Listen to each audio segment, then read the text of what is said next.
Chairman, the live stream is now live.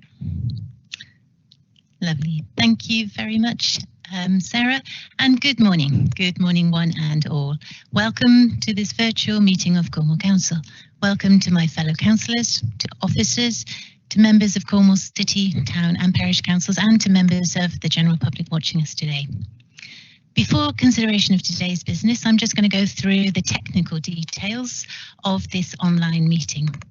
So first of all, today's meeting is being live streamed to the public via Microsoft Teams. If the live stream fails and we cannot share the proceedings, I will adjourn the meeting to give time for access to be restored. If that technical issue cannot be resolved within a reasonable period, I will call the meeting to a halt and the remaining business will be concluded at a future date. If an individual councillor experiences a technical issue, I may adjourn just for a short period to try and re-establish their connection. If it turns out the technical issue cannot be resolved, we will continue the meeting as we will remain quorate. The public is able to watch today's meeting by accessing the live stream via the link in the agenda on the Council's website. It will be recorded and uploaded to the Council's website. So next, councillors, I'm just going to confirm the procedures for you at today's meeting. Colleagues, please, when you wish to speak, do so by inserting an X in the chat box to the right of your screen. As I call you to speak, I will remind you to switch on your microphone, and we would advise you if for some reason you cannot be heard. So please just assume your microphone is on unless we advise you otherwise. Please feel free to turn on your video when you're speaking, but please do make sure your video and your microphone are turned off at all other times. Following our last meeting, I've reviewed the process for voting and I've discussed this with group leaders. The vote relating to the council business plan must by legislation be taken by recorded vote. But I'm proposing to take all other votes by the raise your hand function on MS Teams. For members joining by telephone, I think today we have Councillor Flashman joining us by telephone. You will be asked to confirm your vote verbally. If, however, the raise your hand function does prove problematical, I will revert to taking vote by roll call. When your name is called in a roll call, please turn on your microphone, clearly state your name, and then cast your vote for, against, or abstain. As with previous meetings, unless we are aware of a technical issue, the monitoring officer will call each member's name no more than twice when the roll call is used. If there is no response, she will move on, and the vote will be called on that basis. Where a member has declared a non-registerable interest, a disclosable pecuniary interest, or an interest by virtue of any trade union membership, they must leave the virtual meeting. Their departure will be confirmed and they will be invited to rejoin the meeting at the appropriate time. To assist in facilitating this meeting, and in order to give as many members as possible the opportunity to speak, I've again made the decision that member speeches will, as a rule, be reduced from 3 minutes to 2 minutes. This 2-minute rule applies to all speeches, whether a councillor is proposing or seconding a motion, raising issues as part of the debate, summing up or responding to questions. In some cases today, members have asked in advance if they may be permitted to speak for longer than 2 minutes. I will confirm where this is the case during the meeting. If any member needs to leave the meeting and will not be returning, please could you just confirm that in the sidebar? Thank you. So I'm proposing to take 2 breaks today. The first will be a 10-minute break. That will be after agenda item 8.3, which is the agenda item on the Tamar Bridge and Toll Point Ferry. It will be before the debate on the council business plan. The second will be a 20-minute lunch break after the debate on the council business plan. So that's the end of my introductory comments about the technical protocols. So we're going to move on to item agenda number 1 on today's meeting, and that is prayers. So could I invite John Keast, OBE, to turn on his camera and his microphone, please? Welcome, John. It's very, very good to have you here with us today. Colleagues, John Keast is a lay pastor on the St Austell Methodist Circuit. He's also chairman of the Standing Advisory Council for Religious Education, SACRE. So following the 1988 Education Act, when religious education was confirmed as a compulsory part of the curriculum, it became a statutory requirement for every local authority, every local education authority in the country to appoint a sacre. It's responsible for advising Cornwall Council on religious education and also on collective worship. There is membership. Membership is composed of 4 representative groups. There's Christian and other religious denominations, the Church of England, teachers associations and Cornwall councillors. So currently I believe the councillors that are members of SACRE are Councillors Jenkin, Councillor Mike Thomas and Councillor Pete Mitchell. And John Keast is chair of this of SACRE. So John, thank you, before you lead us in prayers, thank you for all you do for Cornwall Council and for education, religious education in Cornwall, and I'm very pleased that you are here with us today. Would you like to just spend a couple of minutes just talking about SACRE before you lead us in prayers? Thank you very much, Hilary. Thank you for your welcome and for the invitation to lead prayers this morning. And good morning, everyone. I feel very privileged to lead prayers today, not only because I'm employed as a Methodist lay pastor in St Austell, but because of my past and present connection with the county.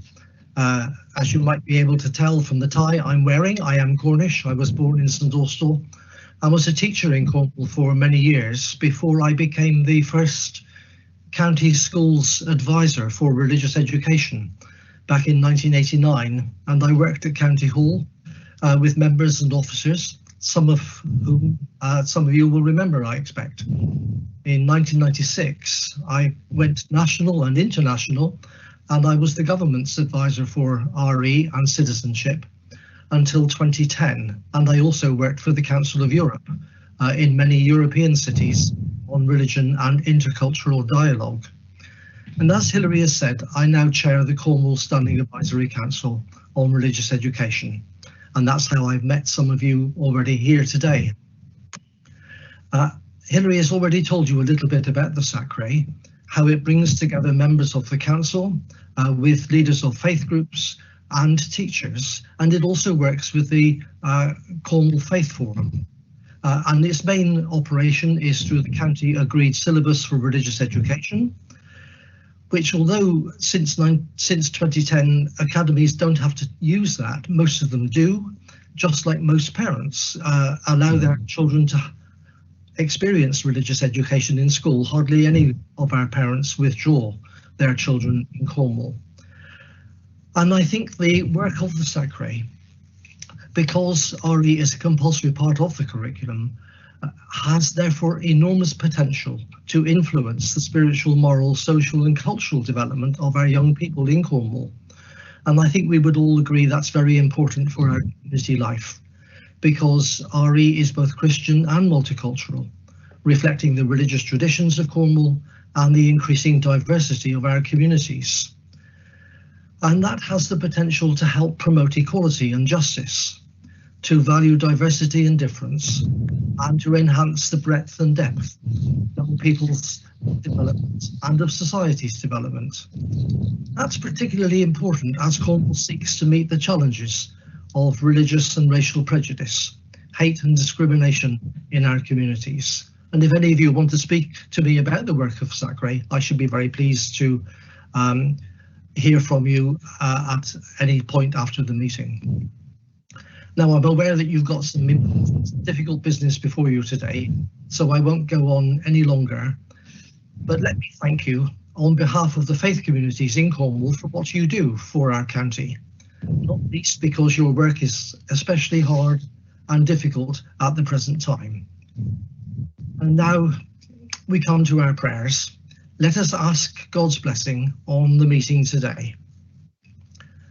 Almighty and gracious God, we thank you for our national and local democracy and government. We praise you for those who serve Queen, country and Cornwall for the sake of others. We commend this council meeting to you and these councillors and officers to you. Be present in all their deliberations, and through the power of your Spirit, grant them discernment, wisdom, courage and compassion to do that which is right. Remove temptations to serve only self, and inspire the wish to promote the good of others, the good of our county, and the good of our communities. Remind those of us who are members of churches and other faith communities to exercise our responsibility too, to promote justice and righteousness in the land. We offer our prayer to you in the name of Jesus Christ, who reveals your true nature of love, and who asks us when we pray to say the Lord's Prayer. Our Father, who art in heaven, hallowed be thy name. Thy kingdom come, thy will be done on earth as it is in heaven. Give us this day our daily bread, and forgive us our trespasses, as we forgive those who trespass against us. Lead us not into temptation, but deliver us from evil. For thine is the kingdom, the power, and the glory, forever and ever. Amen. Amen. Thank you so much, John, and thank you for all you're doing to help open the eyes of the young people of Cornwall to the rich cultural diversity that we have here. It was a privilege. I was very lucky to spend a couple of years working with you on Sacre, and I really enjoyed the meeting of minds there and all that you do with Sacre. So thank you, and please pass on our thanks to all the members of Sacre for all they are doing. Thank you very much indeed, Hilary, and I wish you all well this morning in your meeting. Lovely. Thank you, John. So, councillors, I'm now going to move on to agenda item number 2, which is apologies for absence. So far, I've been notified of the following apologies for absence. There's Councillor Davis, Councillor Farrington, Councillor Fitter for late arrival, Councillor Hendry for late arrival, Councillor McCarthy, Councillor John Thomas, and Councillor White. Councillors, do you know of anybody else who might need to send in their apologies? I'm looking in the chat box and I can see that Councillor Rogerson has a camera on. Carolyn Rule, Councillor Rule, would you like to add somebody? Yes, please, if I may. Paul White, you've taken apologies from him. He's not been very well overnight, but he is hoping to join us later if he can. So he might join, and if he does, I've already said to Sarah about it. They'll watch out for him. Okay, it's not definite, but he's going to try to. Thank you. Okay, and if he doesn't manage to join, Carolyn, please could you pass on my sincere wishes for a speedy recovery. Thank you. Yeah, it's lasting a long time. It is, isn't it? Yes. Yeah. Councillor Taylor. Thank you. Councillor John Hurd will send his apologies. Thank you. Councillor John Hurd. Anybody else? I'm just looking in the chat box. I can't see anybody there. Hilary, I believe that Councillor Gammon is sending her apologies. I can't see her on the list. Thank you. Okay. Perhaps no, I can't see her on the list either. Thank you. We will add her into apologies. But Anita and Sarah, if you see that she comes in later on, perhaps you could advise. Okay, so we're going to move on then, councillors, to agenda item number 3, which is declarations of interest. In accordance with the Constitution, I'm now going to take declarations of interest from any members for any items on the agenda. Will members please indicate any items in which they have interests and the nature of those interests. If you are aware that you have a disclosable pecuniary interest or a non-registrable interest in any matter being considered on the agenda, you must disclose it whether or not you have already entered it in the register. I've asked the monitoring officer to provide advice on the agenda item around the Housing Revenue Account Business Plan, the medium-term budget and rent setting for 2021 to 2022. That's on pages 55 to 126 of your papers, and whether an interest arises if you or a member are affected by this decision. And the monitoring officer has advised that no interest arises on the part of a member if they or any family member are affected by this decision, as it is considered to be a decision that affects everyone in social housing equally. So I'm having a quick look at the sidebar. I can see Councillor McLenning. Did you wish to declare an interest in item agenda 8.2? Yes, good morning. Good morning. I'm not certain because I think I may need to refer it to Melanie or Andrew Mitchell, really, on this one. please. Is that around the housing revenue budget? The whole words on there, the whole like editorial connected with it. Melanie, could I bring you in, please? Melanie is the Section 1. Sorry, you're not the Section 151 officer. I'm the monitoring officer. I'm definitely not the Section 151 officer. So my name is Melanie O'Sullivan. I'm the Service Director for Assurance. Apologies, Councillor McLean. I'm not clear what your interest is in item 8.2. If you could just confirm what you believe it is, and then I can provide the appropriate advice. As a non-executive director, it's quite a discussion, as you probably know at the moment, and lots of information or detail on here. I'm due to be involved with discussions this week at board meetings, etc. And I didn't know whether you wanted me to be still involved in the meeting on that point. I think on the basis that you're here in your capacity as a Cornwall councillor, and that your membership to Cornwall Housing Limited is different to our membership to other boards, then I think it's acceptable for you to remain and vote as long as you approach the matter in an open and transparent way. Thank you, officer. Thank you. Thank you, Councillor McLean. Thank you, Mel. I'm having a look at the chat bar to see if there's anybody else with a declaration of interest, but I can't see anything. So then I'm going to move on to item agenda number 4, which is Chairman's announcements. Colleagues, I have no announcements today. I do, however, have a message of grateful thanks to you, my colleagues, to Cornwall Council staff and to residents of Cornwall, young and the young at heart. So first, grateful thanks to the NHS and all the volunteers for their Herculean efforts in rolling out the vaccination programme in Cornwall so effectively. I'll tell you what, it's been bitterly cold over the last couple of weeks, but volunteers have been at the vaccination centres, giving people being vaccinated a very warm reception. So thank you NHS and all the volunteers, thank you. As the weeks of this cruel pandemic have drawn into months and months, I know there are so many broken connections, so many broken hearts. And I know that among councillors and Cornwall Council staff, there are struggles and there is pain. There are struggles at helping housebound children with their learning, physical pain from catching COVID, and heartfelt pain from the death of a loved one. So to everyone involved in this meeting, I send you my grateful thanks. Thanks for coming together, thanks for supporting each other, and thanks for making Cornwall stronger than it was before. That's the end of my announcements. So I'm now going to move over to Julian for your leaders' announcements, please. Agenda item number 5. Thank you, Madam Chairman. Good morning, colleagues. So I'm going to echo some of the Chairman's words. Cornwall Council continues to work hard to support our residents through the pandemic. We've been living our values, listening to our residents and supporting our businesses, being responsive to their needs. My sincere condolences to all of those who have lost loved ones during the pandemic.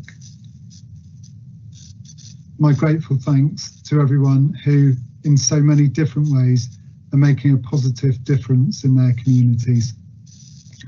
As we are all aware, the pandemic has had a huge effect on our economy, more so in Cornwall because of our reliance on hospitality, the visitor economy, and those industries which support them.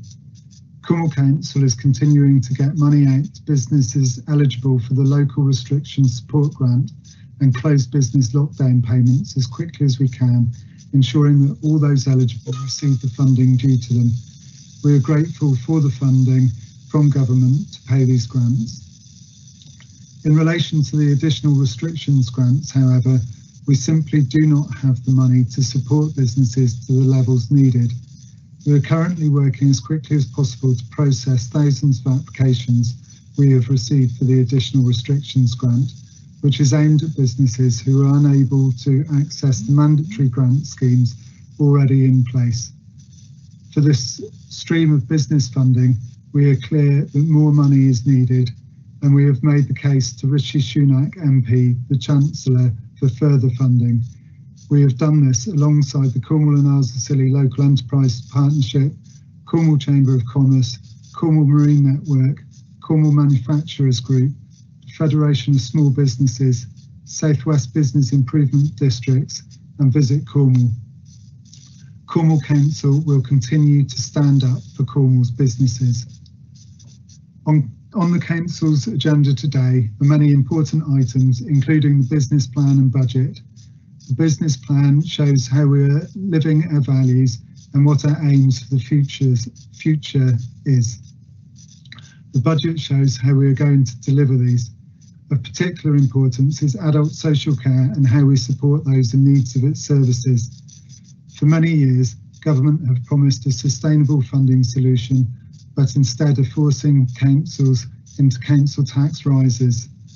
I hear the recommendations from our Health and Social Care Overview and Scrutiny Committee and have written to the Secretary of State, Matt Hancock MP, calling on government to bring forward a long-term sustainable funding package for social care in the March budget and honour the Prime Minister's pledge to fix social care once and for all.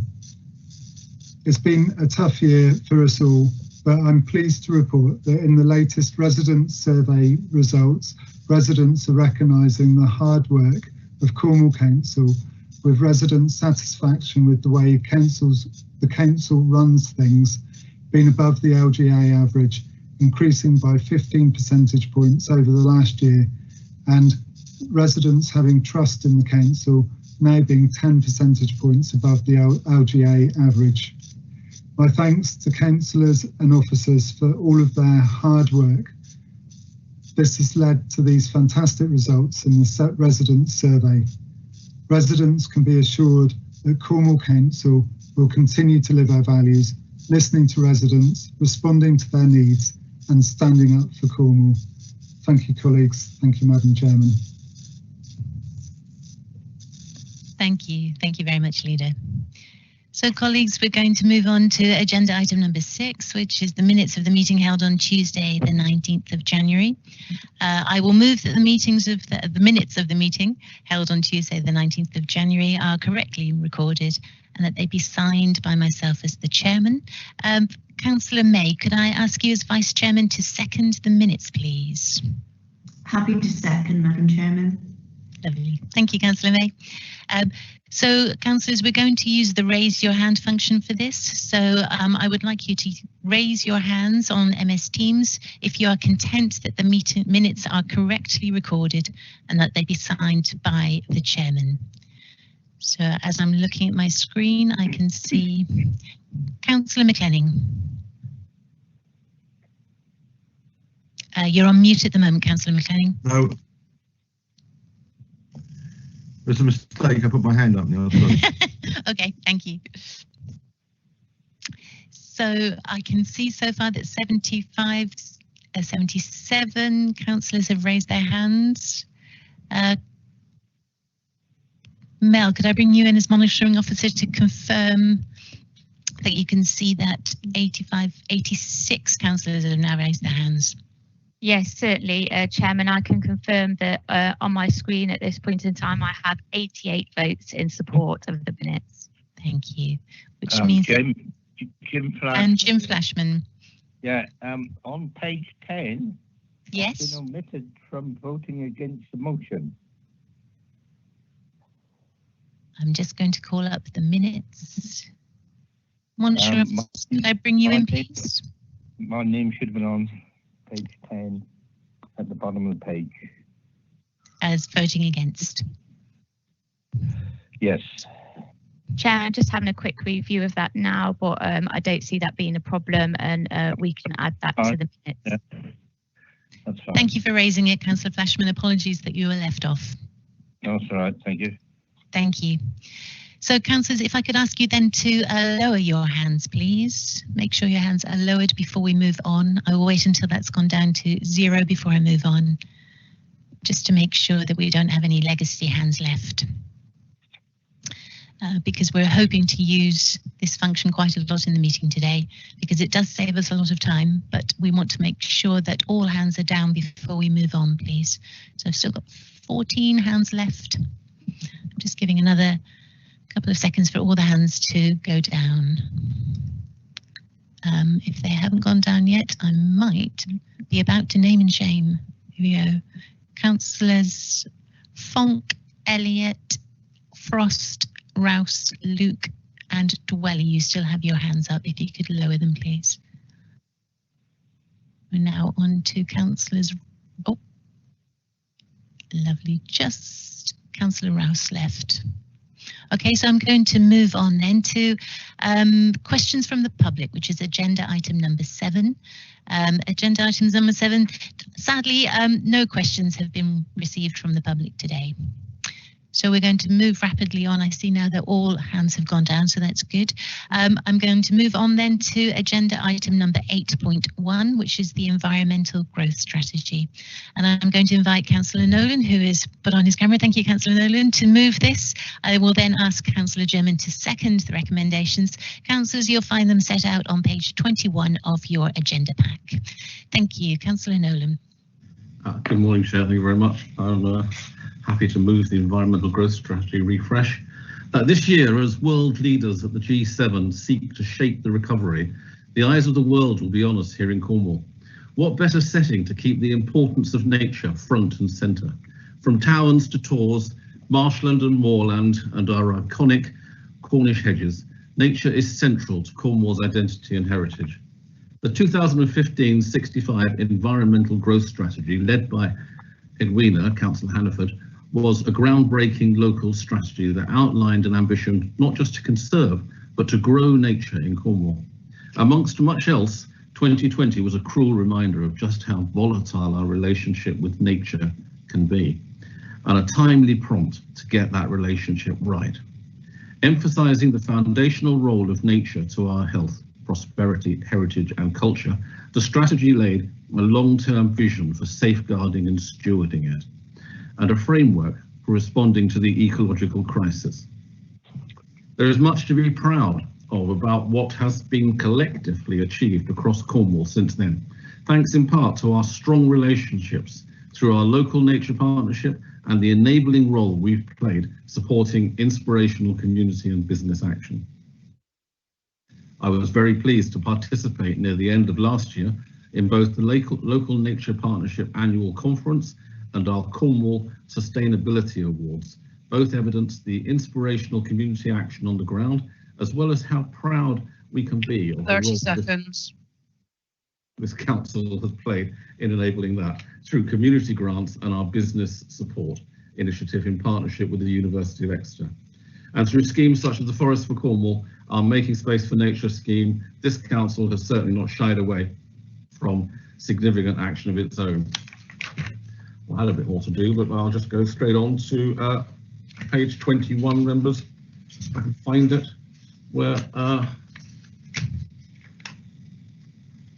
and recommend to the council that the refreshed environmental growth strategy, as set out in Appendix 1 to this report, be approved. Thank you, Chair.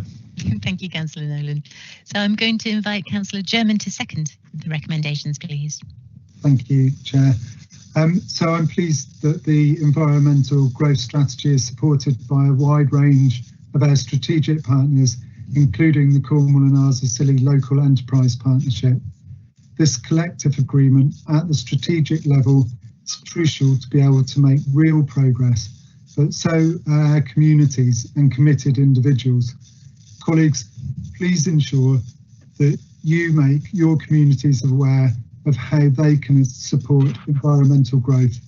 Find inspiration with the Grow Nature Toolkit and get funding through our Grow Nature Seed Fund.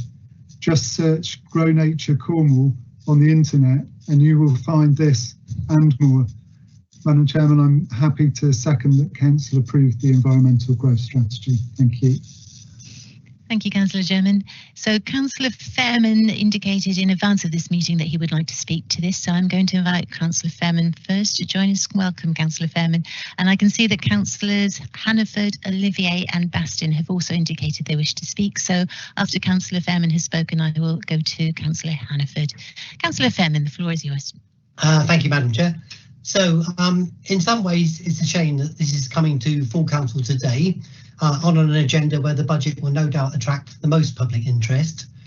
The statistics around nature loss are stark. A 41% decline in UK species since 1970, a 30% reduction in farmland bird species since 1994. Even today, there is a new report highlighting the catastrophic decline in freshwater fish.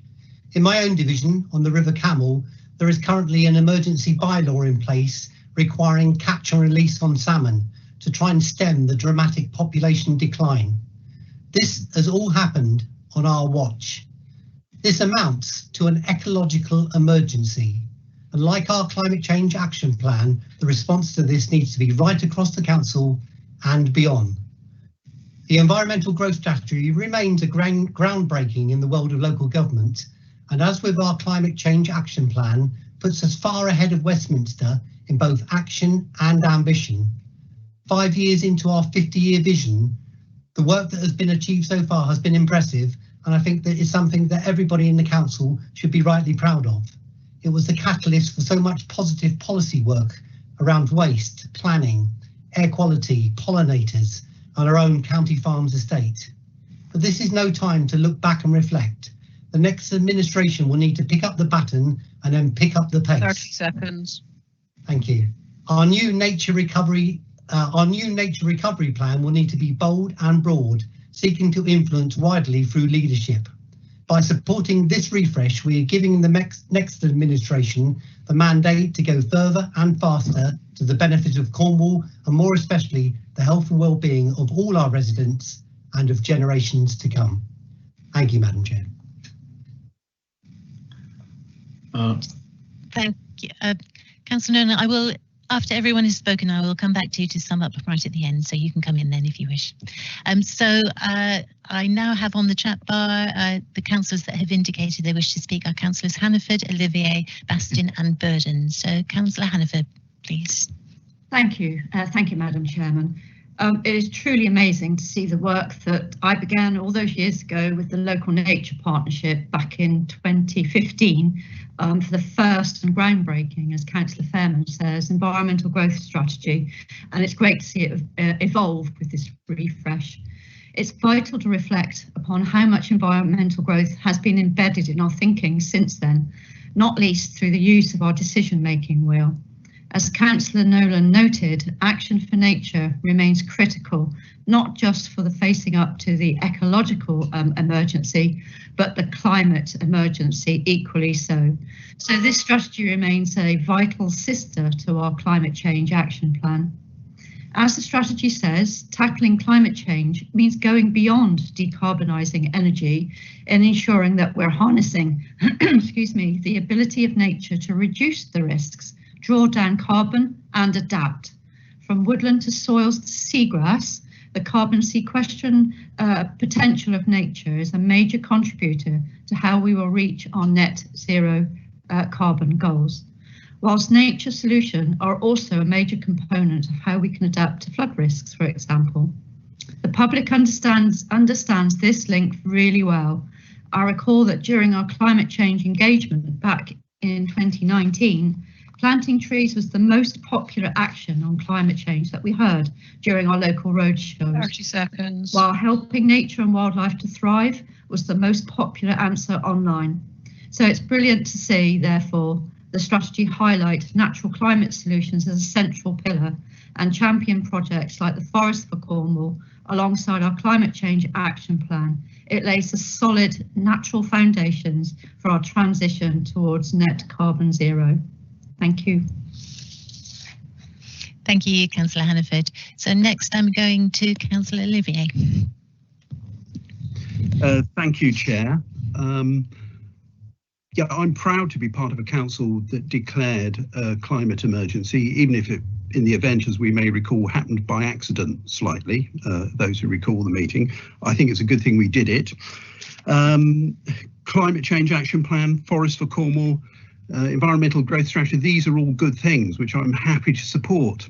However, the more we do this, the more incongruous it looks that in spite of all these policies, we still maintain a large free car park at County Hall in the centre of Truro, and are showing, as far as I can tell, very little signs of changing a situation, the rather embarrassing situation, whereby those responsible for providing the park and rides in Truro are the people least likely to actually use them.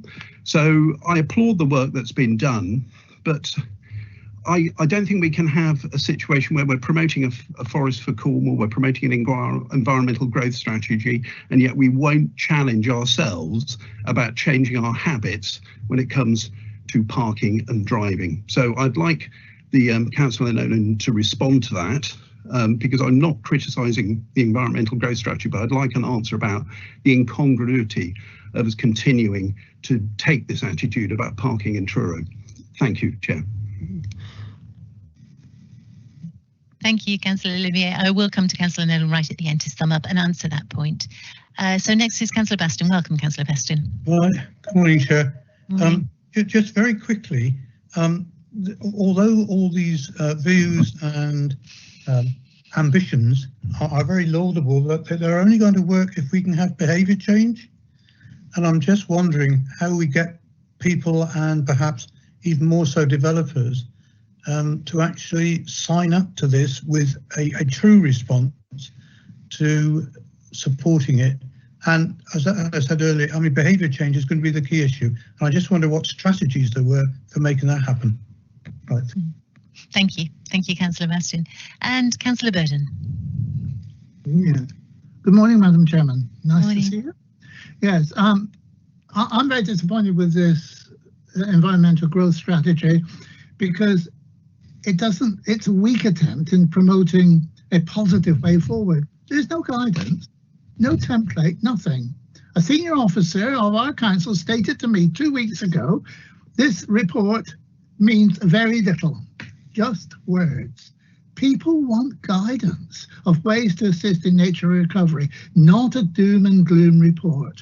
And we all need education in the complexity of the biodiversity of our natural world. Most of our UK population are 7 generations away from land, no blame intended. But this so-called strategy, lacking any financial input, as the report says, leaves others to deliver. But who?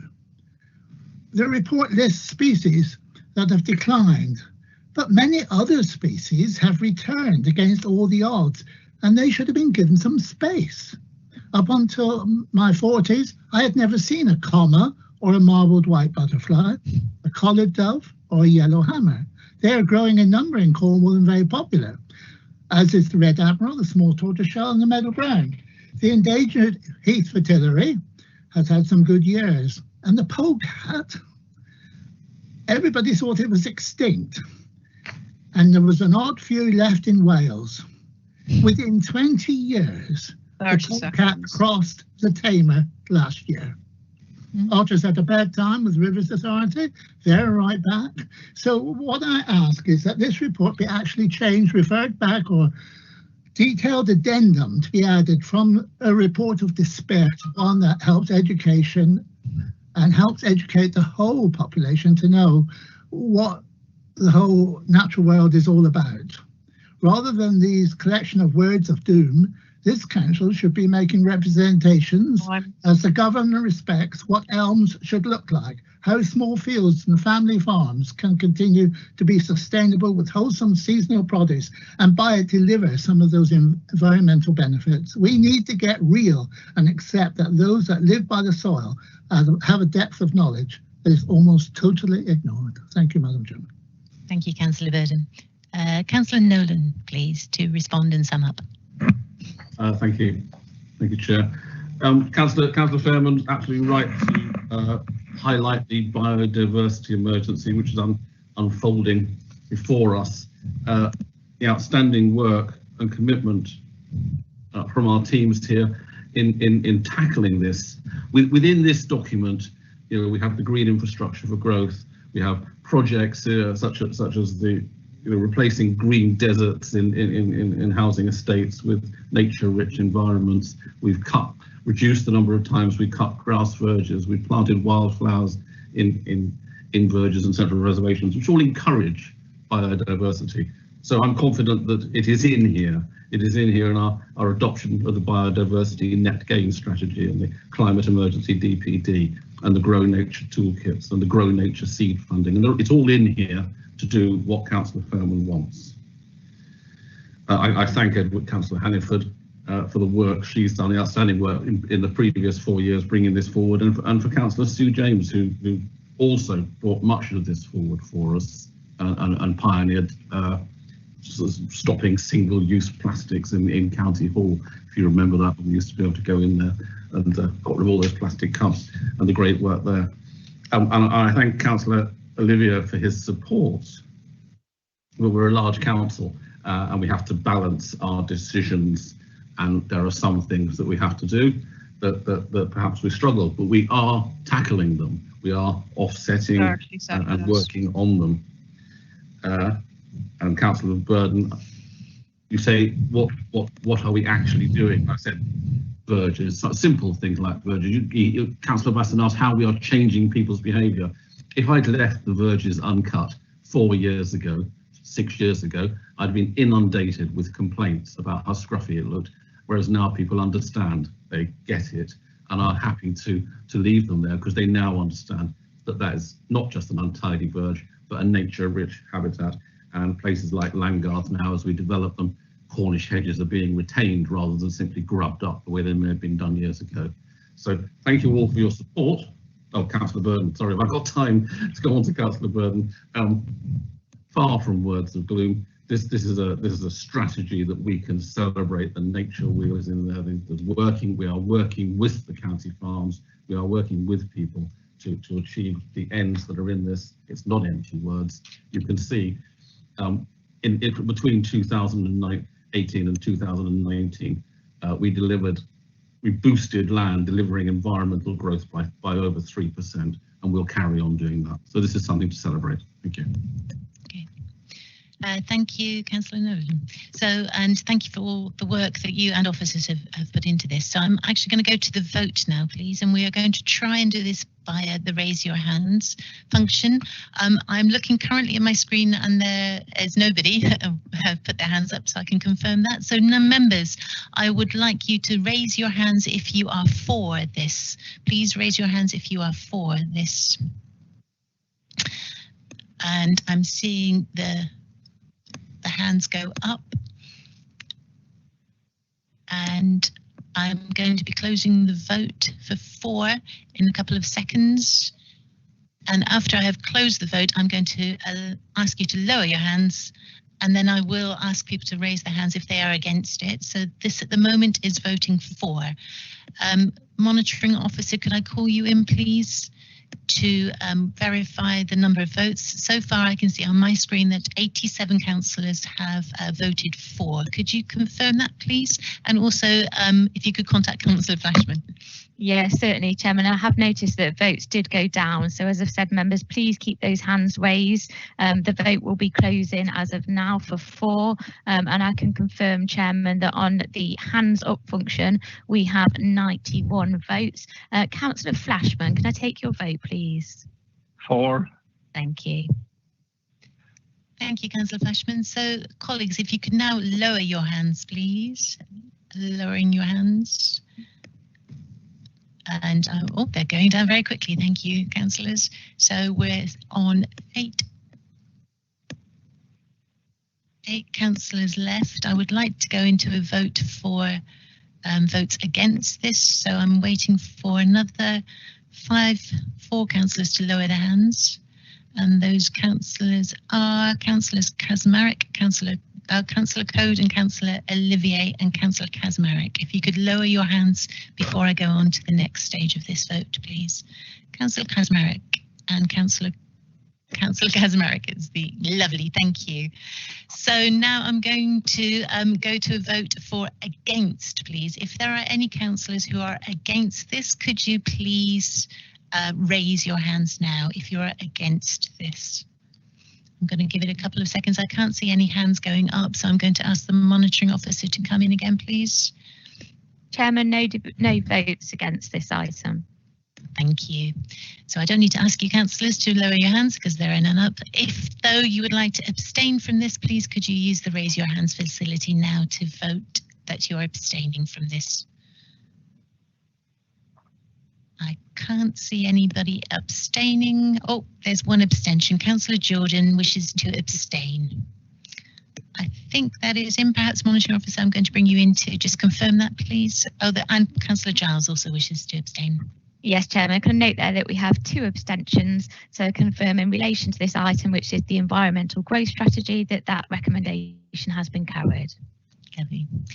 Thank you. Thank you, ma'am. Thank you, councillors. If anybody with their hands up could now lower them, please. Thank you. So I'm going to move on now to the item agenda 8.2, which is the Housing Revenue Account Business Plan, the medium-term budget and rent setting for 2021 to 2022. And I'm going to invite Councillor Mitchell, who has magically appeared on my screen, to move this, and Councillor German then will second. I will invite him to second the recommendation. Councillors, you'll find this set out on page 55 of your agenda pack. Councillor Mitchell. Thank you, Madam Chairman. Good morning, colleagues. This report is before us today at full council, and it is the latest date in order that enough time is available to make tenants aware of the changes to the rent. There is a statutory duty to set the HRA budget and ensure that it is balanced or in overall surplus, and to determine the rent for council house tenants each financial year.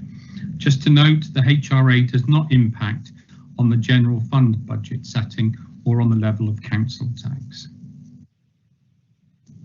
COVID-19 has had and continues to have an impact on the HRA as it has on other council plans and budgets, and work continues to better understand what implications are for the remainder of this year and into subsequent years in terms of this current year. The Tenants Forum has been engaged during the preparation of this year's report and are supportive of the proposals. A copy of the letter of support from the Tenants Forum is made available in Appendix 4. Work has continued on assessing the likely costs of the HRA achieving the Council's motion to become carbon neutral by 2030. It is currently anticipated that it will cost an additional 80 million to ensure the housing revenue account achieves carbon neutrality on top of money already allocated through the planned maintenance and replacement programmes of 45 million. So £125 million in total. That is very worthy of note and something we should be proud of. The HRA development programme aims to deliver 1,700 homes at a cost of 205 million. This report contains a recommendation to Cabinet for authority to acquire 17 homes in Maeve into the housing revenue account. Thank you. Thank you. So I recommend to Council, as printed on page 55 of the report, that the housing revenue account HRA budget be set for 2021-22 and indicative budgets for the following 3 financial years be approved as detailed in Appendix 1, the revenue statement, and Appendix 2, capital investment programme to the report. 2, that the revised 30-year rolling HRA business plan presented in Appendix 3 to the report be adopted. 3, that both social and affordable dwelling rents and garage rents increase by CPI plus 1% for 2021-22 and subsequent years. And 4, that shared ownership property rents be increased by RPI plus 0.5% for 2021-22 and subsequent years. Thank you, Madam Chairman. Thank you, Councillor Mitchell. Councillor German, could you second the recommendation, please? Thank you, Madam Chairman. Happy to second, as you were gracious to give Councillor Mitchell some extra time, and he's covered all of the salient points. I won't take up any more time. Excellent, thank you. Thank you. I have one questioner. Councillor Olivier has indicated that he wishes to speak. Yeah, thank you, Chair. I applaud the efforts of this council to provide homes for the people of Cornwall that they can afford to live in and know they can stay in. If anybody has any doubts about the needs for the council to make an enormous effort in this direction, I would refer them to a report of the scrutiny inquiry into private rented sector housing in Cornwall. It makes disturbing reading.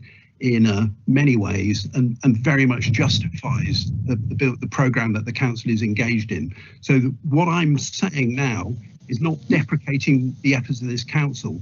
What I'm saying is that circumstances mean we simply do not have the resources to match the people of Cornwall's needs in this area, which is the fault of government, not the council. So I'm going to run a few unfortunate facts past people to make it clear what the scale of this problem is.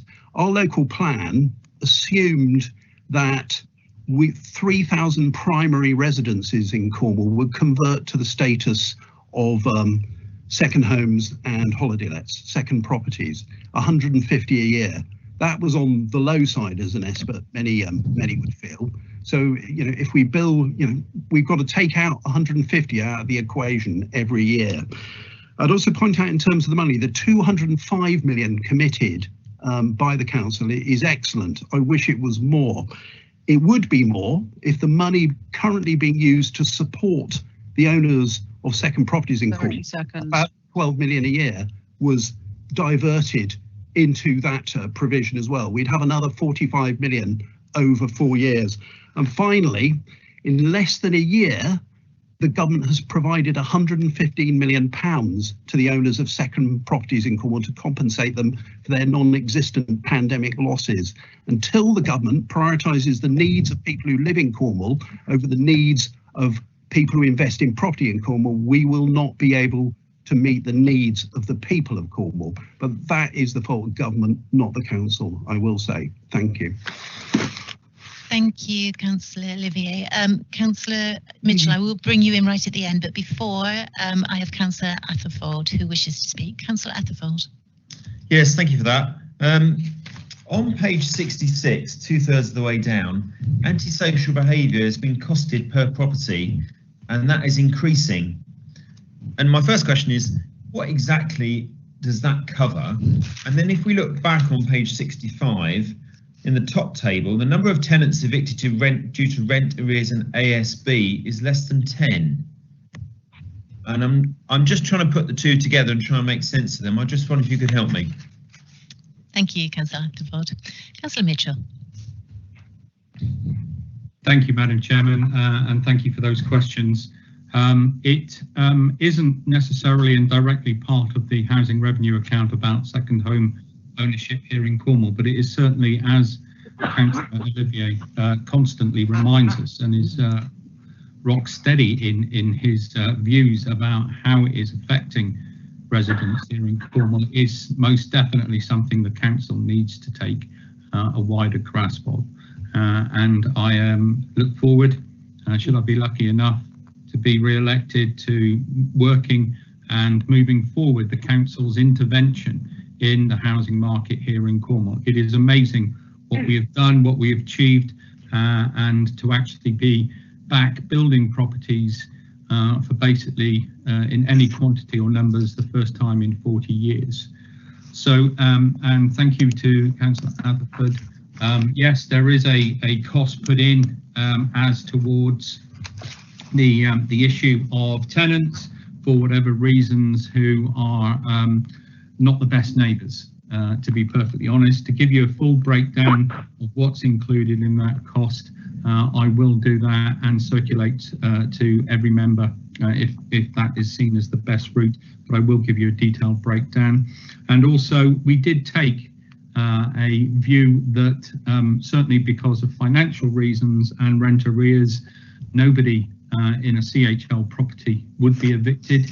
COVID has impacted upon all of our lives, many through financial impact, and we gave that directive to CHL to make sure that we didn't make it any worse for those families, and those 10 that have been evicted would have been because despite intervention and help, they were not improving their leasehold conditions and helping the situation with neighbours. Thank you. Okay, thank you, Councillor Mitchell. So I am going to move to the vote now. This is the vote around the Housing Revenue Account Business Plan, Medium-Term Budget and Rent Setting for 2021 to 2022. You will find the recommendations set out on page 55 of your agenda pack. Councillors, we're also going to try and use the raise your hands facility for this. So if you are in favour of this, please raise your hands now.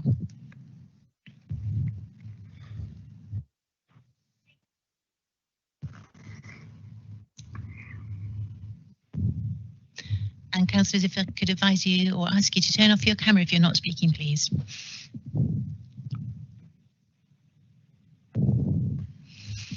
And I'm going to bring in the monitoring officer. Currently monitoring officer, I can see 95 hands, 96 hands raised. Mel. Yeah, thank you, Chairman. So I think we will close the vote now for those members in favour of this item. And I can see that we have members, please do not lower your hands until I've announced the vote. I can see that hands have been lowered again. Please do keep those hands up until I've confirmed the vote. So, Chairman, I can confirm that we'll close the vote now, and I can see that we've got 102 members in favour there. Jim Flashman in favour. Thank you, Councillor Flash. 103. Thank you, councillors. If you can now lower your hands, please. So that was the vote in favour. Once all hands are lowered, I'm going to move on to the vote against to see if there are any councillors who are against. Currently, there are still 4 councillors with their hands raised. And just 1 councillor left to lower their hand. Lovely, thank you. So now I'm going to move on to, there are no hands raised currently, so I'm going to move on to any councillors who wish to vote against this recommendation. Please raise your hands now if you wish to vote against it. And I'm not seeing any hands going up, so if I could invite Mel to come in, please. Yeah, Chairman, I confirm there are no votes against. Thank you. And therefore, councillors, I'm going to invite anybody who wishes to abstain to now raise their hand. I cannot see any abstentions. Could you confirm that, please, monitoring officer? Yes, Chairman, I can confirm that there are no abstentions, and therefore in relation to item 8.2, I can confirm that that recommendation has been approved. Lovely. Thank you very much, councillors. So that means we're going to move on now to agenda item 8.3, which is the Tamar Bridge and Tor Point Ferry, the 2021-22 revenue estimates and the capital programme. I'm going to invite Councillor Jeff Brown, who has also appeared on my screen. Thank you, Jeff, to move this recommendation, and then I will invite Councillor German to second it. You will find the recommendation set out on page 127 of your agenda pack. After Councillor Brown and Councillor German have spoken, I'm then going to invite Councillor Sam Tamlin to speak in his role as Joint Chair of the Joint Committee. So first of all, Councillor Jeff Brown, please. Thank you, Chairman, and good morning, members. The Tamar Bridge and Tor Point Ferry are operated, maintained and improved jointly by Cornwall Council and Plymouth City Council on a user pays principle under the Tamar Bridge Act. The finances are effectively ring-fenced by the Act, and it's operated as a self-financing business. The Tamar Bridge and Tor Point Ferry Joint Committee are required to recommend the annual Tamar Bridge Tor Point Ferry budget to the respective full councils. As you can imagine, toll income has been heavily affected by COVID-19 this year, but central government support for loss of income has partially offset that impact, avoiding the need for imminent toll increases and offering some breathing space to determine the way forward, as previously reported to members. Lockdown 3 has not been anticipated at the time that the Tamar Bridge Joint Committee meeting on the 18th of December, and this effect on traffic has been less than in Lockdown 1 and will be partially offset by government support at least until June 2021. The budgets assume that traffic from April 21 will be about 90% of previous COVID levels, although with lockdown and potential staycations, this is a best estimate. Based on this assumption, the financial position of the joint undertaking is predicted to run into deficit in summer 2023. the Tamar Bridge Torpoint Ferry Joint Committee will consider a range of options to address this position when they meet in March. The priority is to secure additional funding from the Department of Transport and Highways England, support the maintenance and operational costs of providing a major suspension bridge that connects the A38 trunk road between South East Cornwall and Plymouth. Traffic levels and income are closely monitored, and the Joint Committee will continue to monitor and review the financial position alongside progress in the negotiations with the DfT and Highways England on future contributions. Any option to raise income from tolls needs to be factored into the fact that 15 to 18 months lead-in time is required for the statutory process, including a public inquiry. The proposed budget supports the Tamar Bridge Torpoint Ferry Strategic Plan for 2018-2022 and its annual plan. The proposed revenue expenditure and capital works items are essential to preserve the integrity of the asset and to deliver the service sustainability into the future. And Plymouth City Council approved the joint proposals in their budget meeting on the 25th of January 2021. And I'll read the recommendation. It's the recommendation from Cabinet to Full Council. 1, that the proposed Tamar Bridge and Torpoint Ferry 2021-22 revenue and capital programme as set in Appendix 2 to the report be approved. 2, that the longer term revenue forecast to 2023-24 be noted.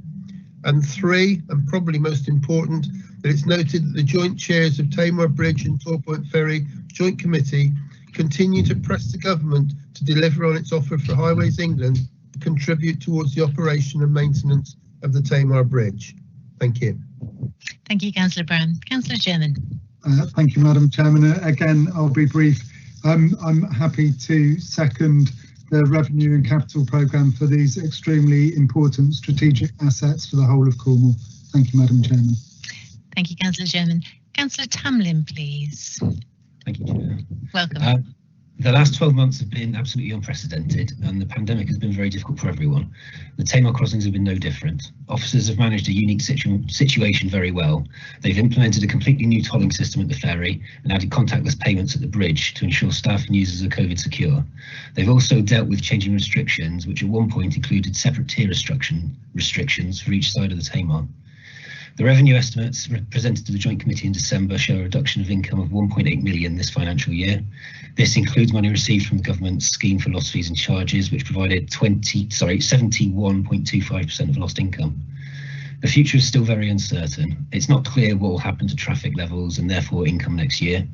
The revenue estimate for the next financial year and beyond includes an assumption that traffic volumes will not recover beyond 90% of pre-COVID levels, which is reflected in the revenue forecast up to 2024. The increased costs showed in following years are due to repayments within the capital programme, which include a number of large maintenance projects on the bridge. These are needed to ensure safe and reliable crossings and to protect the structure from further maintenance work in the future.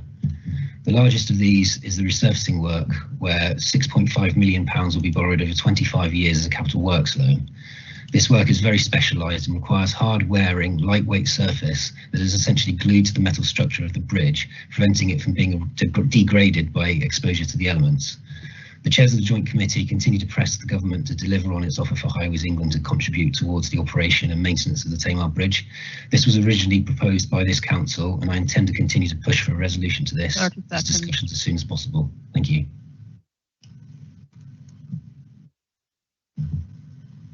Sorry, it's just turning my microphone back on. Thank you, Councillor Tamlin. That was very helpful. I'm looking at the chat bar there, and I can see that Councillor Toms and Councillor Wills have indicated they wish to speak. So Councillor Toms first.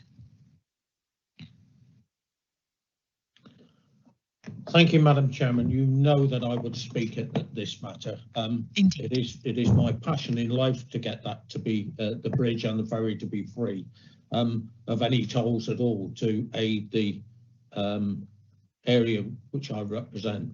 The one thing that I have in common with Councillor Tamlin is that it was this council that put forward the motion to ask government, but I would like to amend the recommendations, and where it says on item 3, maintenance of the Tamar Bridge, I would like to add and the Tor Point ferries, because it is not just the bridge that needs help, it is more the ferries, because they are the lost leader in the two items that are covered by that committee.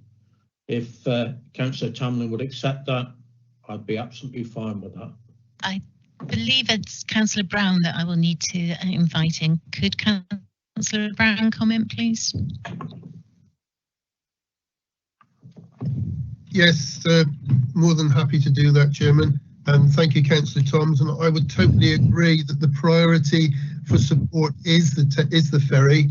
At the moment, the bridge funding helps to offset the cost of operating the ferry and keeps the tolls fair for both.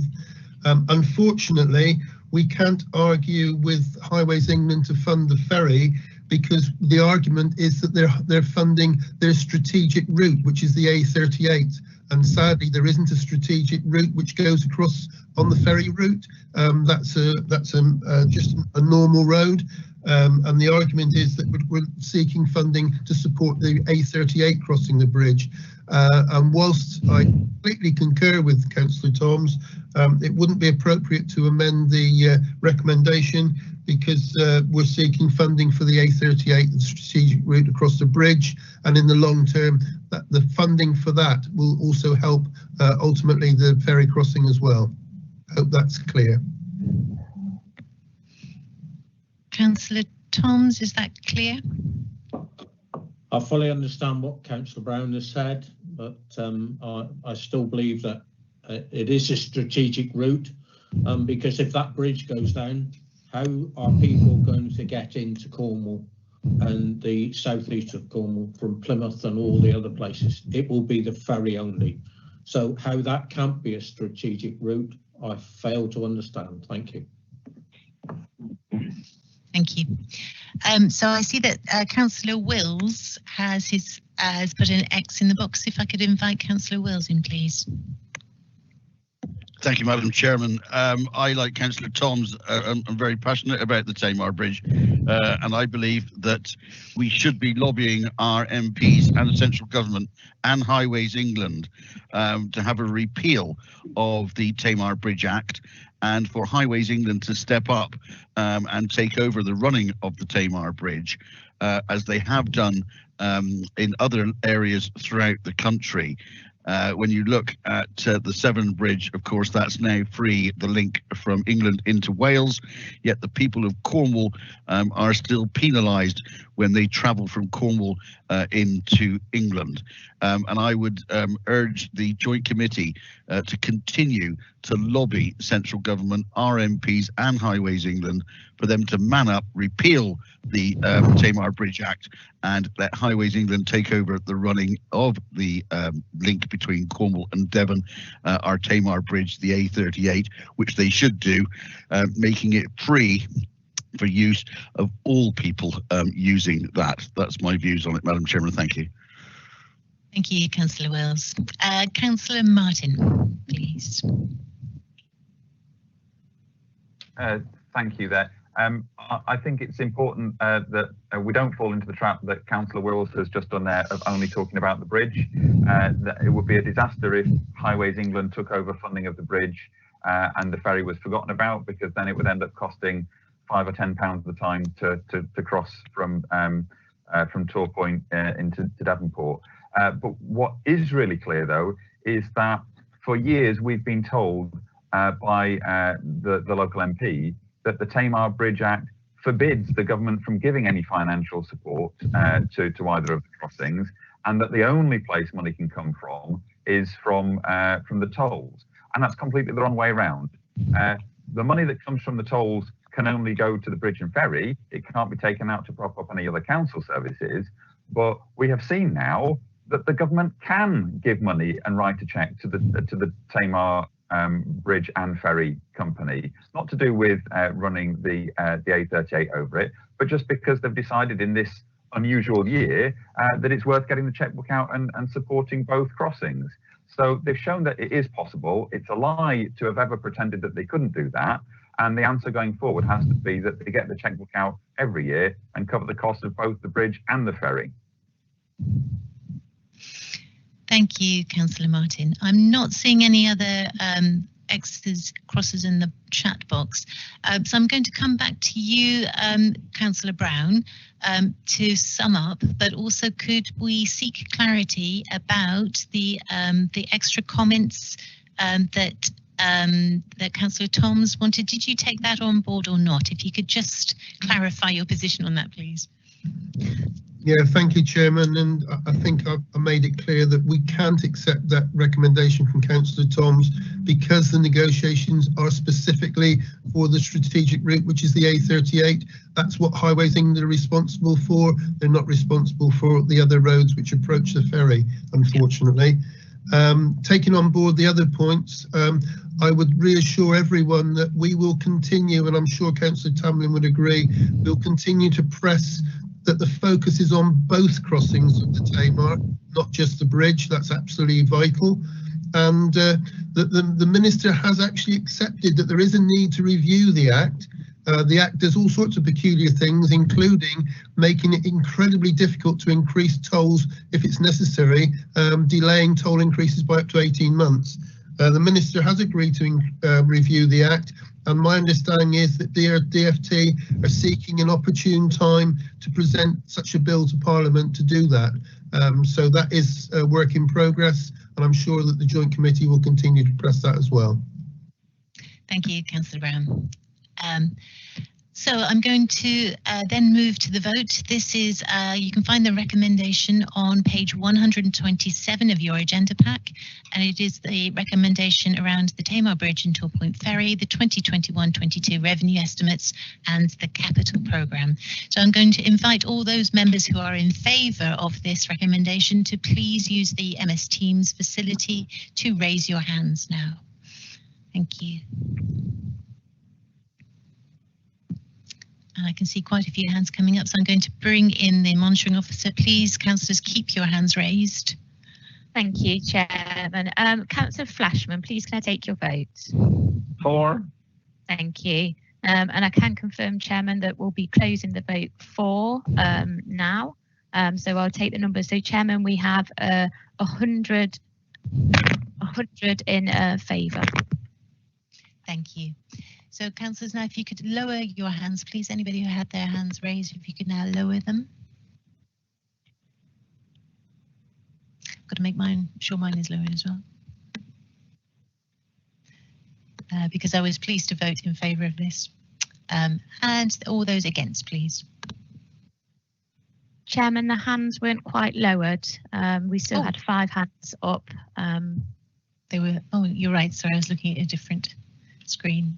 So we've still got 5 hands up. That's councillors McLennan, Callan and Jordan. If you could lower your hands, please. Just Councillor Jordan. Thank you.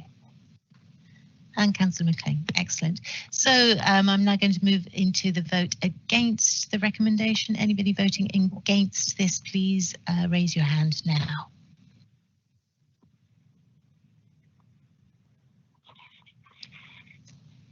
I can see 1 vote against. Is that your understanding, I made you a councillor then, Mel? No, thank you, Chairman. Yes, I can see that there's 1 vote there against. Thank you. And if that councillor could lower their hand, please. And thank you. And any voting to abstain? Any abstentions, please raise your hand. I can't see any abstentions. Could you confirm that position, please? Yes, I can confirm that there are no abstentions, and I can confirm that the recommendation at item 8.3 has been approved. Thank you. Thank you, councillors. So before moving on to the budget discussion, we are now going to have a 10-minute break. So we're at 11:15. So I'm proposing that we reconvene at 11:25, ready for the debate on the council business plan for 2018 to 22, the budget 21-22, and the medium-term financial plan. So just to confirm, it is nearly 11:15. So I'm proposing that we reconvene at 11:25. Thank you, councillors.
So, councillors, it's 11:25.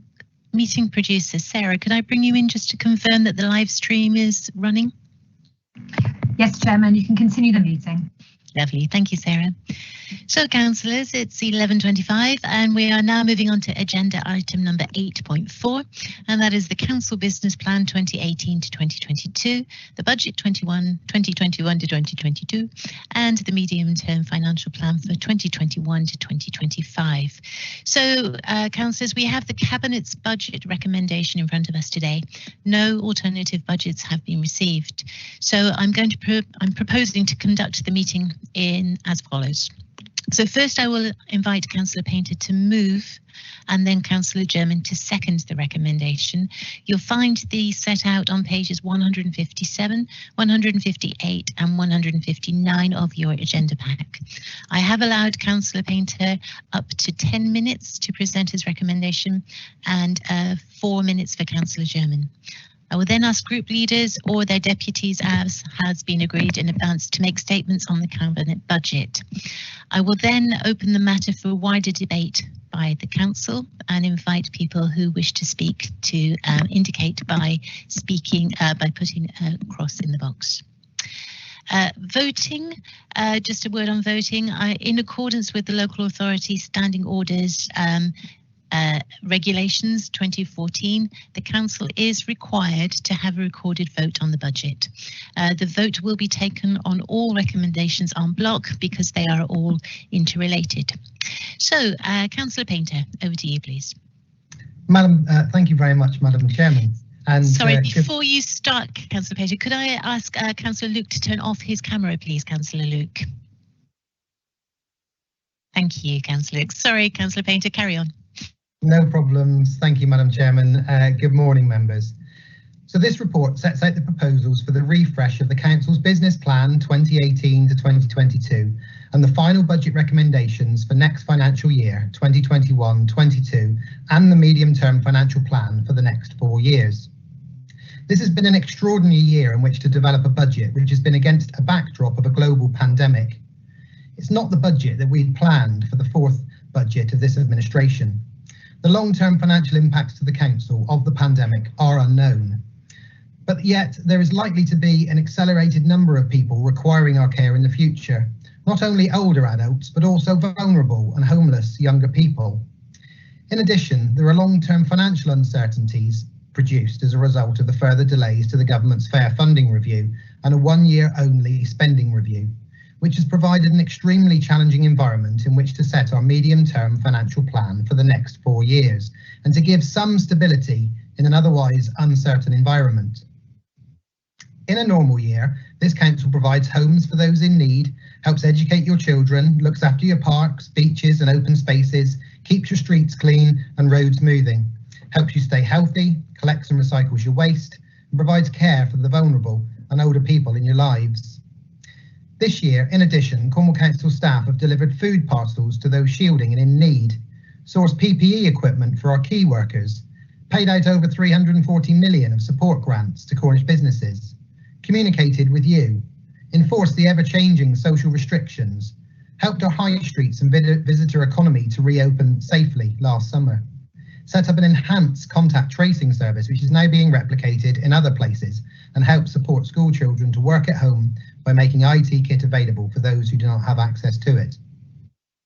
All of our efforts have saved countless lives and livelihoods across Cornwall. Despite ever-growing pressures on our finances, Cornwall Council remains committed to resourcing the priorities that residents have told us matter most to them, and we're determined to protect frontline services, support vulnerable people through the challenges ahead, and invest in our local economy to create good jobs for people as businesses and high streets recover from the impacts of COVID. The draft budget proposals and spending priorities were formally consulted on with residents and businesses from the 18th of September to the 14th of, the 18th of September last year to the 14th of December. The budget proposals have also been presented to and considered by all of the overview and scrutiny committees, first in October and again in January. Residents and partners who took part in our consultation on the budget were able to tell us what really matters to them. These included more affordable, decent homes, good schools and safeguarding for our children, better job prospects and wages, decent care for the vulnerable and elderly, tackling the climate emergency, improving public transport, creating walking and cycling networks, and repairing roads and pavements. So moving to council tax, the budget presented to you today proposes a 4.99 increase to council tax in 2021-22, which includes a 3% government precept specifically for adult social care. For subsequent years of the medium-term financial plan, council tax increases have been assumed at an increase of 1.99% each year. Cornwall's council tax rates are currently below the England average and one of the lowest in the South West. And all other upper tier authorities in the South West are raising council tax by the same amount. The decision to increase council tax has not been made lightly, and we've listened to people's concerns over the rising bills and especially heard you talk about the impact on lower income families. In order therefore to support low income households, we are making £3 million available next year to assist households claiming council tax support. The final budget proposals will see the council invest an extra £16 million a year to sustain social care services for vulnerable and older adults, on top of the £20 million uplift last year. We'll ensure children get the best start in life, investing a further £6 million a year into our Ofsted outstanding services for children, schools and families. This is in addition to the £5.6 million uplift agreed last year. We'll invest in a new waste service to encourage every resident to recycle more, make available almost £500,000 next year to provide free school meals during the Easter holidays, supporting low-income families. This is being funded through additional savings released through the review of councillors' allowances. I know all of us will find this a very difficult decision, but we have no other choice. It's the first time that I can remember that an alternative budget has not been tabled, such as the difficult circumstances that we all face. The budget does include measures to make a further £33 million worth of savings over the next 4 years, of which £18 million will be required next year to meet a balanced budget position. However, with a cumulative budget gap of £27 million by 2024-25, further cuts will need to be made. Overall, we need to reduce our spending by £60 million to achieve a balanced budget over the next 4 years. The capital programme. So the overall capital programme now amounts to £1.3 billion and provides significant investment, including more than £239 million to provide decent homes for local people and remaining one of the top councils in the country for providing affordable homes. Over £180 million in connecting Cornwall with superfast broadband, better roads and more safe places for walking and cycling. Giving children the best start in life with more than £49 million to repair school buildings and create more school places for children across Cornwall. Leading the fight against the climate emergency with more than £18 million set aside for renewable energy and our climate action plan, including planting a forest for Cornwall, retrofitting homes to improve energy efficiency and installing electric vehicle charging points across Cornwall. In line with the prudential guidance, the council must now approve annually the capital strategy as detailed in Appendix 4, alongside the budget and Treasury strategy at Appendix 3. It sets out how the capital expenditure and investment decisions are made. Appendix 3 is the council's Treasury management strategy, which has been updated to reflect the use of short-term borrowing to take advantage of the extremely low short-term rates and provide a level of flexibility around the council's borrowing to align with the investment programme. So under consultation, as I previously mentioned, this budget was also subject to consultation with residents, stakeholders and businesses, building on the extensive engagement we undertook in previous years and over the summer. The consultation was widely promoted. We've reached at least 150,000 people through our residents' email, our website, our social media channels, but also ensured the consultation was promoted to and accessible for non-digital audiences. We received 559 responses to our consultation survey, which was available online and as a hard copy. Feedback suggests many people support the council's approach to reducing the budget by focusing first on changing how the council operates and reducing the size of the organisation. They see opportunities for reducing our running costs, including the way that helps our carbon footprint. They want more digital services, and they encourage us to work more closely with our communities, businesses and voluntary sector organisations to deliver outcomes for residents, in particularly those most in need of help and support. Perhaps unsurprisingly, after a year like this one, the services considered most important by residents, who responded to the survey, said that they wanted us to look after those most in need of help, such as social care services, affordable housing provision and mental health services. Half of the respondents agreed with the proposals to increase council tax by the maximum allowed by government. That's more than in previous years. However, it should be noted that the budget proposals that were consulted on assumed that there was no adult social care precept this year.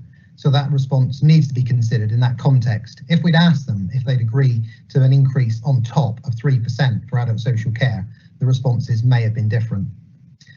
As our committee, which oversees health and care, has highlighted, despite many years of promised funding reforms for adult social care, the majority of the burden continues to fall on local authorities and their local council taxpayers, with an additional precept on council tax every year since 2016. The consultation feedback shows people are concerned about increasing council tax at a time when many in Cornwall are financially struggling, including due to the impacts of COVID-19.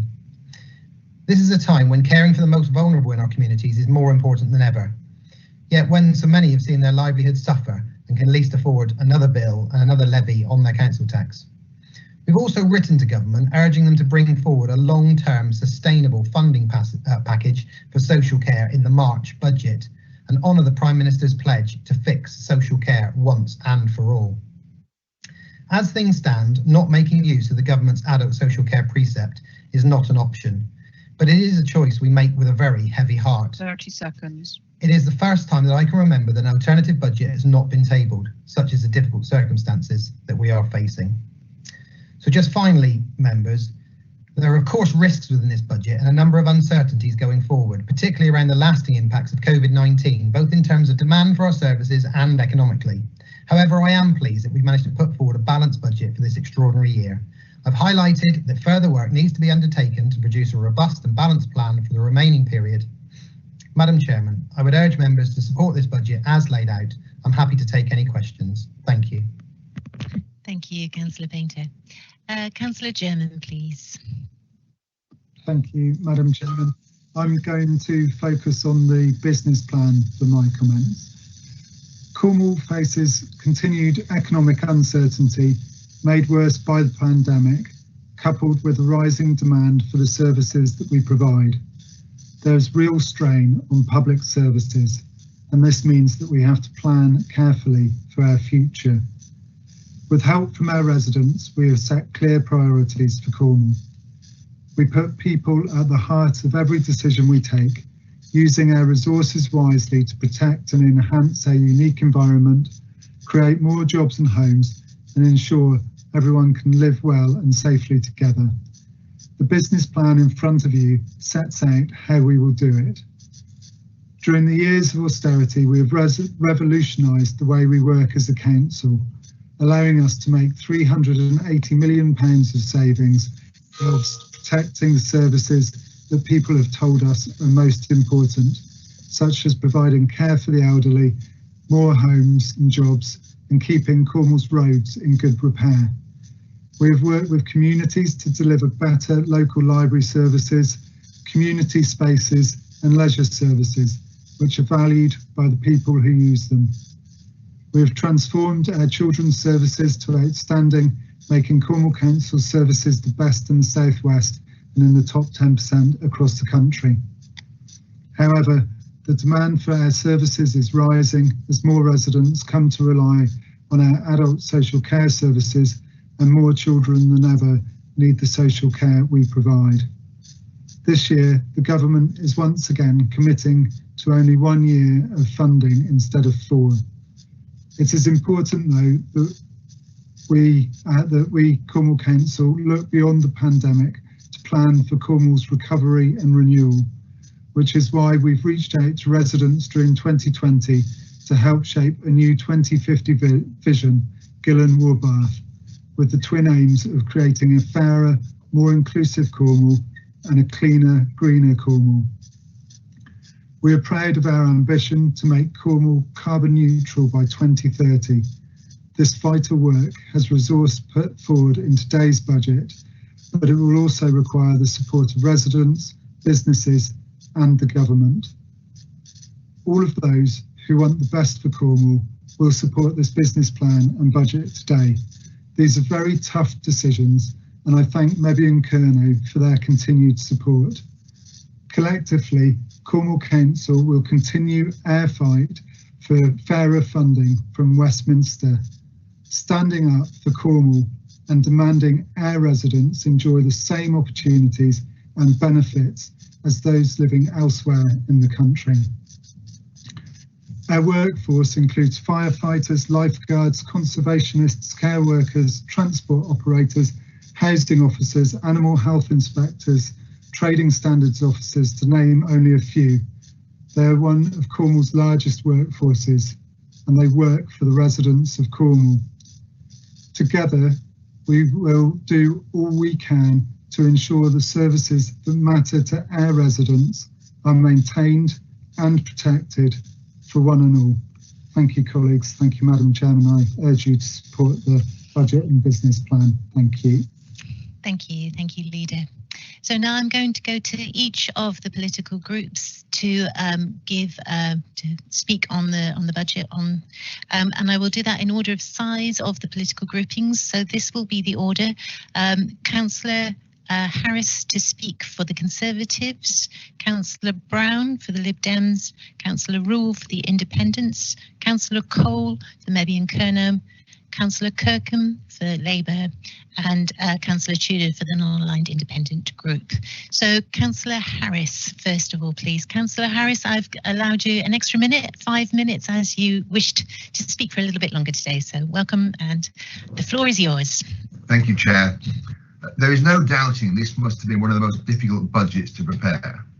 We've faced a huge challenge in the form of COVID-19, but thanks to the efforts put in by everyone, from the government in making the boldest calls to get a world-leading vaccination programme in place, to every volunteer worker who's done something to help out their community, we at last see a way forward. I commend the finance team for their efforts in putting this budget together. I have no intention of picking the budget apart line by line. Indeed, even though I wanted to, I don't have sufficient detail. However, I would hope that every cabinet member has done this for their own portfolio. Councillor Painter drew attention to the savings required, so I hardly need to mention them again, but just draw attention to the fact that out of the savings planned for next year of over £18 million, half of this comes from adult social care, of which £3.5 million is described as stretch target, which most of us would call hope target. Herculean effort will be required to meet these saving targets. Although I recognise some of the difficulties we face, I cannot support this budget. Dig a little deeper into some of the numbers, and what we see is a lack of leadership in this cabinet of delivering savings and keeping budgets under control. Just look at some of the areas where this council has either failed or set itself up to fail. To be clear, while some of these highlight problems within the system, every department has a responsible portfolio holder who should be challenging things that are going wrong. Adult social care. This directorate has missed every savings target over the last 4 years. We've had the direct payments farce. We've had the farce of invoices for past due payments being found after the year end, and after a review, even more problems being found. Information technology. The council brought in a new cloud-based IT system. It went £8 million over budget, included in which was £2 million for licence costs that need not even have been incurred. The estate transformation programme. This magnificently entitled scheme was rejected by scrutiny, but Cabinet ignored scrutiny and approved the programme.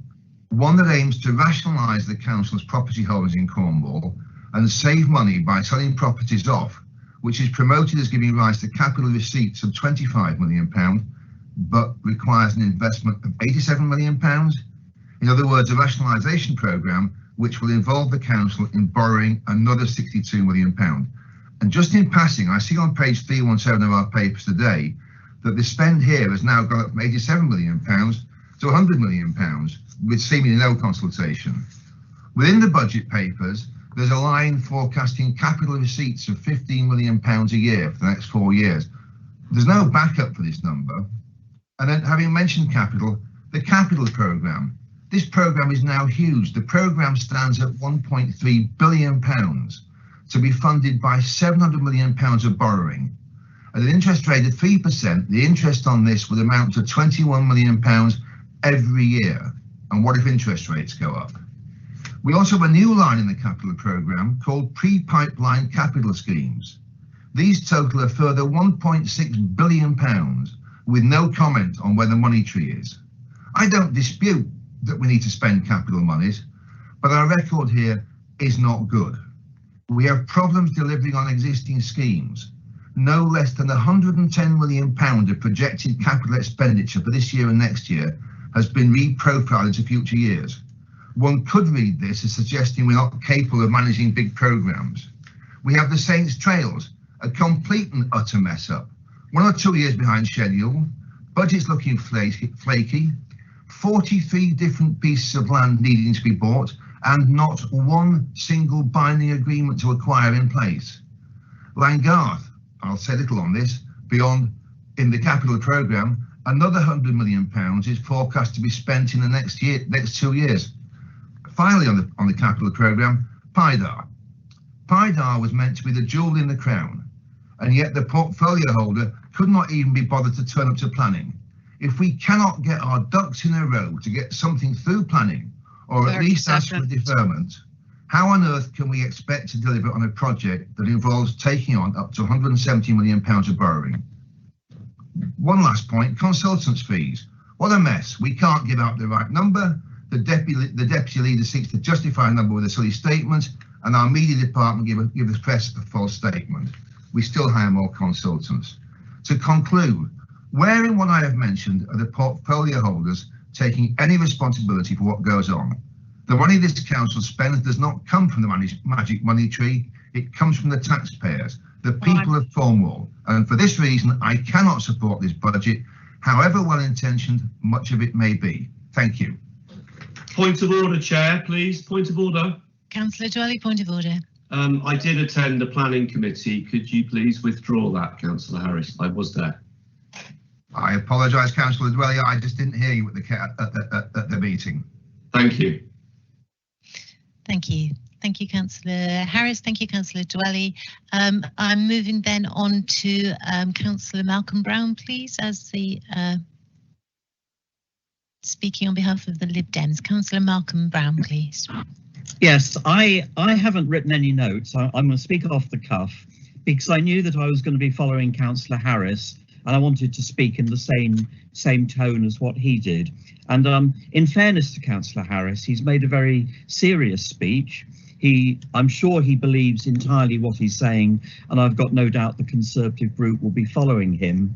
But what he is inviting the council to do is to reject the budget.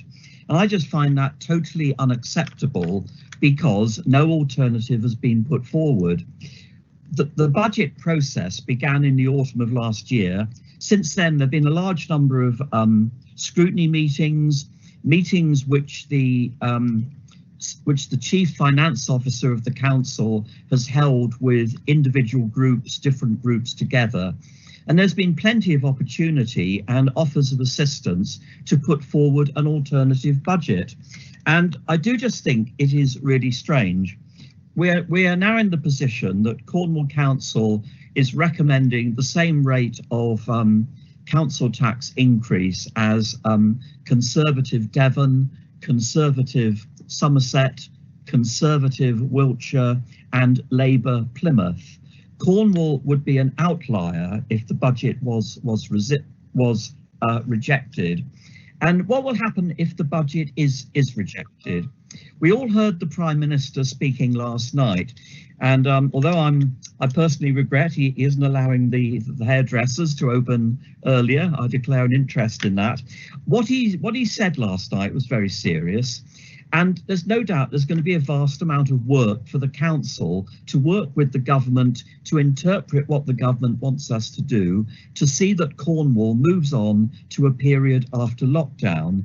Now, do we really want the budget to be thrown out today, a whole load of extra work for finance officers, more council meetings, because we have to set a legal budget in time? And I think it is irresponsible of people today who are going to vote against it if if they haven't put forward an alternative. And there is a lot of expertise within the council, and I just think it would have been possible, and I think, speaking for the Liberal Democrats, my main feeling is not so much annoyance, it's really sorrow that the council cannot come together at a time when we are facing key challenges, new opportunities, uncertainties about what will happen in the election. Whatever administration emerges after the election, they can pick over anything that we agree now. So let's agree it and get on with it. I'm sure several cabinet members will be speaking during the debate, and we'll try to respond to some of the points of detail that Councillor Harris made and others may make before they come in. But I've been told enough. I've been convinced enough. I don't think any of my colleagues like the fact that we're having to put council tax up so much. We're very conscious that people are not well off, but equally, if we do not do what the government expects us to do, we are going to be penalised in future, and Cornwall is going to suffer. So on behalf of the Liberal Democrat group, I endorse everything that the group leader, Adam Painter, said earlier in moving the budget, and I hope the budget will be approved. Thank you very much. Thank you, Councillor Brown. So now I'm going to invite Councillor Rule on behalf of the Independent Group. Welcome, Councillor Rule. Thank you, Chairman. I'm really pleased to be able to support this budget presented today. It's been a hard year for everybody, and to be able to balance the budget in a year where many other authorities have not been able to is a testament to our leadership and to the great work we do together with our communities. In our business plan in 2017, we promised to give Cornish children the very best start in life, which we believe we have. Our children and family services are outstanding, and we provided targeted early help to 8,500 families with £13 million of additional help per year for children's mental health and care support, because they are struggling. Our darlings we're all finding this hard, aren't we? We've added 44 million to care for adults since 2018-19. We've built more homes, and we've brought 338 homes back into use, that's empty homes. We've declared a climate emergency, and we will be carbon neutral by 2030.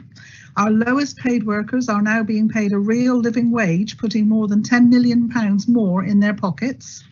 We've invested heavily in an integrated public transport system to enable everybody to be better connected. And we continue to devolve services and assets to local communities. In this strange year, we've not been able to consult on the budget in the same way, but despite the difficulties, we've still managed to talk to many of you through our surgeries and other local meetings, and we have used all of our possible tools to listen to what you are telling us. We have heard that you want to keep hold of the fantastic community working that we have seen increase through the pandemic. We have heard that if tourists are going to come to Cornwall, they need to contribute to keeping it beautiful.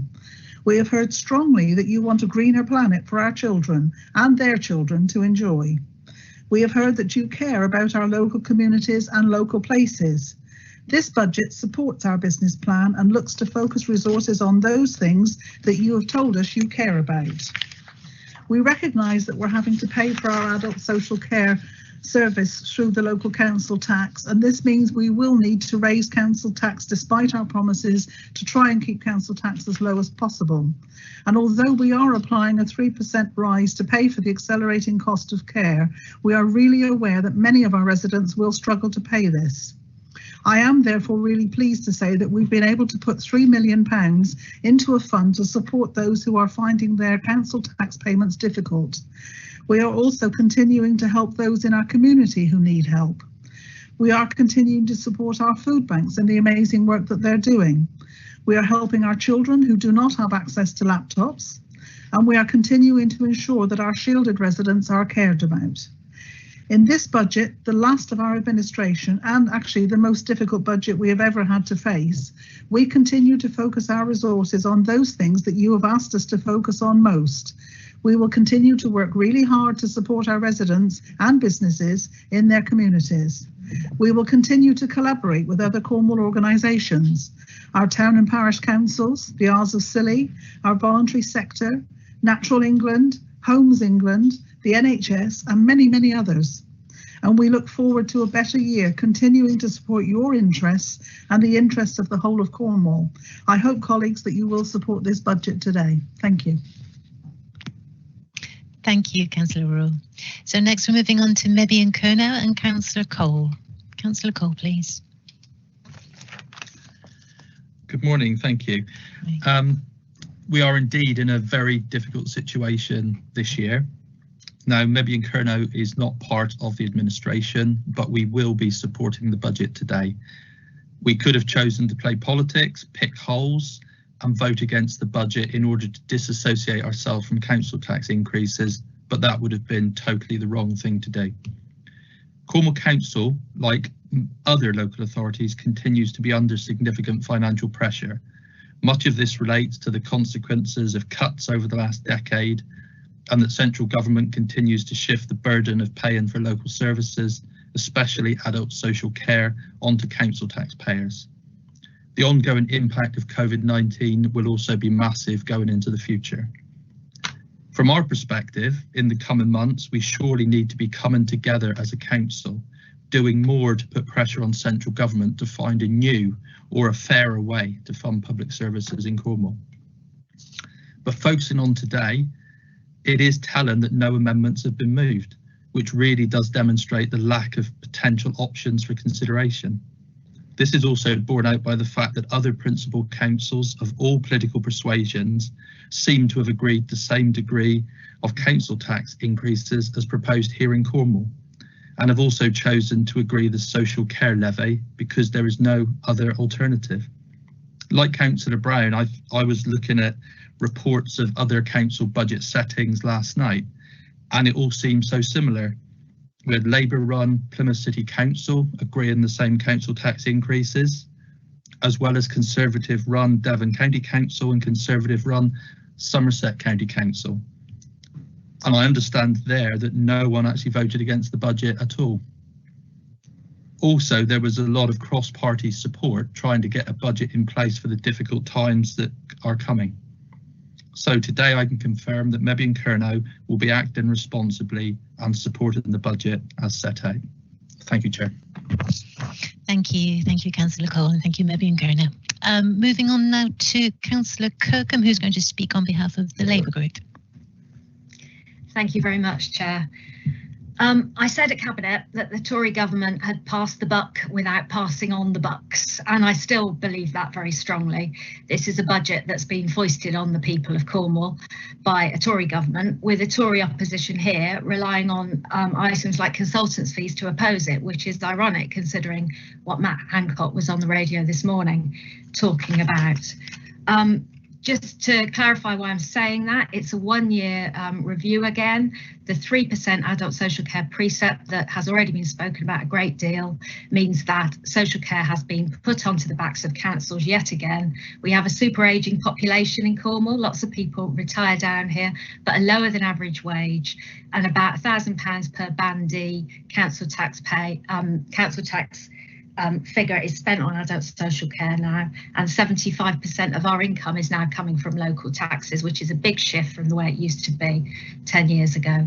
It's too big a burden for the people of Cornwall, and it doesn't even cover our adult social care needs, nowhere near.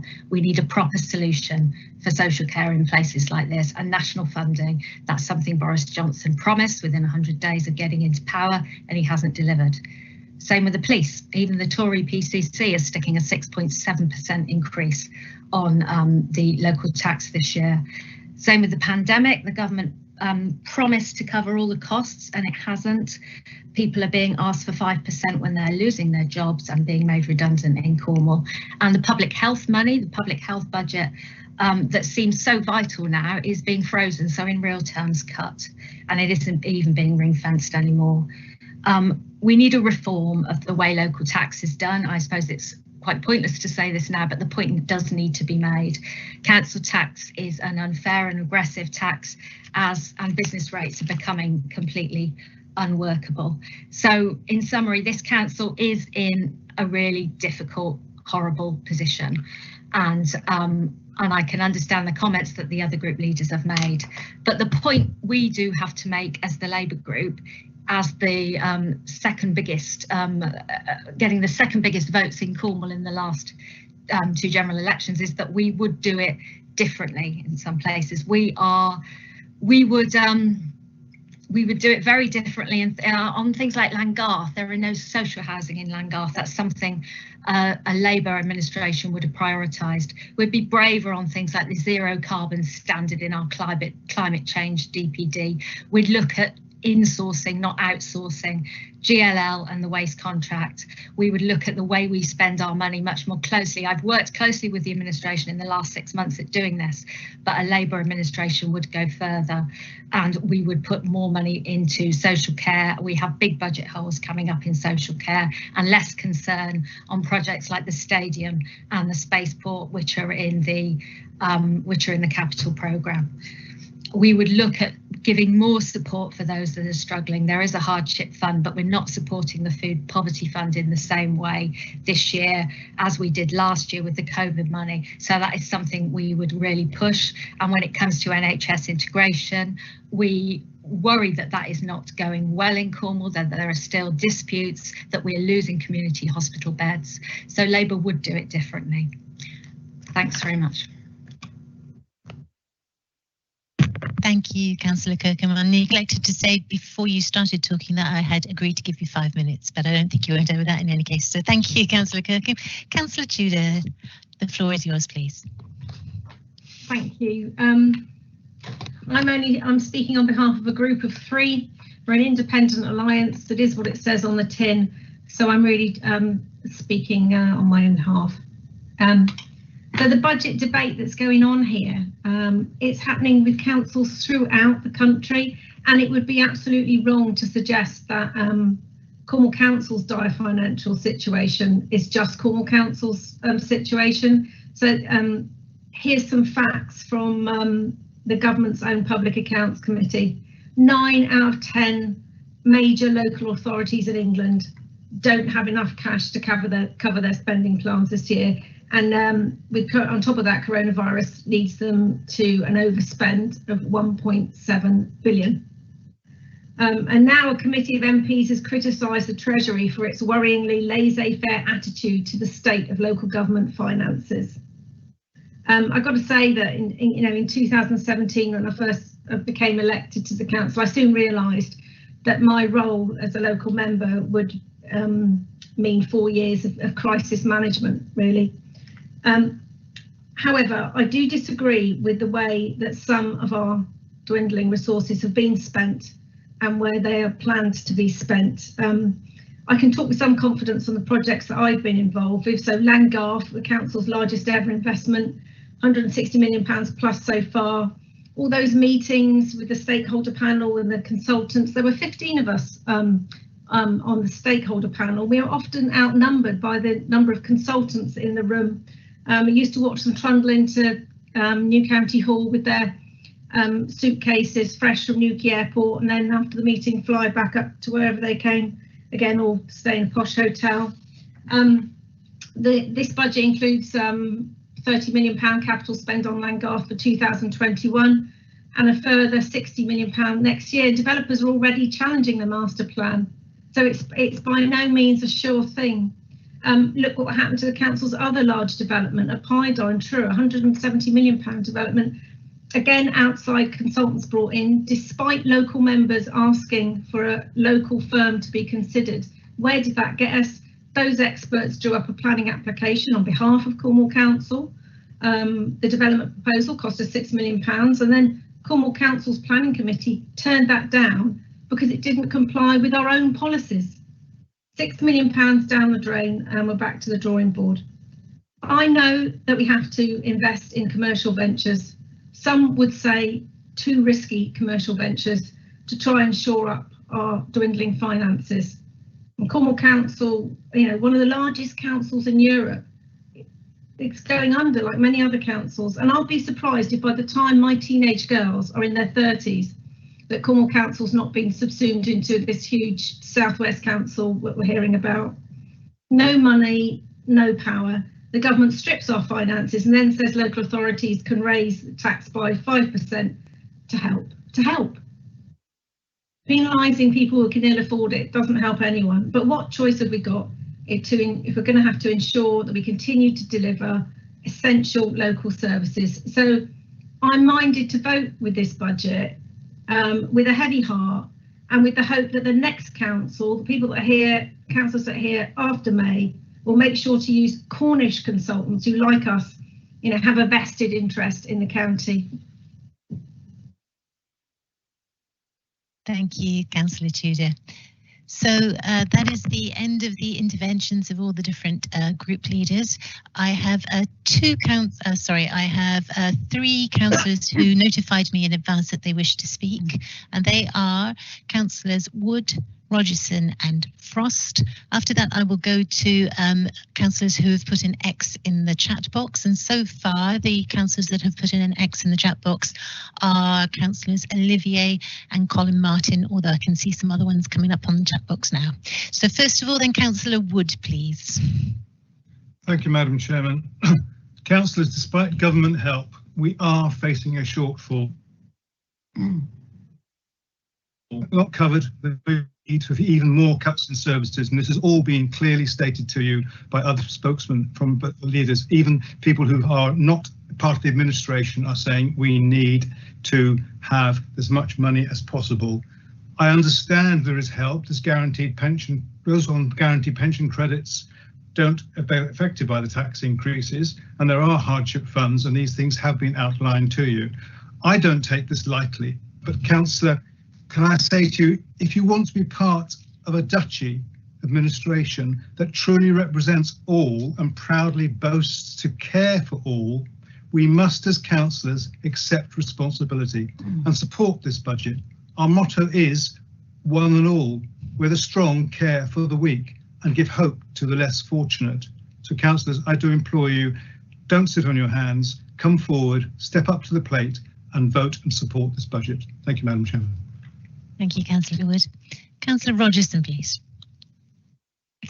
Thank you. 253 pages of figures, numbers, percentages, graphs and tables. But you know, Madam Chairman, that's not what a budget is. A budget is about human beings, about our residents, how we can fulfil their needs, their wants, their aspirations. It's about the future of Cornwall. So what does the uplift of 145 million in the capital programme actually mean to our people? Well, as Chair of Scrutiny, I welcome the thousands of children who will benefit from the funding invested in dealing with the backlog of maintenance in a number of our schools. The children in every one of our divisions will benefit from the further 6 million invested in our outstanding children's services. Surely no one could fail to vote for those responsibilities. But Madam Chairman, let me make this personal and local, and I'm sure every member could also do this. Let me tell you what this uplift means to my division, and let me make this honestly about my residents and what one very small part of this budget means for them. Bodmin has some of the most seriously deprived areas in Cornwall, and that brings with it its attendant health problems, both psychological and physical. Our two wonderful surgeries continue to provide care even within the pandemic, whilst overstretched and underfunded. They have been negotiating for years to provide better facilities and an improved health infrastructure. Within this capital ask is a small amount, just over 200,000. It's just a figure, it's just a number.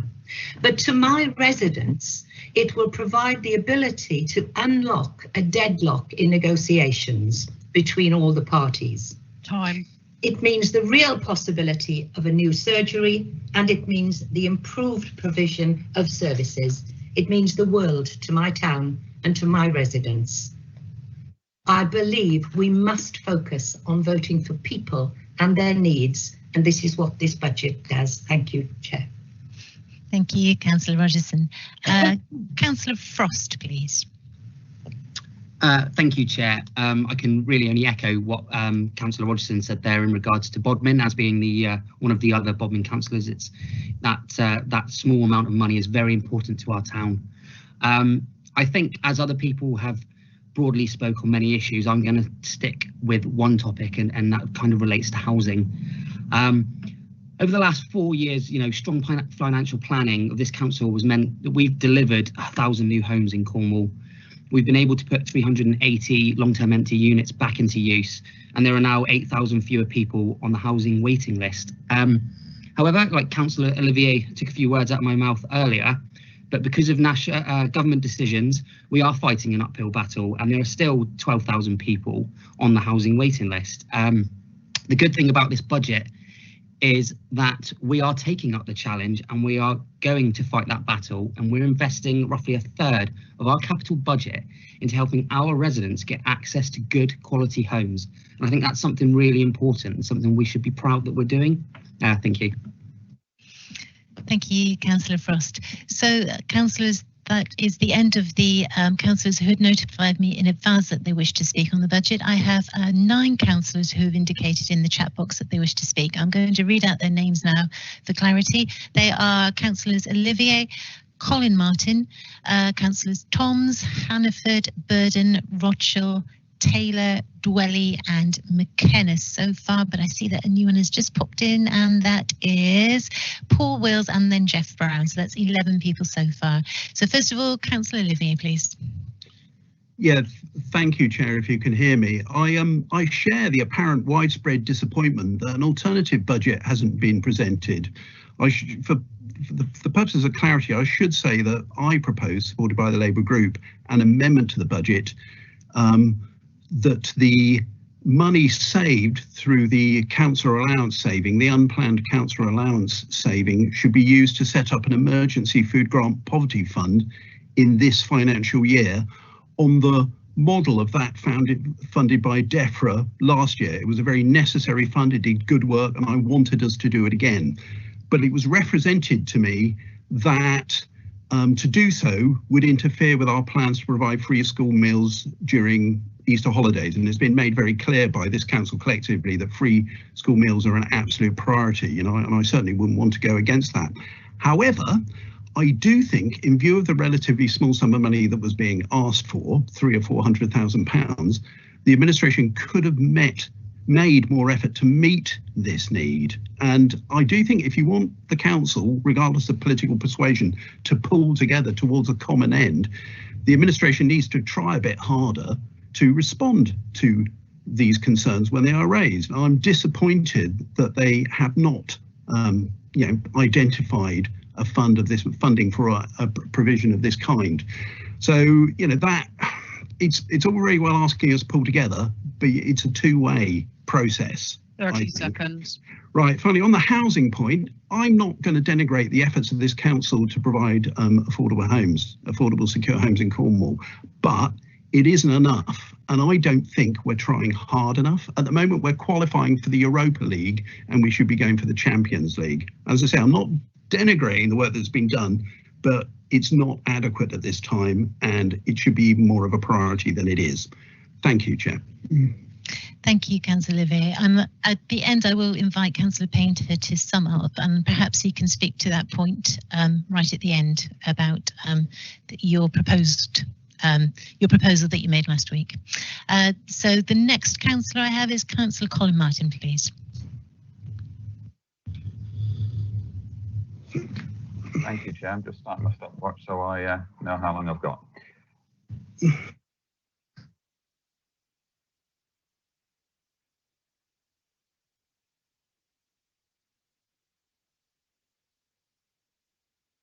Chairman, you're on mute. I can't hear Councillor Martin at the moment. Councillor Martin? Monitoring officer, can you hear Councillor Martin?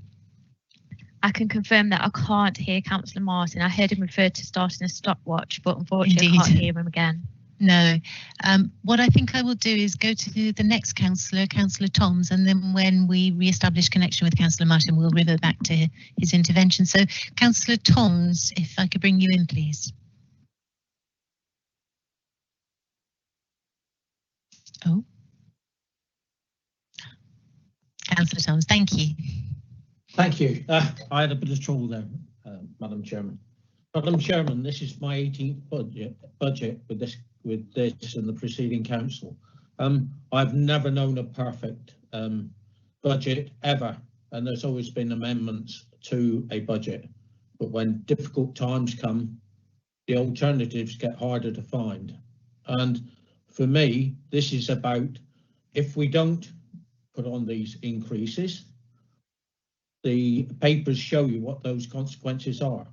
To give you some facts, currently this year, the ratepayers at Band C are paying £125, which goes into adult social care. If we take the extra 3% this year, it goes up to £169 for every household that is paying council tax in Cornwall. You know, if we put up the full amount and add in the amounts from the police and crime commissioner and the local town and parish council taxes that have increased, many of our residents will be paying over £100 more. When you look at the consequences of that, I know people that are living as families on £60 and £70 for their food a week. So it is a massive increase and a hard task. Let's look at the deprivation in Cornwall. 30 seconds. We know that at the current time, 12.4% of all families in Cornwall are in fuel poverty. There is a massive increase coming in those that are children that are in poverty, up to 34% more, in fact, in the reports that are available. We need to be very careful that we don't overstretch these families. I welcome the £3 million that is added in, and I appreciate that, and it needs to be very easy to get into and get that money out the door. Thank you. Thank you, Councillor Toms. Councillor Colin Martin, are you back with us? Councillor Colin Martin? No. So then I'm going to move on to Councillor Hannaford, please. Sorry, Hannaford. There you are. Just got connected now. Can I still go? We can hear you now. Okay. I'm really sorry about that. Well, I wonder if it was your stopwatch. I'm not sure how much you heard. We heard nothing. Right. Well, I only got about 40 seconds and you cut me off. I'm not sure how much you heard. Instead of a 1% cut, we're looking at a 5% increase, costing the average taxpayer an extra £75. Can you still hear me okay? Yep. Okay. There are two simple reasons for this increase, and they both involve broken promises. Last March, the government made a desperate plea to councils across the country to do what it takes to help people get through this, and don't worry about the cost, we'll reimburse you later. Cornwall Council rose to the challenge, helped those in need, and kept delivering promises. At the latest count, they've left Cornwall Council out of pocket by £9.4 million. That's enough to put your council tax bill up by 2% instead of down. Hopefully these COVID costs are a one-off, but there is an even bigger promise. Sorry, I'm going to stop you because you are breaking up a little bit. What I'm going to do, perhaps either turn your camera off, or if I go to other councillors first, perhaps you can log off and then log back in again. It might help re-establish your connection. So what I'd like to try and do actually is I'll bring in Councillor Hannaford first and then come back to you in about 5 minutes or so, Councillor Martin. Is that all right? Councillor Hannaford. Thank you, Madam Chairman. As is my tradition, I'll be looking at this through the lens of my portfolio, focusing on climate change and localism, which affects us all. So we've achieved a great amount since 2017, and this budget is geared to achieve much more as we emerge from the pandemic and focus on a green recovery. In a first for a local authority, we have used our groundbreaking climate change decision-making wheel to help inform this budget. For me, the real value of that decision-making wheel is not just to inform our final decisions, but to bring social and environmental goals right to the outset of the project development. It is a great tool for us all to challenge our thinking and get creative in finding ways to maximise the benefit for people and planet from every project, using our investment to drive social value for people in Cornwall. Our approach to localism has been recognised as leading the way in the national report Power Partnerships, which says localism in Cornwall is advanced. Over 100 communities have had assets devolved to local ownership, and we're proud that resident satisfaction has improved across the piece. We have relinquished power to the people, putting communities in control of hundreds of much loved assets and services. Where other councils have closed libraries, Cornwall has put them under local management, resulting in improvements to services. The budget proposals will see Cornwall Council put at least 20 more community assets and services back under local control. 30 seconds. We have led action to make Cornwall carbon neutral by 2030. Since 2017, we have allocated a total of £204 million to projects tackling climate change, and by levering in external investment, that's been doubled to 408, making our money go further. We've invested in renewables, deep geothermal, mass tree planting, retrofitting our homes and electric vehicles and charging points. This is a budget with the climate and ecological emergencies and localism at its heart as we decarbonise and decentralise and empower communities. Although not ideal, please support the budget. Thank you, Councillor Hannaford. So I'm just going to read through the rest of the names that I have currently here, just so that you're all aware. So Councillors Burden, Rothschild, Taylor, Dwelly, McKenna, Wills, Jeff Brown, Kenny, and then hopefully back to Colin Martin. So Councillor Burden first, please. Madam Chairman, thanks. My question is on the capital programme. Members over the last few years have been intrigued by who has been the promoter of this very enthusiastic capital programme, investment programme, and we're not quite sure who pushed it forward. Was it officers or was it the cabinet members themselves? However, reading between the lines and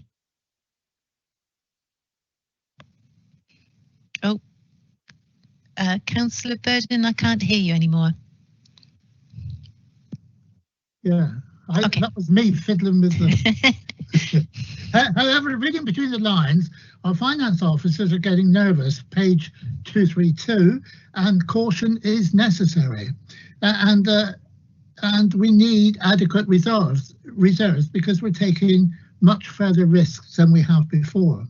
With a capital programme of 1.3 billion, yet none of it is a quick earner. So you can't say, oh, we'll get our money back in 3 or 5 or 10 years' time. Even with the medium term, it doesn't look very promising. The other issue is all capital programmes have a revenue consequence. You cannot borrow money without actually paying some interest, etc. And there's other things that you have to pay when you go for these big schemes, which can, without notice, escalate out of control. My question is to the Deputy Leader is, what will now your recommendation be for those pipeline schemes on page 229? Go on regardless? 30 seconds. Or actually look at the possible consequences of adding a greater burden on the revenue and then an ever increasing council tax charge to the council taxpayer. We must not go on regardless with these schemes. They have consequences, and the consequences will have to be picked up by the council taxpayer with an increased council tax because we're paying interest on those capital projects. Thank you. Thank you, Councillor Burden, and I will invite Councillor Painter right at the end to address that point. Councillor Rothschild is up next, please. Councillor Rothschild. Thank you, Chair. I did find the decision to support an increase in the precept a difficult one personally. I represent a division which has a significant amount of deprivation, and yet at the same time I need to secure extra funding for adult social care. The failure of successive governments to fund adult social care properly continues to be a real challenge in us providing high quality responsive services, and Leave members across the South West are proposing the 3% increase to their adult social care budget with heavy hearts. The transformation of adult social care is a long-term project and good progress has been made as evidenced by recent reports. The demands on adult social care continue to rise even without the impact of coronavirus. However, since 2017, we have improved care for vulnerable and older adults and freed up over 7,000 hospital bed days a year, ensuring that people get the care they need to leave hospital without delay. Help more people to get well enough to live independently in their own home, again after staying in hospital rather than going to care. And thanks to our investment in reablement services, this year 11% more older people are going home after staying in hospital rather than go to care. Achieved a 24% increase in the number of people with learning disability who now have a paid job. Increased investment in adult social care by over £44 million a year so we can care for the growing number of vulnerable and older adults in Cornwall. Achieved a 3% increase in the number of people we care for who say their quality of life is so good it couldn't be better or very good, and that now stands at 38%. 30 seconds. And 91% of people we care for and support say our services make them feel safe and secure.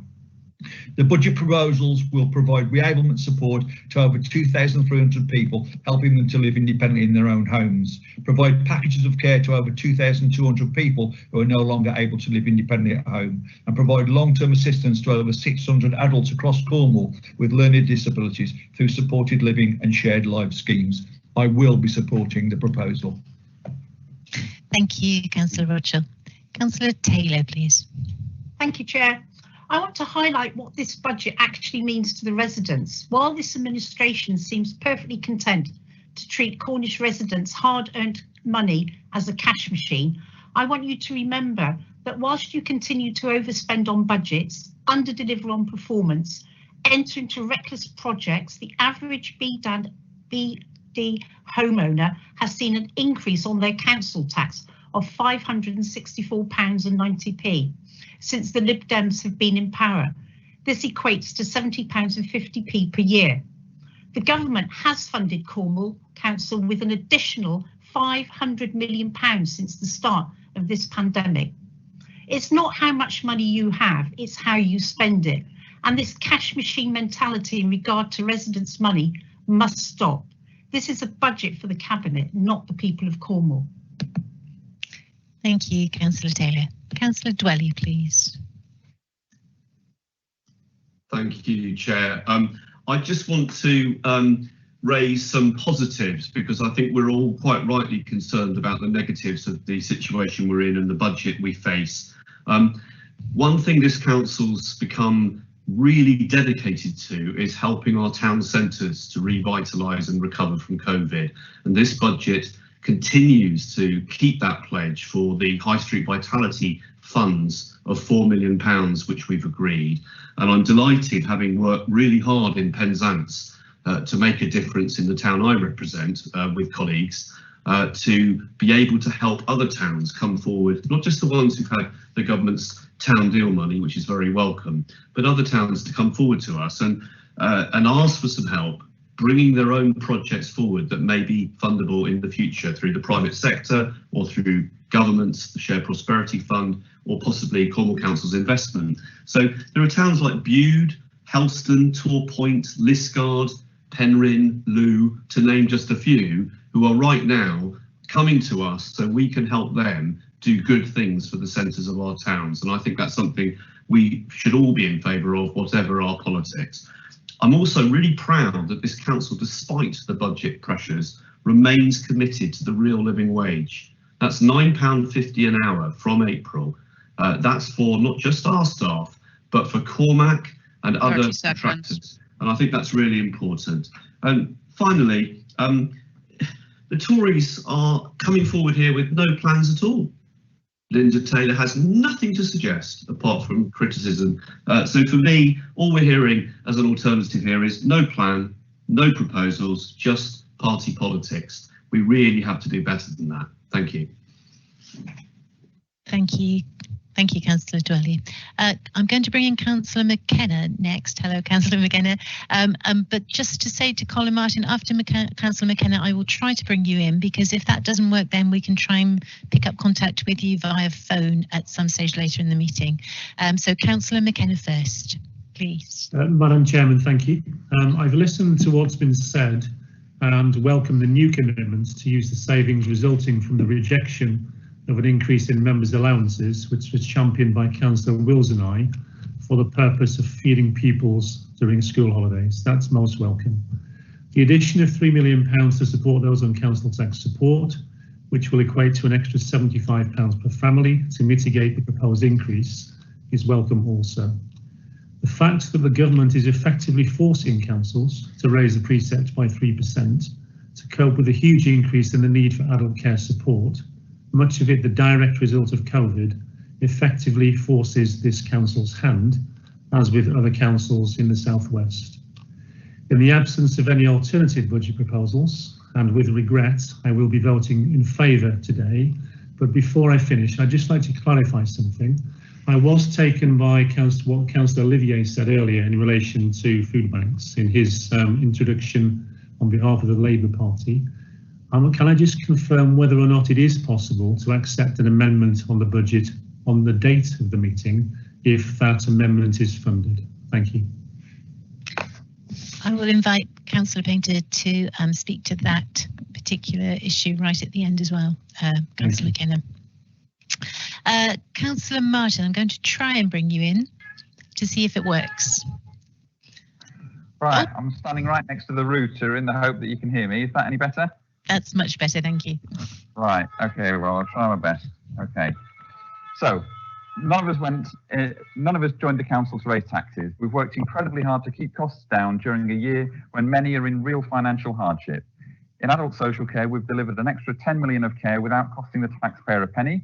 And this hard work means that for the first time in the history of Cornwall Council, we should be in a position today to vote for a 1% cut in council tax.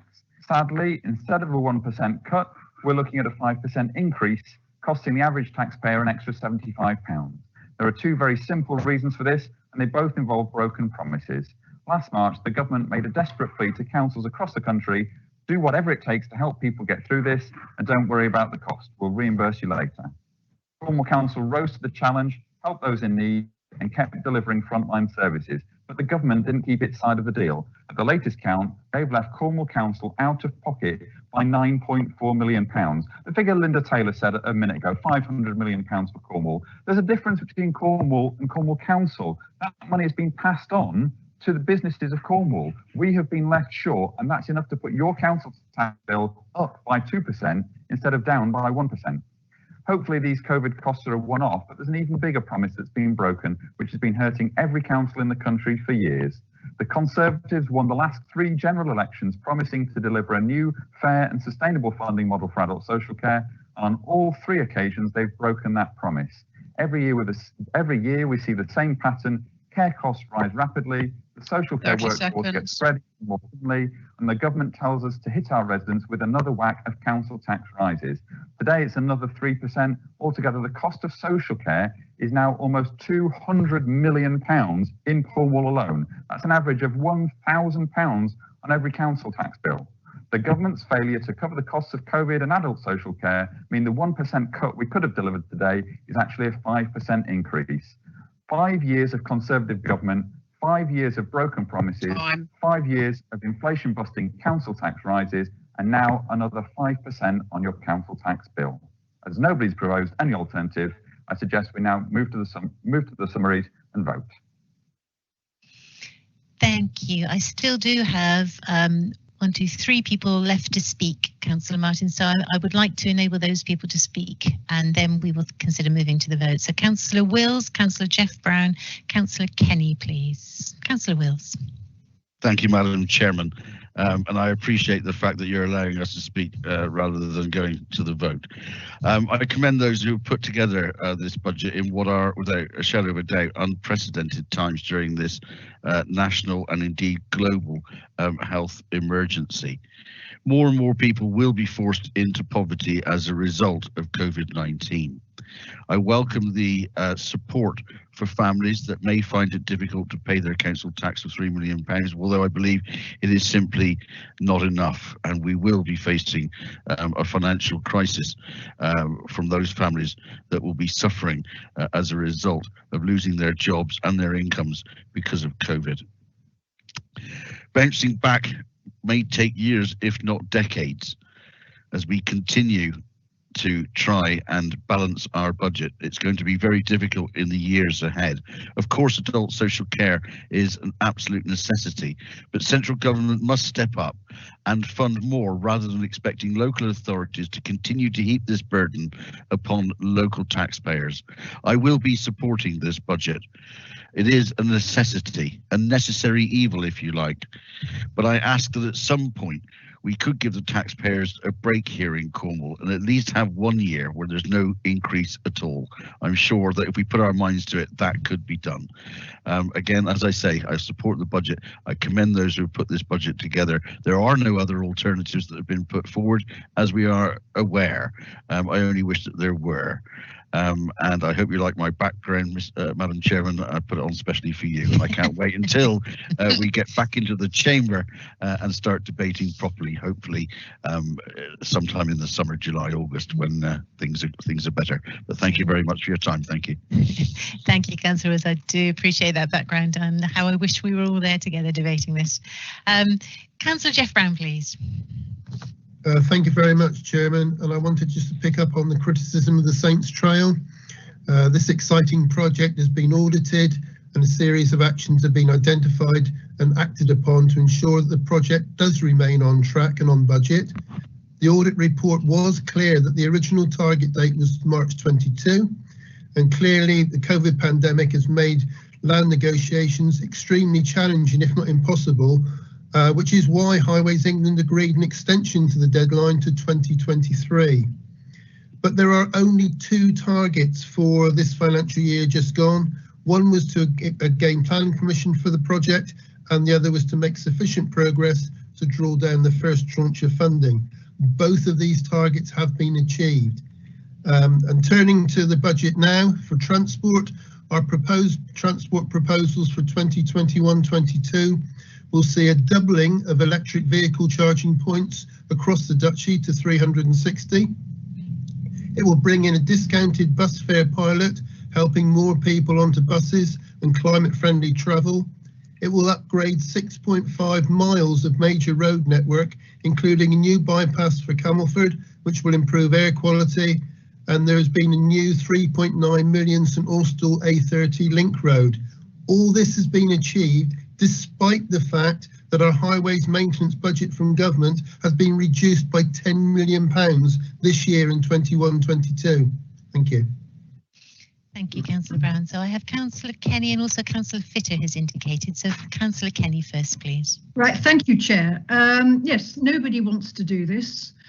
We don't have a choice. There is no alternative. The alternative is total financial chaos at the moment, and I'm sure Councillor Harris of all people understands and would be horrified if this budget was actually rejected. So I would urge people who don't want financial chaos to support the budget. Councillor Brown has probably jumped in ahead of me in terms of I was going to challenge Councillor Harris on the poppycock, which is his expression. He's talking about the Saints Trail. It's a tremendous project. It's going to be great for Newquay. It's particularly great that next week we're actually starting on a brand new car park solely to service the extra business that we're expecting into our towns. So keep the headlines down, please. And sorry, we just have to support this budget. Thank you, Councillor Kenny. Councillor Fitter, please. Thank you, Madam Chairman. I just wish to say that this is a budget for the future. It's not a budget for the council sitting here today. Many of us will not be here come next May, but it's a budget for the new council, and it's a bright budget which gives us a bright future. And we would certainly be derelict in our duty if we did not pass this budget. It has been prepared by the officers and it is balanced. It is hard for a lot of the people. Many people will find it difficult, but there is no way forward. It is a budget for the future. If we are brave enough to take the decision today to pass this budget, the people tomorrow will, I'm sure, at the end of the day, thank us. Thank you, Madam Chairman. Thank you, Councillor Fitter. And I see that Councillor Biggs has also indicated he wishes to speak, so I'm going to bring in Councillor Biggs, please. Councillor Biggs in Keyhalland. We can't hear you yet, Councillor Biggs. We see you, but we can't hear you yet. I think you might still be on mute. No. Let me have a look at the participants list. Councillor Biggs, Sarah Goodall, meeting producer. Could you just mute and unmute yourself again and see if that helps?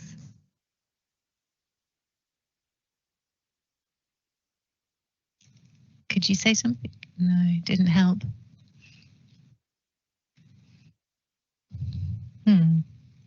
Councillor Biggs, Sarah Goodall, meeting producer. I can only suggest that you leave and quickly rejoin the meeting.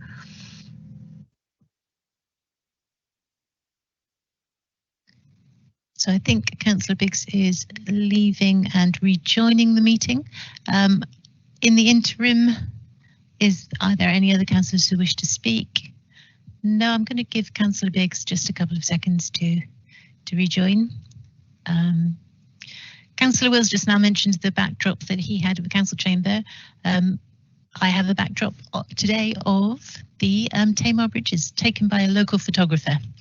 Councillor Biggs, hopefully we can hear you this time. No, we can't hear you yet.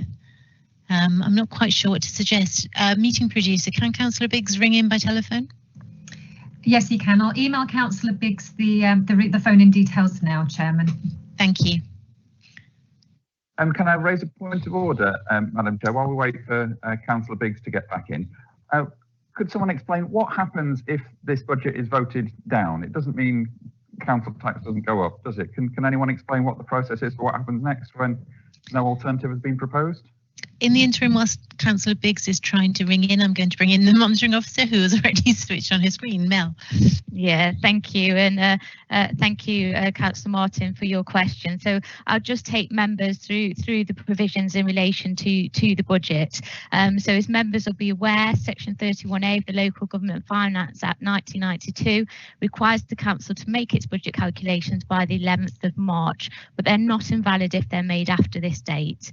As you've heard today, the budget has been through a process of overview and scrutiny, and members have had an opportunity to put forward an alternative budget. As members of Cornwall Council, you all have a fiduciary duty to your taxpayers, and the council has to set a budget. If it doesn't today, then there would be a process to go through, but the clear message here is that there's already been no opportunity for engagement, and the organisation has to set a budget. The risks if we don't set a budget are a breach of fiduciary duty to our taxpayer. It will delay the issuing of our council tax bills. It will create a significant risk of challenge by both individuals and the Secretary of State, as we wouldn't have a budget. And indeed, the Secretary of State could choose to intervene should he consider it appropriate to do so. It will mean that services will only be provided at lawful levels. It will mean that we'll have to pay money to precepting authorities, but we won't have been able to collect that precepting money, so it'll have an impact on our financial ability. It'll mean that we won't be able to, we will restrict our impact on entering into contracts. And of course, it creates an adverse publicity and reputational damage. Finally, although highly unlikely, could be a limited personal liability circumstances for members if there's been serious improper conduct. But as I said, that is highly unlikely. So hopefully members, that set out a number of implications if the council doesn't set a budget within this administration and when we need to do so. As I say, there is a process if the budget isn't approved today, but we do need to be setting a budget for the organisation. I hope that clarifies the position, Chairman. Yes, thank you, Monitoring Officer. That's very clear.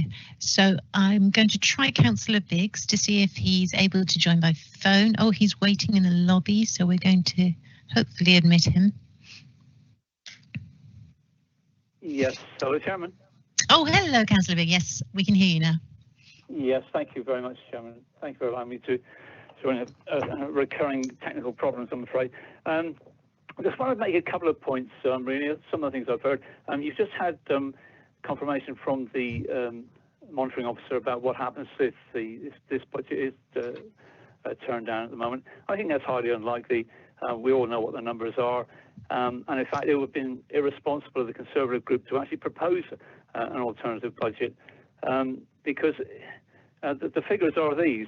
The the cost of producing this budget and putting it in front of members costs about £1.3 million. Those are the figures from our own officers. If the Conservative group put forward an alternative, which will be voted down, we know, that could cost anything up to £500,000, and that would be utterly irresponsible. So I think that's something that people ought to bear in mind.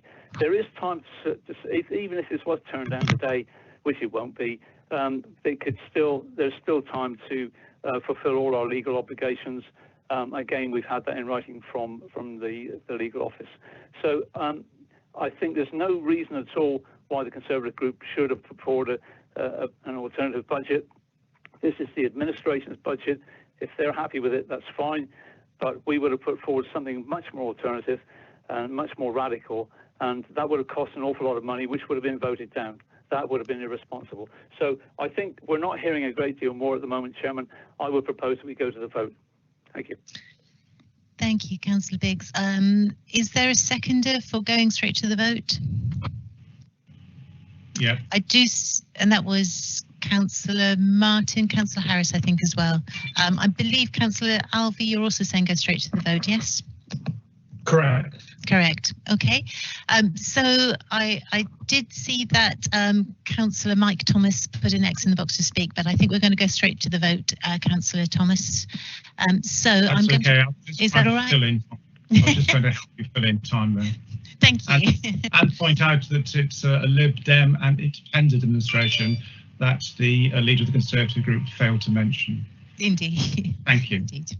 So before we go to the vote, councillors, I do need to bring in Councillor Painter, the deputy leader of the council, to respond to the comments, to the questions from councillors Olivier, Burden and McKenna, and also to sum up, please. Councillor Painter.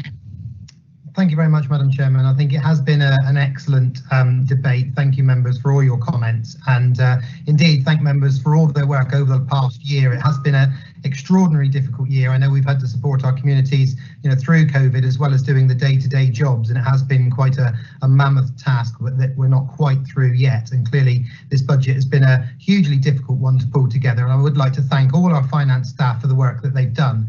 I would just like to clarify that Councillor Biggs said there was a cost of compiling the budget.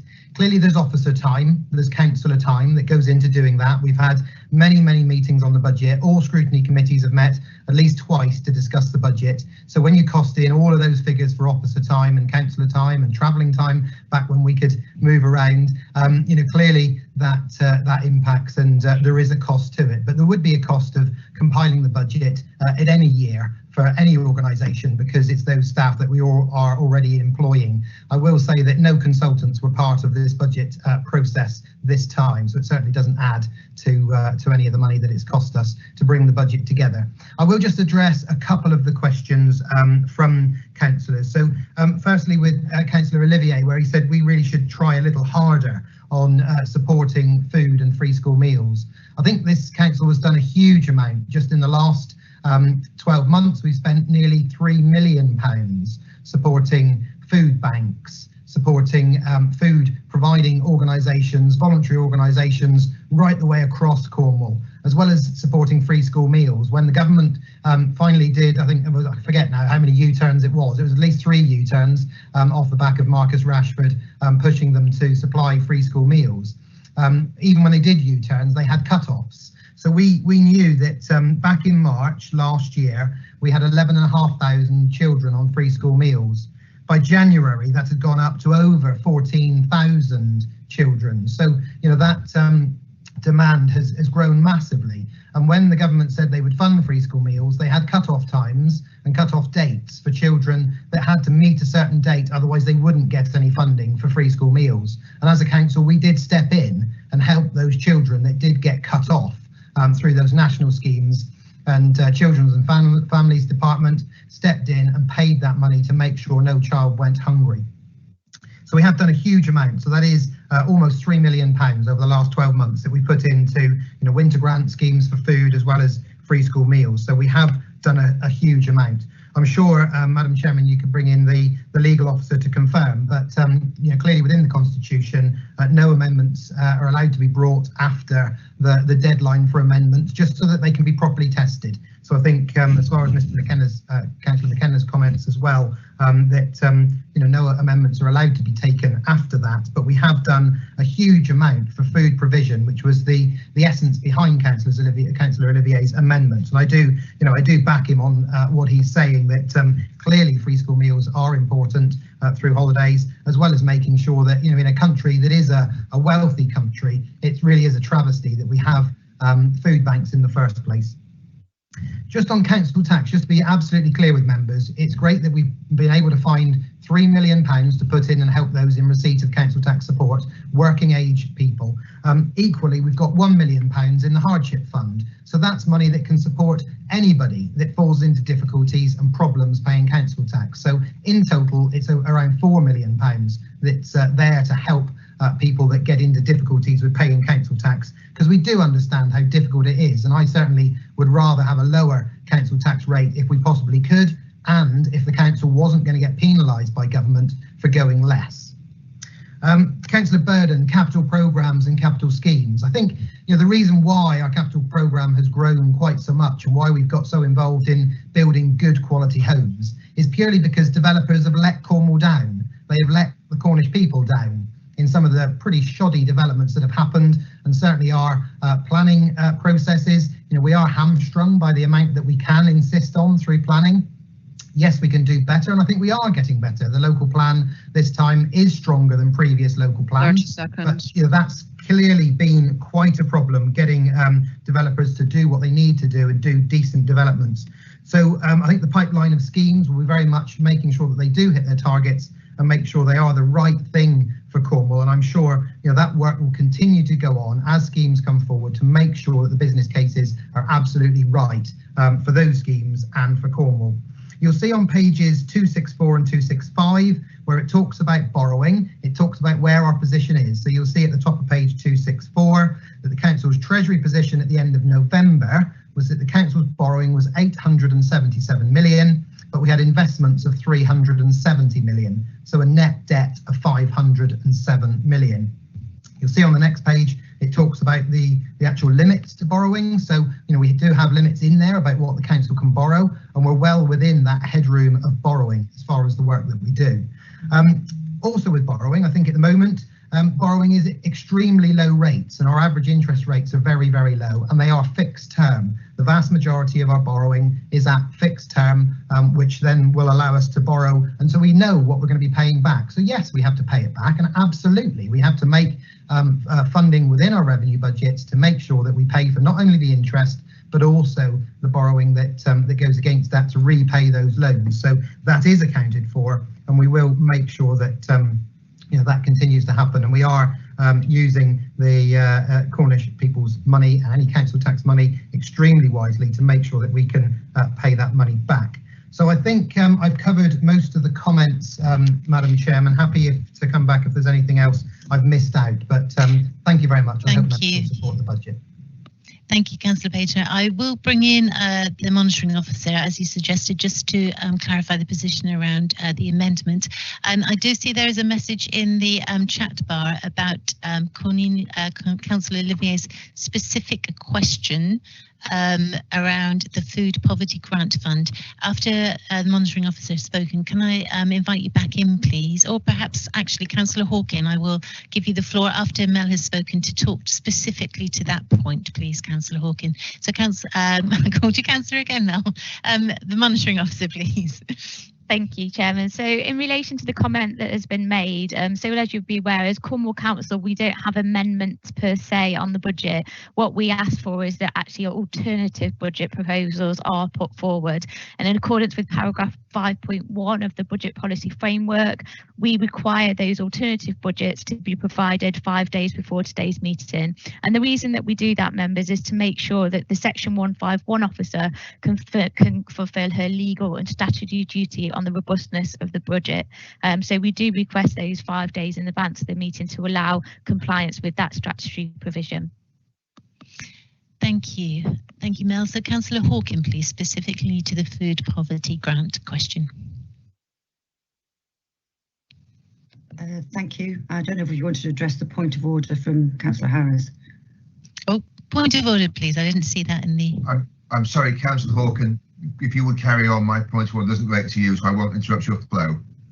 Okay, so I'm just going to try and help a little bit with what I think we're trying to do with the particular bit around free school meals, and speak to some of the things that Councillor Olivier was talking about, because I think he probably missed me saying them at Cabinet, although we've had a conversation since then. So I would agree with him that the support through community groups and for the DEFRA funding was a really positive move, and really helped people in Cornwall. And I think that we have been working with voluntary sector organisations using the Winter COVID grant. And if there was extra money found somewhere, then absolutely continuing to put that into food poverty would be something I would be supportive of. However, what we found was a situation where last full council we took a vote together around council allowances, which allowed there to be an element of the budget which had not been identified. So I proposed Cabinet support that we use that for free school meals during the Easter holidays. You could argue that it could have been used in the way that Councillor Olivier described, to give to community groups. What we do know, because we've done it several times over now, is that the free school meals offer during the holidays that we've run, we can run that at pace, and we can run that effectively, and it puts money straight into the hands of people to be able to feed their children via the school systems, etc. So it's a strong way of making sure that money goes to people who need it. In all my conversations with food banks and those across the food insecurity network, they would say that if you help in one part, it helps all. So when we've had the times before where there was reference to the different U-turns by government, when we've had those moments when things have been close to the wire and families haven't known whether they're going to be fed in the next holiday or not, then we've had the situation where food banks have had to gear themselves up, assuming there was going to be a need that they had to address. And they have said to me that actually us providing that funding and that support for free school meals particularly helps those families. Now, one of the things that it is worth mentioning is that in addition to this, we've also got the holidays and food scheme from holiday activities and food scheme from the government. I imagine a lot of people assume that that means it's going to meet the need. By our calculations, it will not. They have some obligations about how many weeks of holiday provision needs to be made with that 1.6 million, and that would not cover the 15,500 young people, children and young people on free school meals in Cornwall. It would not cover that need.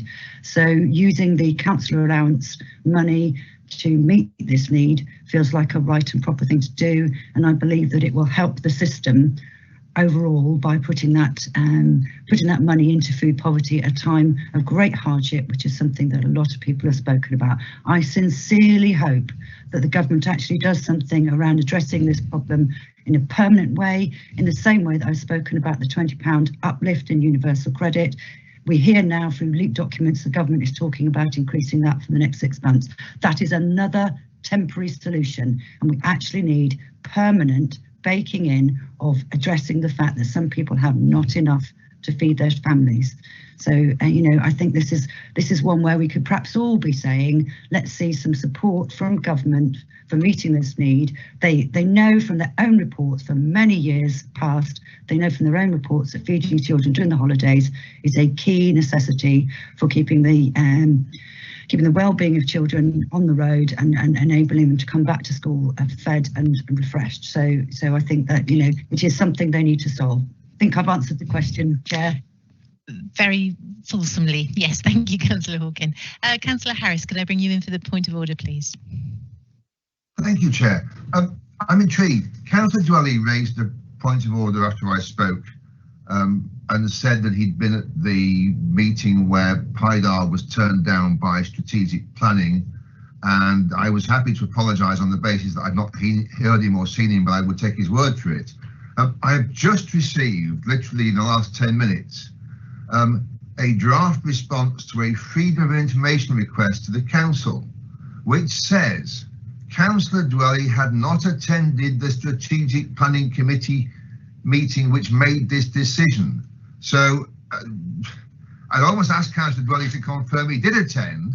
I did attend. In that case, we have again got a Freedom of Information request response incorrect, but that's not a matter for a point of order, but I thought I would clear it up, Councillor Dwelly, at least here in this case to assist you, sir. Thank you. Thank you both gentlemen. Well, I guess my response is wrong. Thank you. So since the point of order doesn't necessarily relate to this particular vote on this budget, I'm now going to move to the budget.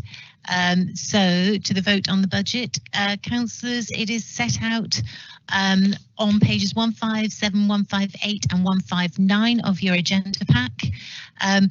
And this in accordance with the Local Authority Standing Orders Regulations of 2014, it will be recorded by a it will be taken by a recorded vote on the budget. So I'm going to bring in, see, I did it again, the monitoring officer. I nearly called you councillor again.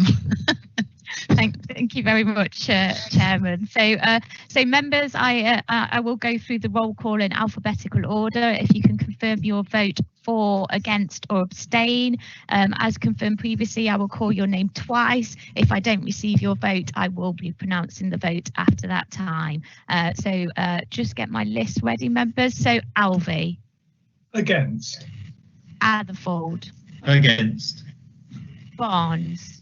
Against. Against. Was that Batters? Yeah, Batters. Yes, 4. You broke up. Sorry, 4. Thank you. I think we have some barking dogs in the background there. Whoever that is could mute their mic until you're on your vote. Biggs. Councillor Biggs, are you on the phone? Are you able to confirm your vote? *6 if you need to unmute. I'll come back to Councillor Biggs. Biscoe. I'm 4. Jeff Brown. 4. Malcolm Brown. 4. Thank you. I'm just going to pause there because I can see Councillor Biggs on my screen. Councillor Biggs, are you able to confirm your vote for me? No, we can't. Can I ask you to call through? Can you call through Councillor Biggs with your vote, please? He's typed against, Mel. He's typed against in the chat box. I can see that. Unfortunately, I do need to take a recorded vote and I will need to hear from Councillor Biggs on his vote. So if Councillor Biggs could call through, that would be grateful. Councillor Bull. 4. Councillor Burden. 4. Councillor Uscombe. 4. Councillor Callan. 4. Chopak. 4. Code. 4. Cole. 4. Collins. 4. Crago. Against. Quaker. Against. Dorr. Again. Desmond. Councillor Desmond, are you able to confirm your vote for me, please? I'll come back to you. Dolphin. Councillor Dolphin, are you able to confirm your vote? I'll come back to Councillor Dolphin. Councillor Duffy, I can see you on my screen. Are you able to confirm your vote, please? 4. Thank you. Dwelly. 4. Dyer. Against. Ethorne Gibbons. 4. Thank you. Eddie. 4. Edgerton. 4. Ekinsmith. 4. Ellenbrook. Against. Elliott. Against. Evans. Councillor Evans, are you able to confirm your vote, please? I'll come back to Councillor Evans. Fairman. 4. 4. Dashman. Against. 4. Foot. Councillor Jesse Foot speaking. 4. Thank you. Formosa. Against. Frank. 4. French. Councillor French has left the call, monitoring officer temporarily. Thank you. Frost. 4. German. 4. Giles. Against. Greenslade. Councillor Greenslade, are you able to confirm your vote for me, please? I'll come back to Councillor Greenslade. Councillor Hannaford. For. Harding. Abstain. Harris. Against. Harvey. Against. Hawkin. For. Hawkins. For. Treasury. For. Haywood. For. Holly. For. James. For. In. For. For. Julie, are you able to confirm your vote for me, please? Against. Jordan. Against. Harris. For. Keeling. Councillor Keeling, are you able to confirm your vote? Thank you. Kenny. For. Kirk. Against. Councillor Kirk, can I just confirm that vote was against? Against. Thank you. Kirkham. Against. Knightley. For. LeBroy. For. Lennox Boyd. Against. Long. For. Luke. For. And Martin. For. In. For. For. May. For. McKenna. For. McLenning. Against. Andrew Mitchell. For. Pete Mitchell. For. Monk. Against. Moorcroft. For. Mauld. Against. Musto. Against. Nicholas. Monitoring Officer Councillor Nicholas has left the call. Nolan. For. Olivier.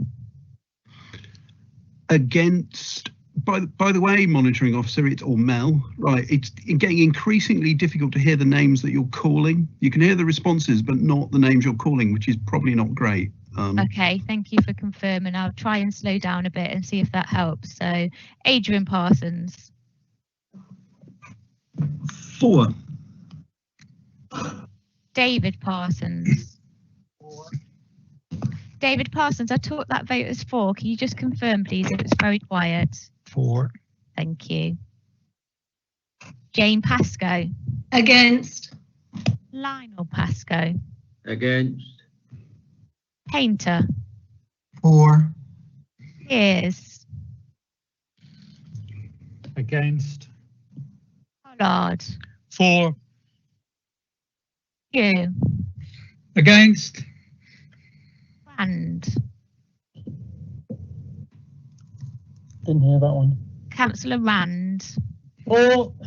Thank you. Councillor Rich. For. Councillor Robinson. Against. Councillor Rogerson. For. Councillor Rochell. For.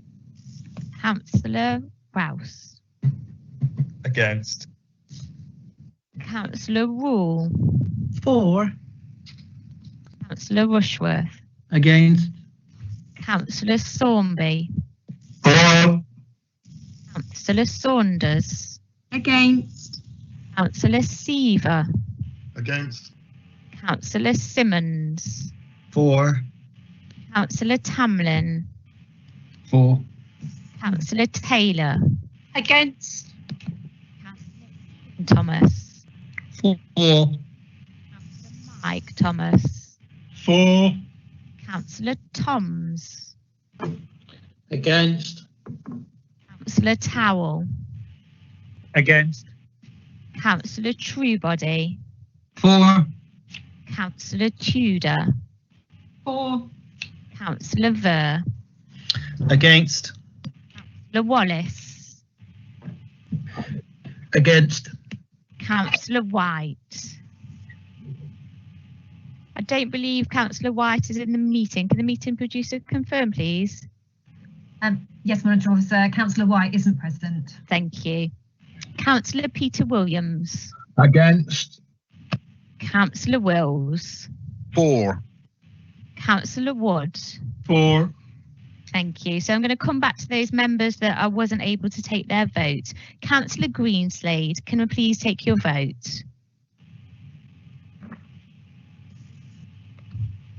Councillor Evans. Councillor Greenslade doesn't look as if he's on the call. Thank you. Councillor Evans, can I please take your vote? It's Monitoring Officer, Councillor Evans isn't on the call either. Thank you. Councillor Dolphin, can I please take your vote? Councillor Dolphin isn't on the call. Thank you. Councillor Gammon, it appears I may have missed you. Can I please take your vote? Or. Thank you. Councillor Desmond, please can I take your vote? Meeting producer, it doesn't appear Councillor Desmond is on the call. Thank you. And finally, Councillor Biggs, please can I take your vote? And it doesn't look like you're working, so I can visibly against. Thank you very much, Councillor Biggs. So, Chairman, that concludes the vote on relation to this item. If you can just give us a few seconds, the Democratic Service Officer will confirm the outcome of that vote. Mel, sorry to butt in. Are you counting Councillor Biggs's vote or not? Because I would have said he'd given a pretty clear indication by holding up the sign. Yes, I am counting that. Unfortunately, I couldn't accept it in checkbox because the public can't see that vote. But given that his camera's on and luckily for him, he can spell, I think I'm happy to confirm that vote. So yes, that will be included. Great. Thank you.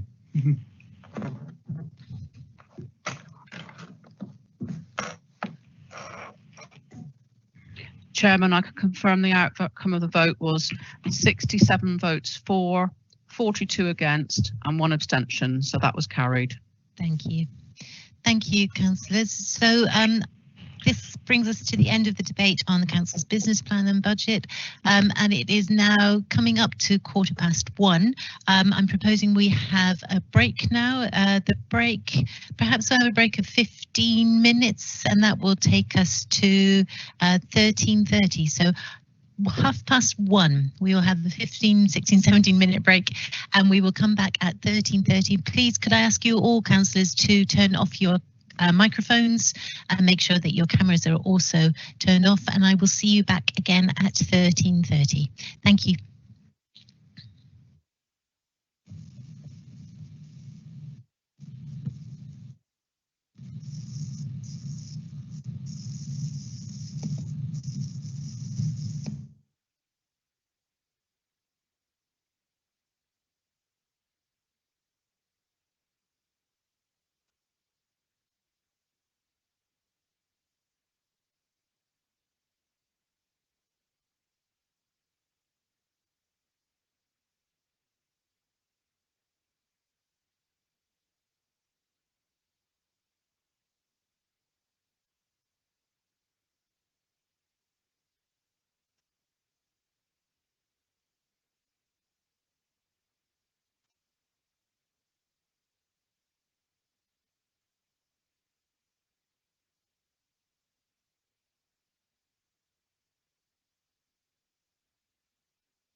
meeting producer. Sarah, are you with us?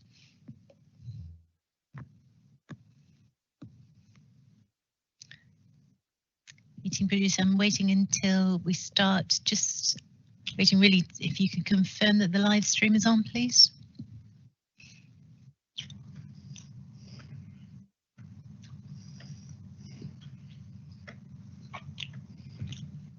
Chairman, we're just checking in with our meeting producer just to confirm if the live stream is working. Lovely, thank you, monitoring officer. Councillors, I'm going to wait until I have confirmation that the live stream is on before we recommence.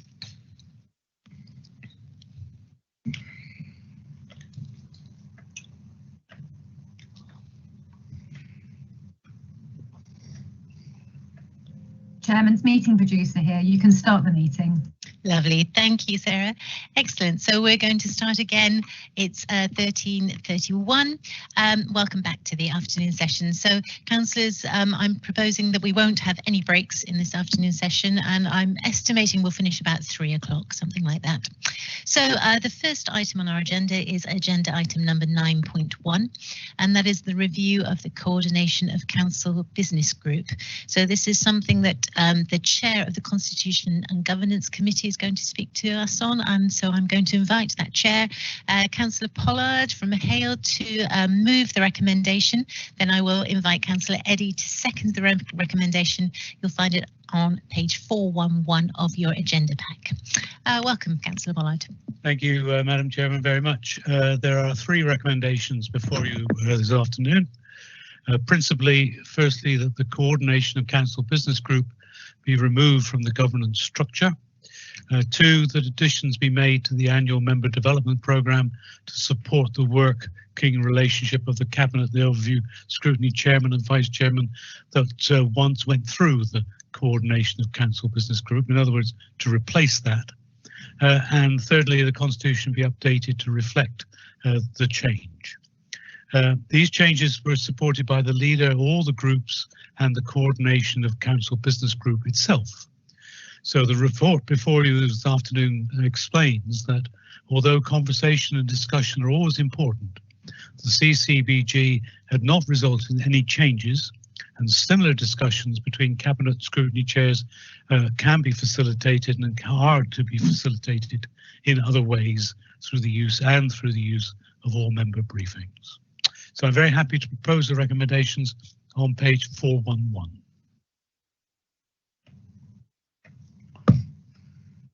Thank you, Councillor Pollard. I just had to take myself off mute there. Councillor Eddy, please. Thank you. Thank you, Chairman. I'm very happy to second those recommendations. Thank you. Thank you, Councillor Eddy. So, councillors, is there any councillor who wishes to raise a question about this item? I'm having a look at the chat bar on the right. I cannot see that anybody is putting in an X. No, I'm going to give you another couple of seconds, councillors, just in case anybody wishes to comment. But I cannot see any comments, any X's in there. So I'm going to go to the vote. So again, councillors, we're going to try and do this by the raise your hands function on Microsoft Teams. So I'm going to invite the monitoring officer in. And councillors, anybody who is in favour of this, please raise your hands now. All those councillors in favour, please raise your hands. So we are voting on the review of the coordination of council business group. The recommendation is set out on page 411 of your agenda pack. And we are voting for by raising hands on the MS Teams function. Monitoring officer, you are on mute. Thank you, Chairman. Councillor Flashman, please can I take your votes?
So we are voting against the recommendation.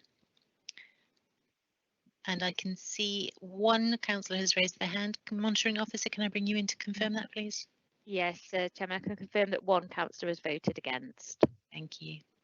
Thank you. If that one councillor, if you could now lower your hand, and then we will move on to abstentions. Thank you. That hand has been lowered. So we're now moving on to abstentions. Any councillor who wishes to abstain from voting on this item? I can see one councillor has abstained, monitoring officer. I can confirm that one councillor has abstained. Chairman, I can therefore confirm that in relation to item 9.1 on the agenda, that the recommendations have been approved.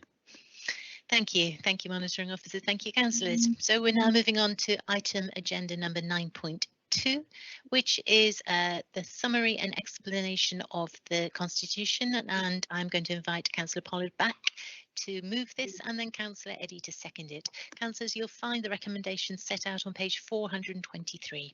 Councillor Pollard. Thank you very much, Hilary. And this particular proposal is really a matter of housekeeping. We've made a number of changes to the Constitution over the last few months, and the recommendation before you here is the tidying up of the summary and explanation section of the Constitution. Following discussion at the C&G Committee, we are proposing that the descriptions of current vision, priorities and performance, which have hitherto been part of this section of the Constitution, be removed, as we deemed it could be seen as too subjective. These updates will take immediate effect with the exception of the change in the number of councillors, which will take effect after the formation of the new council. So I'm very happy to propose the recommendations on page 423. Thank you, Councillor Pollard. Councillor Eddy, please, to second.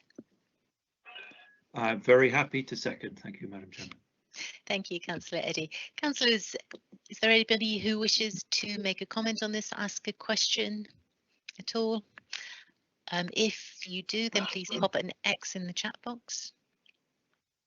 I'm going to give you another couple of seconds just to make sure that nobody wishes to ask anything. So it's not an X in the chat box, but I do see a hand raised from Councillor Dyer. Councillor Dyer, did you wish to ask a question, or are you ready to vote? No. Sorry, ma'am, I thought I was voting. Okie dokie. Well, we're going to move on to the vote then. No, we're going to move straight on to the vote now then. So, councillors, we're going to use this again to vote, raise your hand function to vote. And just to confirm, we are currently voting for agenda item number 9.2, the summary and explanation of the Constitution. All those in favour, please use the raise your hand function to indicate that you are in favour of this. Thank you. And I'm pleased. So we are voting in. This current vote is for those who wish to vote in favour of agenda item number, the recommendation at agenda item number 9.2, monitoring officer. Yeah, Councillor Flashman, please can I take your vote? Approved. Thank you. I'll take that as 4. Thank you, Councillor Flashman. And I'm not aware of any further members on the phone, Chairman. So we'll give it a few seconds and then we will call the vote. So, Chairman, if it's okay with you, I'll confirm the votes for close now, and I confirm that we have 83 members. Can I ask that you please keep your hands up when we're voting for? It's just a bit of a challenge if you then put them down. I'd like to be able to confirm a number to the chairman, so I'd be grateful. Keep those hands up. It's not as though they're physical, they're virtual, so you won't get arm ache. So just keep them up until we ask you to put them down. So, Chairman, I can confirm that we've got 86 members for. Lovely, thank you, monitoring officer. Okay, councillors, you can lower your hands now. There we go. I'll lower mine as well. So if you could lower your hands now, please, councillors. And then as soon as all the hands are down, I will invite any councillors who wish to vote against this to raise their hands, but I'm still waiting for a few more councillors to lower their hands. But we still have 7 councillors who have their hands raised. Just a few more councillors to lower their hands, please.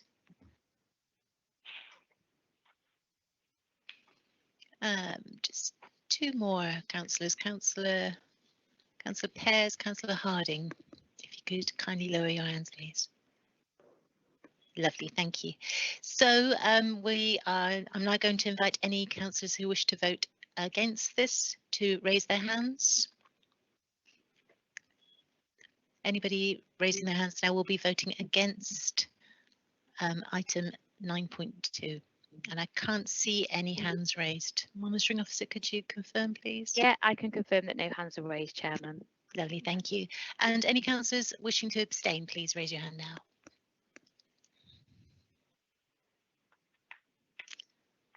I can see one hand raised. Yeah, Chairman, I can confirm there's one hand raised for an abstention, which means that that recommendation at 9.2 of your papers today, members, has been approved and carried. Lovely, thank you. So we're now moving on to item agenda number 10, which is the pay policy statement for 2021 to 2022. I'm going to invite Councillor German to move this and then Councillor Painter to second it. The recommendation is set out on page 439 of your agenda pack. So Councillor German, please. Thank you. Excuse me. Thank you, Madam Chairman. Sorry. Just getting there. So the legal requirement for the pay policy statement hasn't changed. As you're aware, the Localism Act 2011 requires the council to publish the pay policy statement on its website, and it comes through council on an annual basis. It's a statement about how we pay a pay policy relating to staff. It covers most of our staff, but not some of the smaller employment groups, such as Salisbury or firefighters. The determination of a pay policy statement is not a matter of reviewing or determining policy. It is the role of the council to agree a pay policy statement which is sufficiently clear and accessible that local taxpayers can take an informed view about whether the council's policies are fair and make the best use of public funds. So the change from last year's, I think someone else is on the line, Madam Chairman. Can we ask all members to mute their microphones, please? We've got a bit of a tune playing, so if I can ask all members to mute their microphones, please. Apologies, Councillor German. Thank you, Monitoring Officer. So the only change from the pay policy statement that Council approved last year is the addition of an equality statement at section 4. The Green Book trade unions have been consulted and are supportive of the draft. So happy to move, Madam Chairman. Lovely. Thank you, Councillor German. Councillor Painter to second, please. Thank you, Madam Chairman. Very happy to second the recommendations. Thank you, Councillor Painter. So, councillors, would anybody like to pose a question? Does anybody have a comment around this? If so, please pop an X in the chat box. I can see Councillor McClenning, you've got an X in the chat box. Could I invite you in, please? Just for a bit of clarification, we're always led to believe that the public sector are not getting any increases. That's not quite true, is it? Unless these are already agreements that are in history.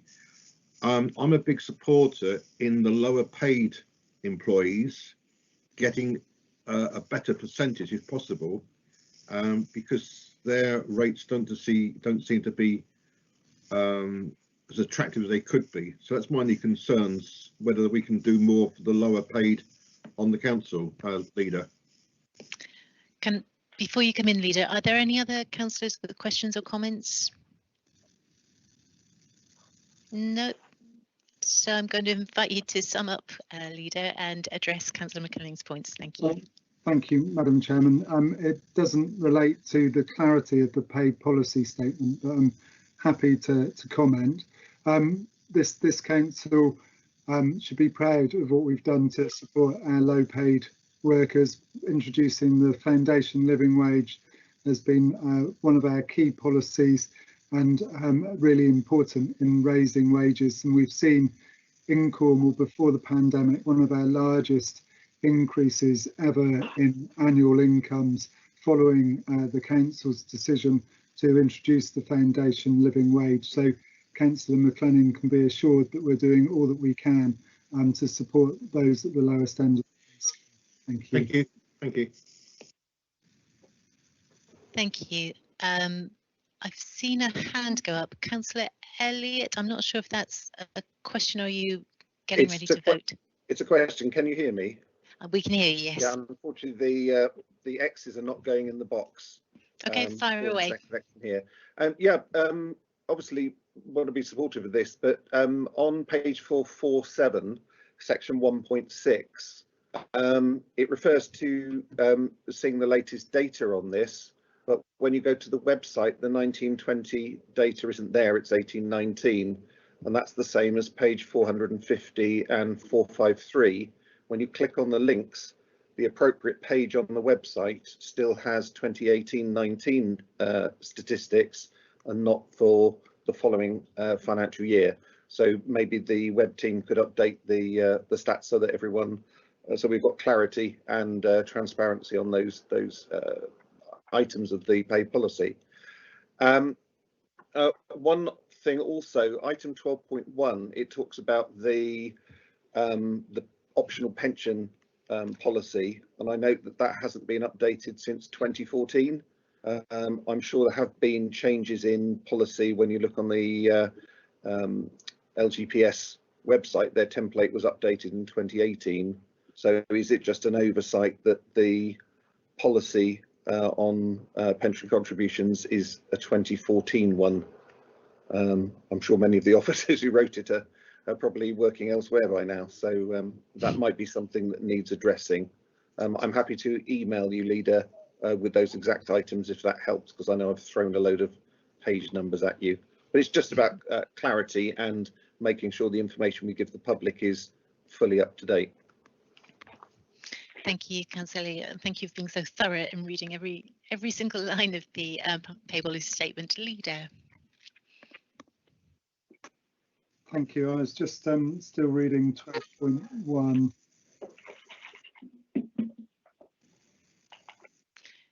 Thank you. Okay. Thank you, Councillor Elliott, for those questions. We are in the process of migrating the website, so apologies if the updated documents haven't come across. We'll make sure that they do. Thank you. Thank you. Thank you, Councillor Elliott. Thank you, Leader. So I'm now going to move to the vote because there are no other X's in the box. So as before, we are going to use the raise your hands facility for this. So councillors, we are voting on agenda item number 10. That's the pay policy statement for 2021 to 2022. Please raise your hands now if you are in favour of this. So I'm seeing quite a few hands going up. And I'm going to invite the monitoring officer in. Yeah, Councillor Flashman, please can I take your vote? 4. Thank you.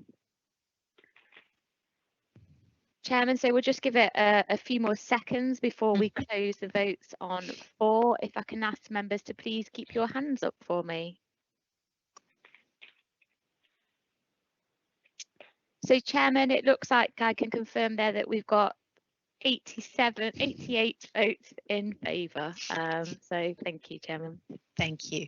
Thank you, councillors. If you could now lower your hands, please. And once they are lowered, whilst I'm waiting for them to be lowered, Councillor Wills, you've indicated that you wish to say something. Once they've been lowered, I will invite councillors who are against this to raise their hands. But in the meantime, Councillor Wills. Sorry, Madam Chairman, I put my X in the box for questions to members of the Cabinet because I thought we were going to go on to that straight after the vote. Oh, we will. So, okay. So I wanted to be first in the list, first in the queue. Okie dokie. So I can see that we still have some hands raised. If we can have all the hands lowered, please, before I move on to inviting councillors to vote, those who wish to vote against this to raise their hands, but I'm still waiting for another 7 or so hands to go down. I still have Councillors McLennan, Councillor Jenkins, Councillor Toms and Councillor Saunders. Your hands are still raised. If I could invite you to lower them, please. Thank you. Just two hands left. Still waiting for Councillor McLennan. Okay, thank you. All hands are now lowered. So, councillors, if there is anybody who wishes to vote against agenda item number 10, which is the pay policy statement, please raise your hands now. Monitoring officer, I cannot see any hands raised. Could you confirm that position, please? I can confirm there's no votes against, Chairman. Thank you. Councillors, is there anybody who wishes to abstain from this vote? If so, please do raise your hand now. No, I can't see any hands raised. Mel? Yeah, I can confirm there are no hands raised for abstentions. So therefore, Chairman, I can confirm that item 10, pay policy statement for 21-22, has been approved in accordance with the recommendations. Lovely, thank you, Monitoring Officer. Thank you, councillors. So we are now, Councillor Wills, moving on to agenda item number 11, which is questions from members to members of the Cabinet. Members will be aware that the Council agreed that a period of 60 minutes be allocated for questions from members to the Cabinet. Members are not required to give advance notice of their questions. Please just pop an X in the box if you have a question you wish to ask so that my Vice Chairman can make a note of your names. Each member should identify which Cabinet member their question is for, and they will be able to ask one supplementary question based on their original question or on the response. I would please ask you, councillors, that to keep your questions and responses as brief as possible so that as many members as possible have the opportunity to ask their questions. Members may only put a second question if all members who wish to have had the opportunity to put their first question. I would also appreciate it if, as far as possible, members could refrain from asking parochial questions, as these can be dealt with more appropriately outside of the meeting. Any questions that cannot be dealt with during the 60 minutes can, of course, be raised with a Cabinet member outside of the meeting.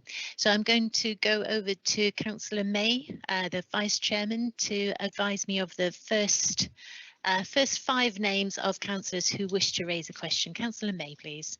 I suspect Councillor Wills might be top of the list there. Thank you, Chairman. Yes, he certainly is. So it's Councillor Wills, Councillor Mike Thomas, Ellen Brooke, Giles, Olivier. Lovely, thank you. That's the first 5 and I'll bring in the rest. Thank you. Lovely, thank you, Councillor May. Councillor Wills, the floor is yours. Thank you, Madam Chairman. Can I first of all say congratulations to you on how wonderfully you've chaired this meeting. It's gone very smoothly, and also to our monitoring officer as well. I think the votes have been excellent, and I did feel for a little bit when it got to the end of some of them going from 86 to 87 to 88, and bless her heart, she did a marvellous job. Obviously, we are living in, as we all know, unprecedented times, and a lot of us now are working from home. Coming up to March, it will be a year since many of us have been to County Hall. I've not been down once since the start of the pandemic. Have we put in place any financial support for officers that are working from home regarding paying extra on their electricity bills, on their utility bills, on their internet? If we have, is that going to be extended to members as well, because obviously we are all facing extra bills. I've just had my winter bills through for my gas and electricity, and it's you know, a lot bigger than it has been when we have had a cold snap. If we haven't got anything in place, do we plan to put anything in place to help support officers working from home and indeed members? I'm not sure who that question should go to, Madam Chairman, but I'm sure somebody will be able to answer. Thank you. Thank you, Councillor Wills. I would suggest either the leader or deputy leader. Let's see who turns the screen. Aha, the deputy leader. I was too quick then, Madam Chairman. But no, thank you, Councillor Wills. I'm sure the leader will come in if I don't answer the question fully enough. But no, I think you're absolutely right that many of us have obviously had to change our ways of working, and like you, I've not been to County Hall since the end of March. So I think councillors have been given additional support as far as being able to do their roles, having additional screens, and if they've needed chairs or other ways that would make their life easier for working, then councillors have had that support. I know officers have equally had support around chairs, desks, telephones. I'm not aware of any support financially to cover bills or costs of working from home, but I do know that many officers have made savings in not having to travel to work. So they've made savings in their use of their car and mileage as far as travelling, to the office and doing that type of work. So I guess all of us, the same with many others that work at different places apart from the council, have equally had to do that. So I know that certainly managers have looked to support staff and make sure that they're getting social interaction where necessary. Many of our offices have open during the time, and indeed many of our social workers and others that have to be out and about continue to do so. So our offices do remain open, and you are able to book rooms and go in. I know the last cabinet meeting when we discussed the budget, I was working from the local children's hub in Launceston because my electricity was switched off for a day by Western Power to do work on the line. So I do know there that members of staff were working from offices as well. So I think it is something that is very important that we do support our officers, and I'm sure, as you say, Councillor Wills, that it isn't over yet. We hope it will. The end is in sight, but I'm sure people will continue to work from home for quite a number of months, and it may continue a lot longer than that, and people may decide to work more from home. But certainly on the intranet site, there's been a lot of help for staff as well to make sure we look after their well-being as well as finances. Thank you. Councillor Wills, do you have a supplementary? Yeah, that's all very well, and I thank the Deputy Leader for that. And I'm fully appreciative of the fact that there has been support for members as regard technical support, office furniture, that sort of thing. But it's financial support as well when it comes to paying those extra bills. And I note that you didn't actually mention that there has been any financial support. So are there any plans to put any financial support in place for officers and indeed for members? That was my primary question. I think the straight answer is no. That's fine. That's what I wanted to know. Thank you. Unless the leader wishes to add anything, I'm going to move on to the next questioner. No. Councillor Wills, thank you. So Councillor Thomas. Thank you, Madam Chair. Excellent meeting as usual. Thank you very much. My question is to portfolio holder Sally Hawken. And although we've had the opportunity in COVID meetings to discuss COVID issues, I did forward her a letter from one of our residents who is an early worker, early children years worker. And I sent a copy to Pat Rogerson, Scrutiny Chair of Families and Children Families. Real grave concern about people working in that sector and not getting vaccines. For many of us, as a young 65-year-old, I've had my vaccine, and that's made me particularly conscious that I'm in the privileged few. And watching Spotlight last night with Tina Joshi from Plymouth University, she expressed real concern for teachers. And I just wonder whether there is any way that council resources can be brought to bear on support for this sector, as the letter, as Councillor Hawken will testify that I sent to her, shows a real concern by this particular resident who really does feel that she and her fellow workers will be exposed by the youngsters who they're looking after. Thank you, Councillor Thomas. And I have also received letters from residents expressing similar concerns. Yeah. So Councillor Hawken, if I could bring you in, please. And it won't surprise you that I have. So I think the issue with early years is that they're often last on the list to be thought about, it feels, from a lot of people, and I think that's been the flavour of a lot of the letters that I've received. When there was all the talk about lateral flow testing in schools, they said, what about us? And when teaching unions were saying, what about us on the vaccine list, and making a lot of noise about that, the earlier sector were saying, and us.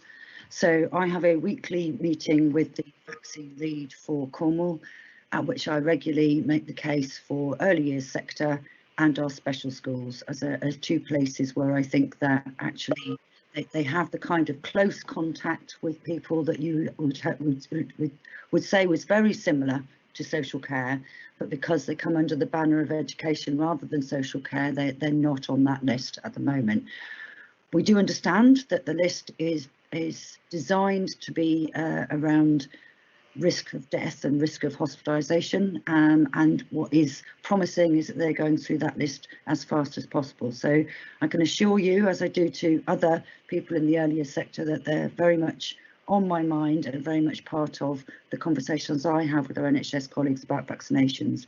I don't know if you noticed yesterday, but the other strong issue that comes through with all of this is the earlier sector's access to lateral flow testing, and it seems that is something where we have just have government move on, so they're now going to be able to have the home testing kits, which is the only sort that's really viable for their sector.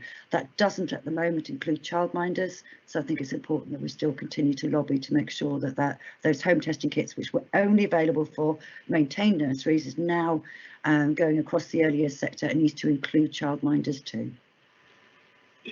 If I could come back, I think the testing is all well and good, but it's the access to the vaccine. And the person whose letter I sent to you is in her 50s. So, you know, this group is in a sense the next vulnerable group. And my question really is, have we got a strong lobbying or a budget power that we can actually allocate emergency funding to help the National Health Service fund this? Because that's what our residents will want to know, is why are these people not having access to that? Why cannot we provide them with that? Because there is some nationally set regulations about the priority groups. Yeah, so it's not about money, it's about the priority groups, and it's about having to go through those priority groups in the order that as has been described. Thank you very much for your answer, so. Yes, thank you, and thank you for all you're doing, Sally. Yes, agreed. Councillor Ellenbrook. Thank you, Chairman. Good afternoon. My question, I think, is probably for Councillor Dwelly, and it's in referring to, on page 317 of the agenda papers, the portfolio is described as green and prosperous Cornwall, and this is these pre-pipeline schemes. And I just wondered, could he expand on what people, prosperity and levelling up investment and growth programme actually is? Because there's a total in there, 10-year total of about 190 million, and I seriously would just be interested in knowing what exactly that was looking at. If it's something that he has to do a written reply to me, I'd appreciate that he could copy that response to all councillors. I'm not necessarily expecting an answer today. Thank you. Thank you, Councillor Ellenbrook. Is that Tim? Is that Councillor Dwelly, or perhaps somebody else?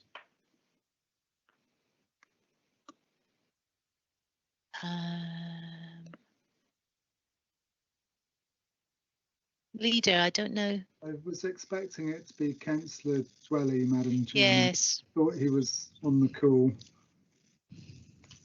I was expecting it to be Councillor Dwelly as well. Councillor Dwelly, could you confirm if you can hear us? Chairman, if he's not available for any reason, and I do understand that sometimes these Teams calls can fall off and out on occasion, if he is prepared to give me a written answer on that, I would be perfectly satisfied with that. Thank you, Councillor Ellenbrook. Could you, Leader, on behalf of Councillor Dwelly, commit to providing that information, please? Yeah, absolutely. Thank you. Thank you. Thank you. And then we're going to move on. Councillor Giles for the next question. Thank you, Chair. This is a question for Councillor Mitchell. Is it true that all the homeless that are currently in the travel lodges need to be moved by Easter? And if so, where, pray, are we going to put these poor souls? Also, I had a brief phone call from someone about the plight of these people regarding no cooking facilities and no access to nutritious meals this morning. And they had actually got hold of Travelodge and said to them, do you know what's going on down here? Because these people are not able to cook for themselves. And Travelodge said they were extremely shocked to hear that this was happening, because other councils in the country were using hotels of theirs, and they had put in place food vans to ensure that they were all fed. Yet even though I brought this up with yourself and Cornwall Council 6 weeks ago. To date, nothing has improved. And I'm sorry if you think that I'm banging on about this, but at the end of the day, I see no duty of care here. These people need to be fed, and they need to be fed properly. And I can't understand why we haven't got this organised in 6 weeks of me asking. And could you actually confirm how much we are spending per day on housing the homeless in hotels? Thank you. Thank you, Councillor Giles. Councillor Mitchell, please. I thank Councillor Giles for the question, and it is something that both I and Cornwall Council take most seriously, how we look after people who we have housed in B&B. I'm quite surprised at the response you received, I presume from the head office. We've certainly requested to put a minimum small fridge and microwave in travel lodge rooms. We were given a flat no and refusal to do so. So that does shock me. If that policy has changed, we can certainly get that arranged quite quickly. You did absolutely raise the provision of food vans turning up at any facilities where we were housing people in B&B who weren't allowed to have cooking facilities. I don't know, about 6 weeks ago, that was about 10 days, I think. I certainly raised it with staff because I agree with you. I think that's a real good idea and solution. I was told that plans to do that were being worked up. We did have some monies left over, and we were, in my understanding, going to be using that. So I will chase up where we are with that provision, and I will let you and all members know what is going on. And as for the daily spend on B&B provision, I will have to ask officers for that number, and I will again send that out to you. Thank you. Thank you. Can I just come back just for clarity? Is that okay, Chair? Yes, certainly, please. Travelodge are not saying that they will take in fridges and things. What they have said is that other councils around the country had actually put in place these vans so they knew that they were being fed, and they just expected Cornwall to have done the same. So yeah, we're not talking about putting stuff in there. It's about the fact that we haven't done what others have done. Sorry, my misunderstanding, but as I say, that that has been raised obviously by yourself and by myself with officers. I will find out where the team is in actually making that happen. Thank you, Councillor Mitchell. Perhaps parochially, but I am aware of some homeless people being housed in our local travel lodge, and I did raise the issue with them, and I was assured that everybody who is temporarily housed in a travel lodge, their details are given to the local food bank to help with food provision. I don't know if that helps the conversation or not, but that's the assurance I was given. So yeah, that is helpful, but that, as the point made by Councillor Giles, that doesn't help them cook. No. And have facilities to cook. And sorry, I forgot the first question. I didn't give an answer to. If Councillor Giles can remind me of it. Yes, you did. Yeah, it was. I have heard that the homeless who are currently in the travel lodges will need to be moved out before Easter. In which case, where are we going to put them all, please? Okay, so obviously, I would have thought that that would be possibly postponed now. I would have thought that the tourist industry was looking, as all of Cornwall was, to being open for Easter. Boris Johnson, the Prime Minister, confirmed yesterday that that wasn't going to be the case. So I don't know if that has slipped back, but I'm more than happy to tell you where the council's plans in relation to housing people once the season does open up and we have holiday makers in, I'm sure, many great numbers arriving in Cornwall for the holidays. It will be a problem. I will tell you that now. If the numbers continue, we are getting new approaches every single day. There is still supposed to be a embargo on evictions happening till the end of March. Thankfully, those tenants are still required to have a 6-month notice period. So that does help us, but it does also create some issues for landlords who are also struggling. So we need to work with not just tenants, we also need to work with landlords and to make sure that we can provide provision for those people. Thank you. Thank you. Thank you. Thank you, Councillor Giles. And finally, in this first block of 5, we have Councillor Olivier, please. Yeah, thank you, Chair. Yeah, can you hear me? Yeah, I have to return to to Councillor Painter for a subject that did get discussed quite a bit earlier. Now, Councillor Painter had a lot of questions thrown at him, so I don't really blame him for not really answering mine, but answering another question which I hadn't asked. But that is, I just wanted to make it clear that this council collectively has demonstrated how important it thinks free school meal provision is. So nothing that I'm going to suggest or propose should in any way be taking, seen as detracting from the absolute priority of free school meal provision in holiday periods and extending that provision. However, that doesn't alter the fact, Councillor Painter, that the emergency food grant fund that was dedicated to providing for food poverty organisations in Cornwall in this year, funded by DEFRA, was a very good thing. And therefore, to have another such fund to build on that work in this year would be a very good thing. Now, as I say, I and my colleague, Councillor Cookham, did identify an alternative source of funding other than the saving on councillors' allowances, but it was too late to get it into an amendment for today's meeting. Therefore, would he sort of commit to discussing this with me and seeing if we can introduce this provision, this emergency food grant fund, in this financial year? Could we have a meeting in the near future about this? Because I'm sure he's going to accept that the fund is a good idea. So perhaps we can pursue together the possibility of finding the money for that fund. Councillor Painter, please. Yeah, thank you, Councillor Olivier. I'm more than happy to have a meeting and happy to discuss it. Right, great. That's that's quite soon, presumably, Councillor Painter. It will be within the next 2 weeks, Cornelius. Yeah, I was right. I'll send you a text. Okay, thank you. Thank you both. Councillor May, could I invite you to inform us of the next 5, please? Yes, thank you, Chairman. We've got another 15 speakers, and the next 5 are James, Atherfold, Taylor, Burden and Saunders. Thank you. Thank you very much. So 15 speakers left, councillors, as it stands currently. So Councillor James first, please. Okay, thank you, Chair.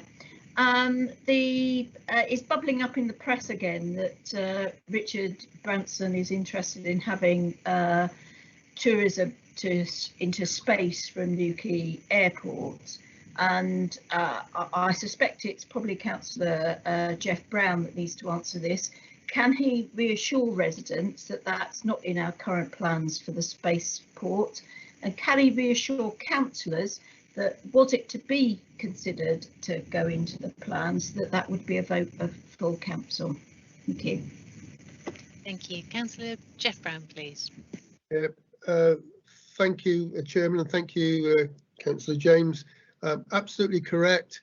It was never an intention that we would do space tourism. It's always been about small satellite low orbit launches, particularly for the benefit of monitoring climate and that sort of thing.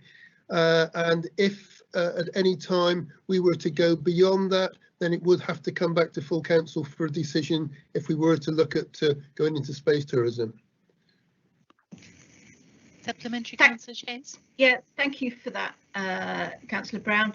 Can I ask a public clear statement to that effect be put out to counter all this nonsense that's going around the media, because I've certainly been getting residents raising their concerns with me. It would be nice if we put the record straight. Thank you. Yeah, I have already done that with members, but I will make it to all members and make it public as well. Thank you. Thank you, Councillor Brown. Thank you, Councillor James, for raising that. Councillor Atherfold, please. Yeah, question to Julian. In regard to the independent review, which was highlighted by Councillor Egerton regarding the Cormac employee who suffered a life-changing injury while at work, can he give me a timescale as to when the report will be published? Leader. Thank you, Councillor Afford, for your question. Yeah, so the independent review is underway.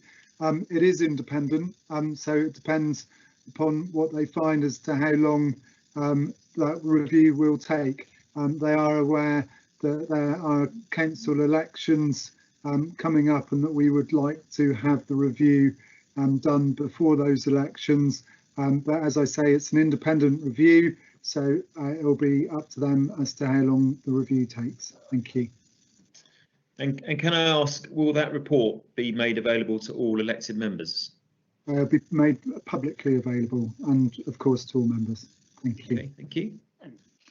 Thank you. Councillor Taylor, please. Thank you, Chair. My question's to Councillor Painter. It's a very straightforward one.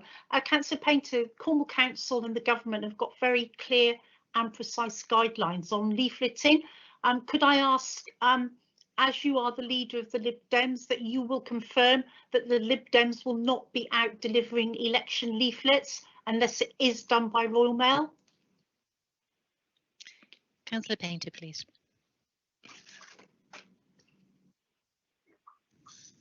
Thank you, Madam Chairman. Thank you, Councillor Taylor. Yeah, I think there's clear government guidance, clearly, and council guidance about what people should do.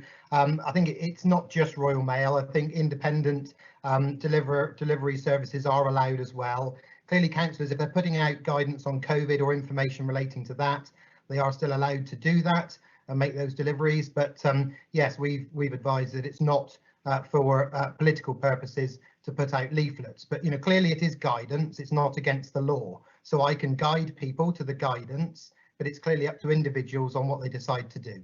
So I think the guidance is very clear, and I've been clear in my guidance. Could I come back, please? Please do.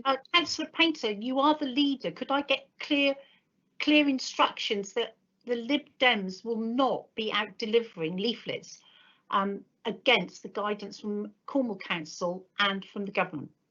I've been very clear. Yeah, Chair, could I bring in a point of order here as Cornelius? Look, this is questions to cabinet members, not questions to leaders of political parties. So I'm not sure this is really the forum to do this. Indeed, I hear you, Councillor Olivier. If I could just ask, invite Councillor Painter to finish his responding, and then we'll move on. Thank you, Madam Chairman. I think I was very clear in the guidance and my guidance, so I don't think I need to say any more. Thank you. Thank you. So thank you, Councillor Taylor. Councillor Burden is up next.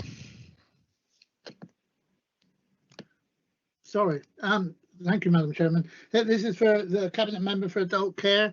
I was a bit distressed really to hear on Radio 4 about the delays in care packages. And I just wonder, is there an issue? How is it going to be sorted? And it's surely essential that people who are self-funding get their care package very promptly so as to keep the whole system moving on, as it were, and leaving spaces vacant for others. Thank you. Thank you. Councillor Rochell, please. Thank you. Excuse me. Thank you for your question, Councillor Burden. In normal circumstances, there's a delay in providing care packages, and we've been very clear over several years now that there is a delay. And I think that's been exacerbated by the current pandemic. So but there are two principal issues here. One is the demand, and we're seeing demand like we've never seen before. And our commitment has been to supporting the hospital, our colleagues in the NHS and hospital services, and making sure we get people out of hospital as quickly as possible. But of course, the domiciliary care services and care homes haven't been immune from the pandemic. So, we had a situation where the system was pretty much overloaded pre-pandemic, and the pandemic has just added another layer of difficulty. So what we're finding is that the amount of care packages available from domiciliary care providers has been compromised to an extent, because clearly they've lost staff, etc., during the pandemic. we've been supportive to domiciliary care services and care homes in terms of their recruitment and the support that we give them. But I think it's just literally a case of supply and demand, and at the moment demand is exceeding supply. So we're working with those providers, whether it's care homes or domiciliary care service, as much as we can, and hopefully the delays are kept to an absolute minimum. Can I just come back and say, but where does our own social workers fit in then? Because surely they have the ability to design the care package, and so the person can perhaps be cared for their own family or friends. Absolutely, and that hasn't changed. You know, the social workers' responsibility is to identify what the care package is. My answer previously was around where the care package, we were putting that out to domiciliary care services, so that's been compromised. But certainly we should still be able to provide, do the assessments. But again, you know, we've not been immune to the effects of the pandemic as well. So our staff have been somewhat compromised in terms of doing domiciliary home visits to actually carry out the assessments. So many assessments have been done via the telephone. But yes, certainly we are able to give advice and support to people via the phone and virtually. But again, it has been affected quite considerably by the pandemic. But hopefully the backlog that we're experiencing, that's easing, and I expect to see in the coming weeks that we actually get on top of it again. Thank you. Thank you both. So now Councillor Saunders, please. Thank you, Madam Chair. This is a question for Councillor German, if I may, please. Hopefully a fairly straightforward one. This is the end of my first term as a councillor. We'll see whether I get another opportunity. But the point is, I'm not sure what is normal in terms of continuing with business as usual in the final run up to the end of an administration and the elections. But having seen meetings cancelled already as officers skip off to do more exciting things like plan for the G7, I'm just after confirmation really that the full council meeting that is currently planned for March the 23rd, which I believe is the last opportunity we've got for a full council meeting, that won't go the same way and be cancelled as well, please. I will bring in we'll bring in the leader, but I can confirm to you that as chair, we have every intention to go ahead with the meeting that will be the last full council of this administration. We moved it from April back into March so that we could avoid having it in Purda, but we have every intention of hosting it. I don't know if Councillor German wishes to add anything. Thank you, Madam Chairman. Congratulations on completing your first term, Councillor Saunders. Councillors remain councillors, and the monitoring officer, I think, has already sent out guidance about this, and you'll continue your duties up until the election.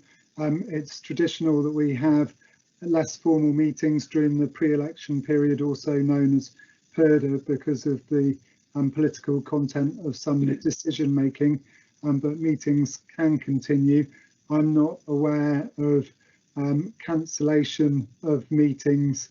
As the chair said, we've moved, or she's responsible for this meeting, the full council that was in the pre-election period, but I'm certainly not aware of any other meetings being cancelled. Thank you. Okay, thank you. That's very reassuring. Good. Thank you. So, Councillor May, the next 5, please. Thank you, Chairman. Councillor Fitter, Monk, McLennan, Barnes and Kirkham. Thank you. you. And sorry, before you leave, after those, how many are left? Another 5. Another after 5. that.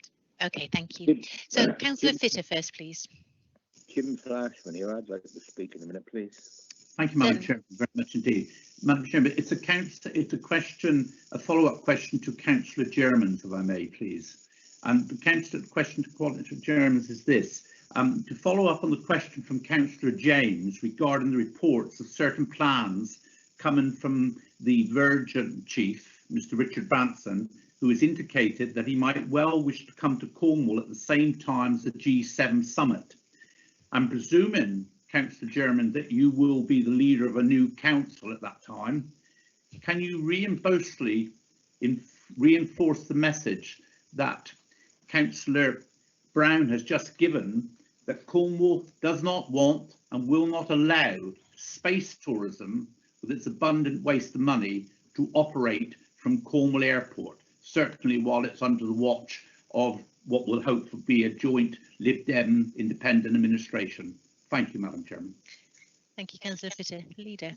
Thank you, Councillor Fitter, for the question. Thank you for your confidence that I share going into the elections. Yes, I can reiterate and confirm Councillor Brown's position, and that Cornwall Council will not be taking forward any space tourism operations from the airport. Thank you.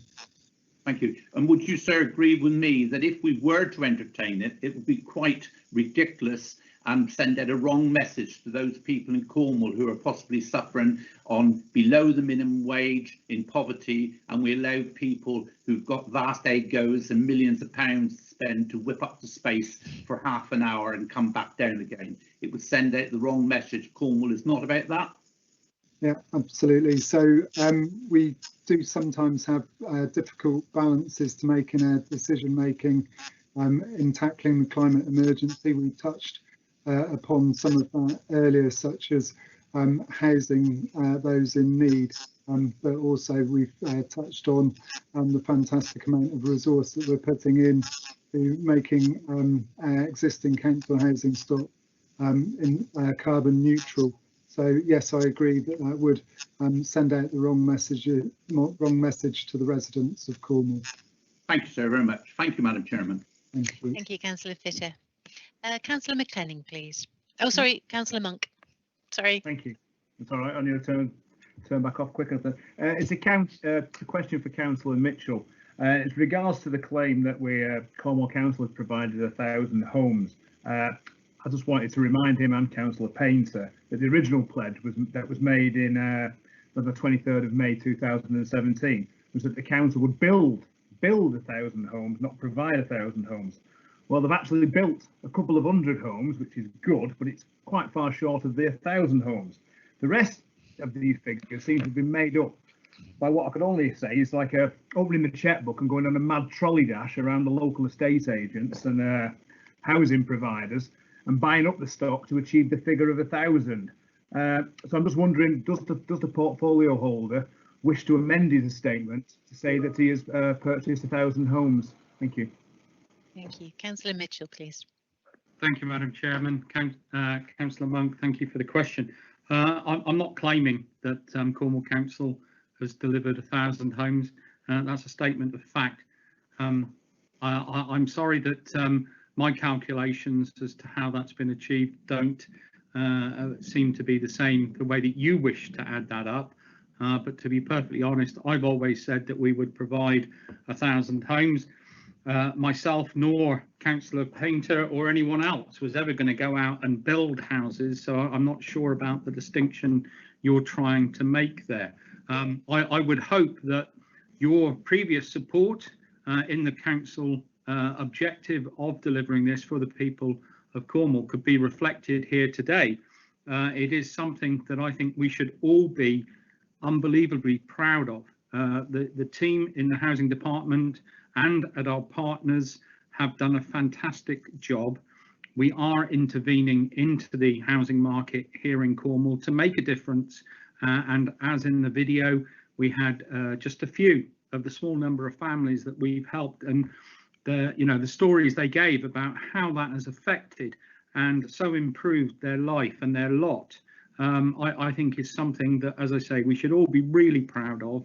And I'm not going to really argue over whether a word purchase, buy, provide or whatever. The good news, the really good news is over 1,000 homes. It'll be probably near about 1,025 by the end of the month and continue. And I think also we really must emphasise that this is not the end. Yeah, we've achieved a target. What we now need to do is to really continue, and in my view, concentrate on social housing. We've been fantastic at providing affordable homes, and I would really like us now as a council and the new administration to concentrate on social housing. Thank you.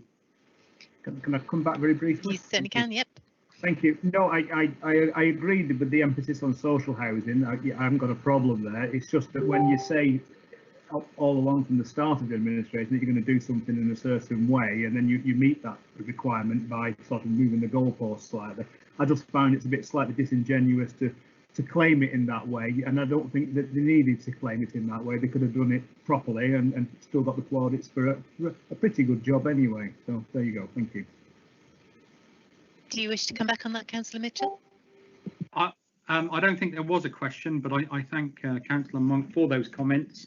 And as I say, with all due respect, I'm not going to sit down and take lessons from the Conservative Party, with all due respect, about how something is calculated or commitments that are made. We have said that this would be a priority for us and for this council. Not just this administration, it certainly was, but for this council as well. And as I say, we should all be really proud of what we've achieved. Thank you. Thank you. Thank you both. And Councillor McLennan is up and ready. He has his screen on. Councillor McLennan, the floor is yours. I hope I'm not going to upset Cornelius with my comments about, it's not really an election question, but there's been a few since then, which is understandable. I would have liked to ask my question to the leader, because he might have said, oh, well done for the first 4 years. You're basically, my question is for Jeff Brown and probably listening in Adam and the leader.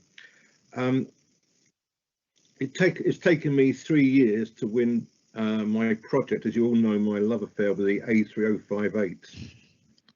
I married it quite a long time ago, and on March the 15th, after many meetings, etc., Natalie Warren and her team have come up with a project which starts then, which went to consultation, and most people agree with it.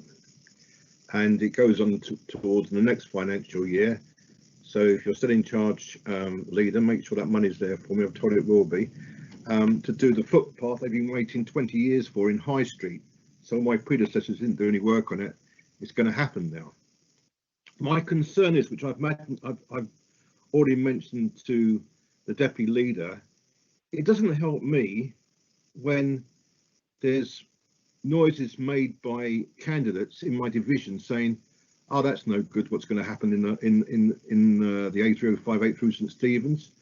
Well, if Jeff Brown's team have agreed that's the procedure we need to take with some senior officers who I think are one of the best in the council, then I feel that shouldn't be mentioned. And I feel quite upset about the fact we've all worked hard, Natalie Ward, Rachel Tatlow, you name it, Vicky, and Jeff, and Adam, and yet you get a comment floating around like that. If it's Mike McLennan, not councillor, he would have had my Muhammad Ali treatment. But I think it's disgusting to be spoken about like that. Oh, this isn't going to work when it's been approved by yourselves. Thank you. Thank you, Councillor McLennan. I'm not sure there was a question in there, Councillor Brown, I think. There's really, because I want reassurance that if we could all place average speed cameras tomorrow, Jeff knows, we all want them all over Cornwall. But if they suddenly appear, I'm not a professional politician. If I'm not elected, I'm not elected. But if they suddenly appear all over Cornwall, then I haven't been told the truth, and I respect Jeff Brown and Adam's views. Thank you. Thank you. Councillor Brown. Yeah, I'm trying to work out the question there, but first of all, can I just say, Councillor McLennan, your perseverance is being rewarded, and everything comes to those that wait. And yeah, I'm pleased that that project is going ahead. In terms of speed cameras propping up all over Cornwall, that will only be achieved with the work like yourself, local councillors, working to bring it forward through the Highways Network community schemes. So well done on that. I don't really want bad criticism about what I've achieved with the Liberal Democrat Independent administration by a Liberal Democrat.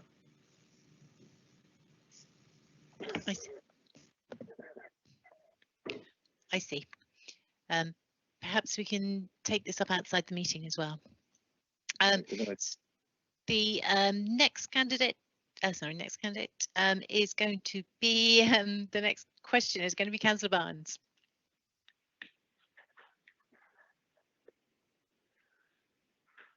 Yes, thank you, Chairman. Before I get to my question, I would like to thank Councillor Brown. I finally had the yellow lines put up outside Newcut car park, which we've been trying to get for a long time. But my question today is to Andrew Mitchell, and I know that the network panel sent a message to him and John Lloyd Owen regarding the sanctuary housing problems in around the Reduth area, regarding damp, poor eating, external doors falling off, hoarders being a fire risk to their neighbours. Has he had similar problems with this, with the same housing association?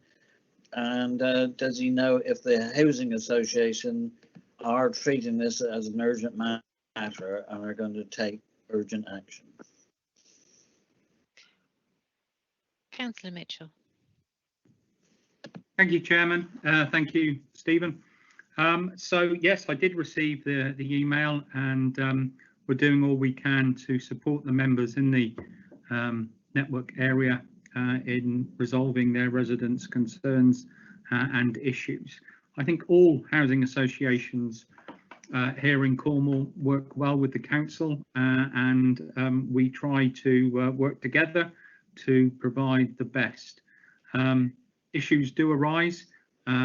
Many years ago, at the start of this administration, in the Truro area, I did hear some issues relating to that housing association. I don't think they were the exactly the same concerns, but they probably could all come under the general heading of customer service. So I'm not exactly where the response is. We will put whatever weight the council can put behind the local members in trying to achieve positive and successful outcomes. Do you have a supplementary? No, I accept Mr. Mitchell's word. I'm sure Andrew will do his. Yep. Okay. Okay. Thank you, Councillor Barnes and Councillor Kirkham. I think you're on mute still, Councillor Kirkham. Oh, I've just undone my camera, not my speaking. I'm sorry. This is a question for Councillor Dwelly. It's about neighbourhood development plans, which have been delayed now. They're not going to be voted on in May, the same time as everything else, and they're going to be delayed till later in the summer. I was going to ask a question because we've recently had a pre-app about in my division, which said that the neighbourhood development plan currently carries significant weight and will gather more weight once the referendum takes place, which is likely to be in May 2021. So I just wanted to confirm, really, considering the NDP referendum is going to be delayed, how much weight will they carry in the meantime? Will it be significant? Will it be complete? And if there is a problem with the with an application in the meantime, will that application be able to be deferred until after the referendum's been carried out? Thank you, Chair. Thank you, Councillor Kirkham.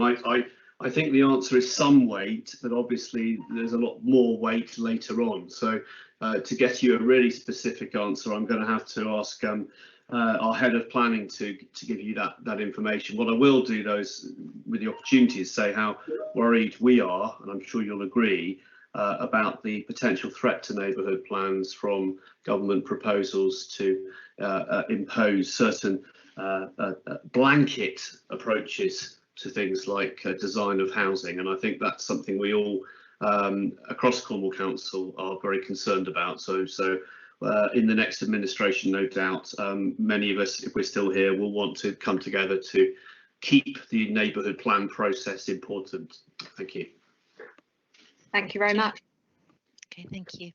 2, 3, 4, 5. Councillor May, I'm going to invite you back to name the next list of 5, but I also would, I'm hoping that Councillor Flashman will be on that list. I heard him saying that he had a question. No, he's not on the list, Madam Chairman. I didn't hear him say that. So that will be 6 more speakers. So it's Harris, Long, Alvey, Elliott, Rushworth, and I'll leave you to put Councillor Flashman in whatever order. Okie dokie. Councillor Harris first then. Thank you. Thank you. It's a simple question for Councillor Brown. He mentioned Saints Trails, I mentioned Saints Trails. Have any binding contracts yet been signed to acquire any of the necessary 43 pieces of land? Councillor Jeff Brown, please. The short answer is I don't know, but I will get a detailed answer to you ASAP. Can I just follow up? In particular, we were told at audit 3.5 weeks ago that non-binding heads of terms have been agreed.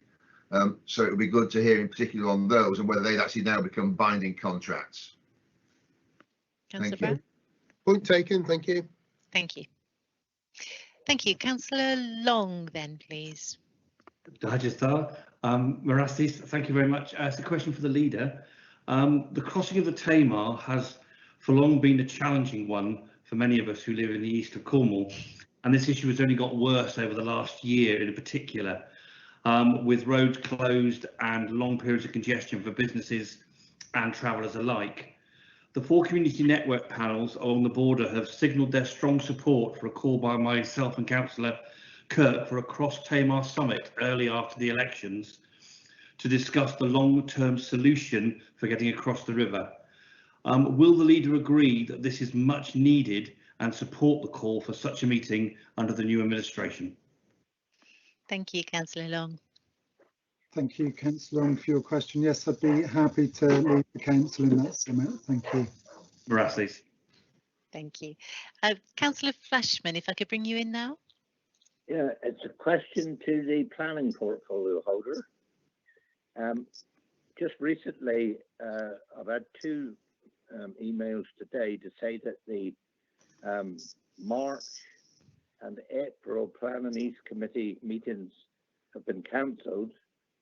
Now, in the shake-up of the losing the unitary wards down to 87, I personally will be putting up for another area, but if I shouldn't get in, we spent hours and hours on some of these planning applications with officers, and I shall be just Joe Public if I don't get elected. But if I'm in another ward, will I be allowed to speak on those applications that are still within the time limit of PERDA? Councillor Dwelly.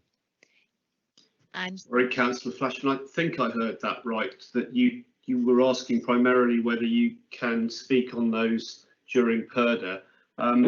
I think I would need to get proper legal advice there from the monitoring officer, but I don't imagine East Committee has been changed because of anything to do with the election, unless there were meetings that were simply too close to the election, but that's my understanding. But I wonder, Chair, if you could possibly ask the monitoring officer to give a view on that, please. Thank you.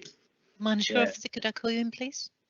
Yeah, so happy to confirm, and also Councillor Flashman, if you want to have a conversation offline with me about the particular application it relates to, then please do let me know.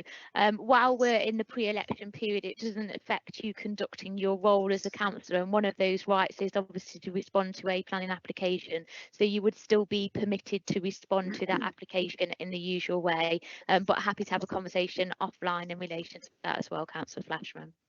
Yeah, I'll just come back to the portfolio holder. The 2 meetings have actually been cancelled, and I knew that there was business on both of them, so I will endeavour to contact the legal about this. Thank you very much. Okay, thank you, Councillor Flashman. So as far as I'm aware, I think we have 4 speakers left. That's Councillors Alvey, Elliott, Burden and Rushworth. If I've got that incorrect, please put a message in the chat box for me. But Councillor Alvey first, please. Thank you, Chair, and this one's for Councillor Hawkins, and really builds on the question answered by Councillor Mike Thomas earlier on.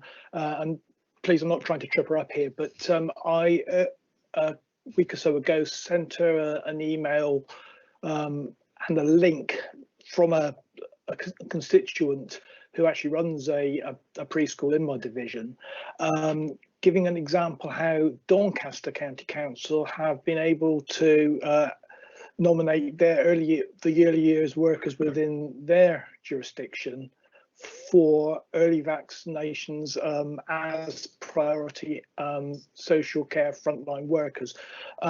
I support the priority that has been set by the scientists as far as the vaccination goes, and I've made the point many times that it's not as simple as prioritising the queue for a lifeboat, where you would put a young teacher ahead of a pensioner every time. But I just wonder if she's been able to understand what Doncaster has been able to do that we can't do.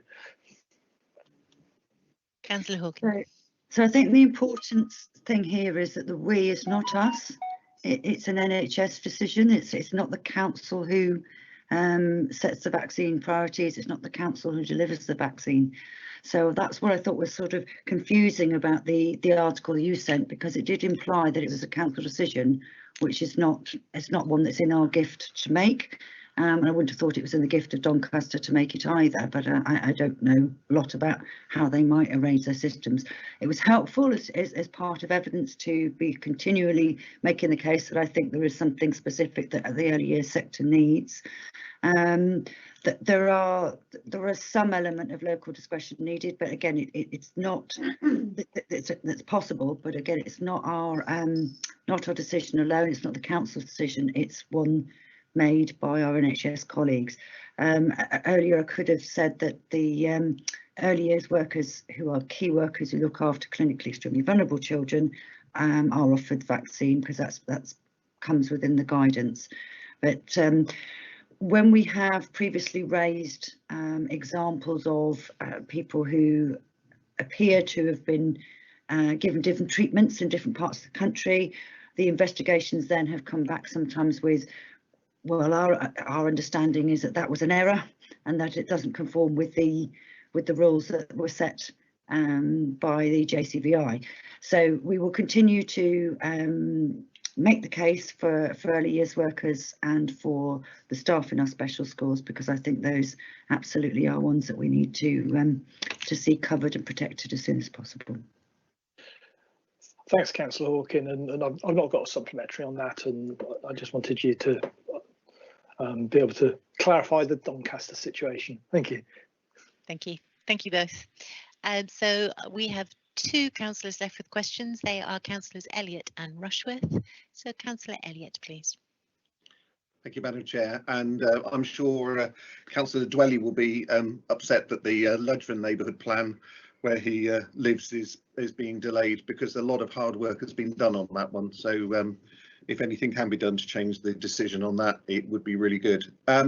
Question for Councillor Brown. As you know, we've had a lot of exceptional weather lately, flooding on rural roads, and this is an ongoing matter which I've battered him with on a number of occasions. But when I was speaking to the local Cormac officer, he was telling me that a few years ago they could book each year a week of heavy plant in order to sort out things like ditches and so on. Speaking to him, he tells me that hasn't been true for a number of years.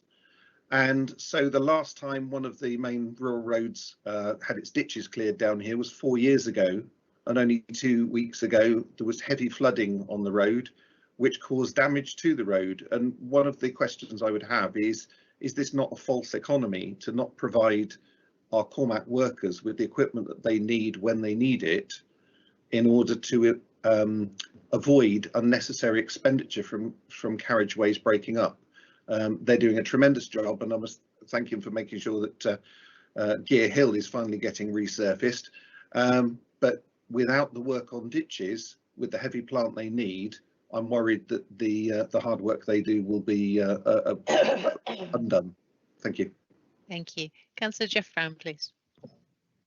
Yeah, thank you, and I'm pleased that your local highways officer is now getting up to grip with the situation down there, Councillor Elliott. In terms of the ditch situation, we do have twice yearly inspections of all of our major roads, and they would throw up any issues which warrant equipment. So the equipment would be made available on a needs basis, but I will, if you give me the details separately by email, I'll find out what the situation is with that particular section of road for you. Happy to do so, Jeff. Lovely, thank you. So unless there are any other councillors who wish to put a cross in the chat box for a question, the only questioner I have left now is Councillor Rushworth, please. Thank you, Chair. I wasn't going to speak today or ask any questions, but I think we need to clarify the disagreement between Councillor Monk and Councillor Mitchell. I personally admire everything that Councillor Mitchell's done to providing housing for Cornwall. He's very passionate about it, and I also share his view that we should be building, the emphasis should be changing to be building council houses that the people of Cornwall can really afford to rent.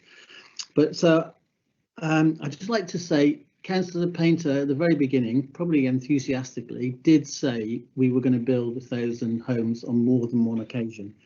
It was pretty obvious that those houses were never going to be built. We haven't got the infrastructure in the council to do that. And I'm happy to admit that that was a mistake on Councillor Painter's side, and he didn't really mean it. And I'm happy to admit that the council have delivered 1,000 homes. But on the other hand, could Councillor Mitchell agree that over 500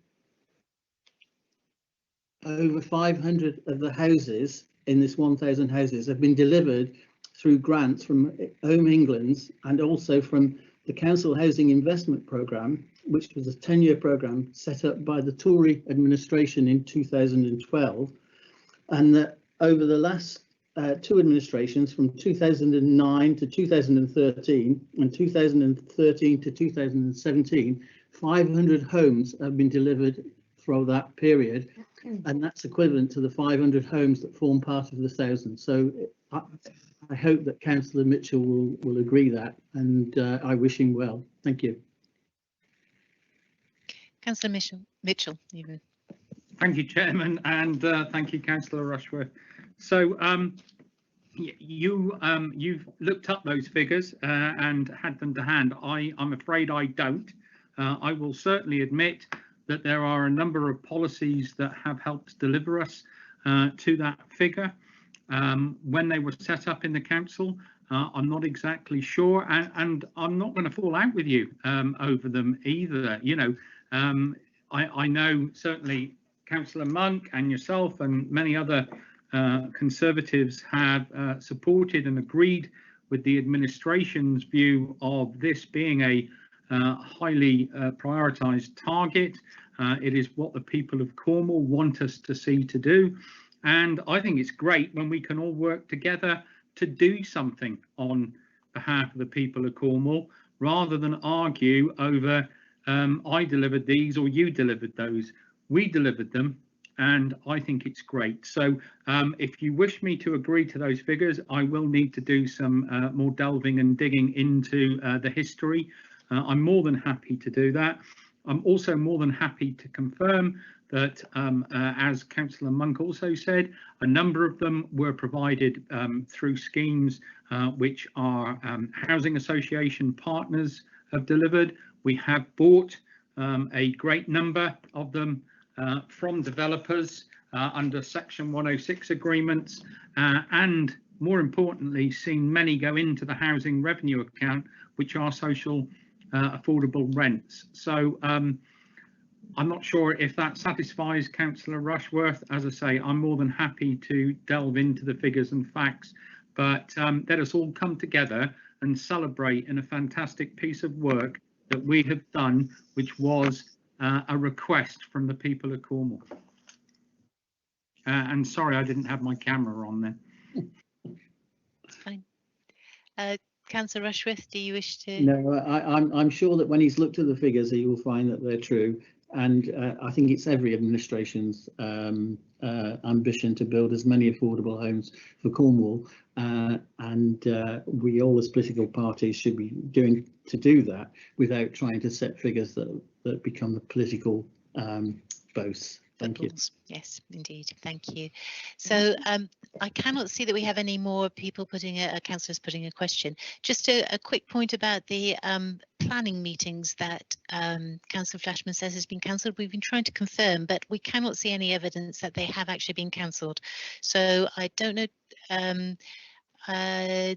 So I'm just, perhaps I bring in Chairman, can I just come back on that one point? We've had an email this morning informing us that East Planning on the 29th of March has been cancelled. Right, I I this see. morning. Thank you. I see. Thank you. Thank you. We will confirm whether they have been cancelled or not, and contact members offline after this meeting is finished, because that brings us to the end of the hour for questions to cabinet members, and I have no other business, no urgent business to discuss with you today. So that actually brings us to the end of this council meeting. So thank you, councillors, thank you, officers, thank you everybody who has supported us behind the scenes, and thank you for the smooth running of the council and for working so hard for the people of Cornwall. Goodbye. Thanks, Hilary. Well done. Thanks, Hilary. Thank you, Chairman. Well done. Thank you. Thanks, Hilary. Bye. Bye, everyone.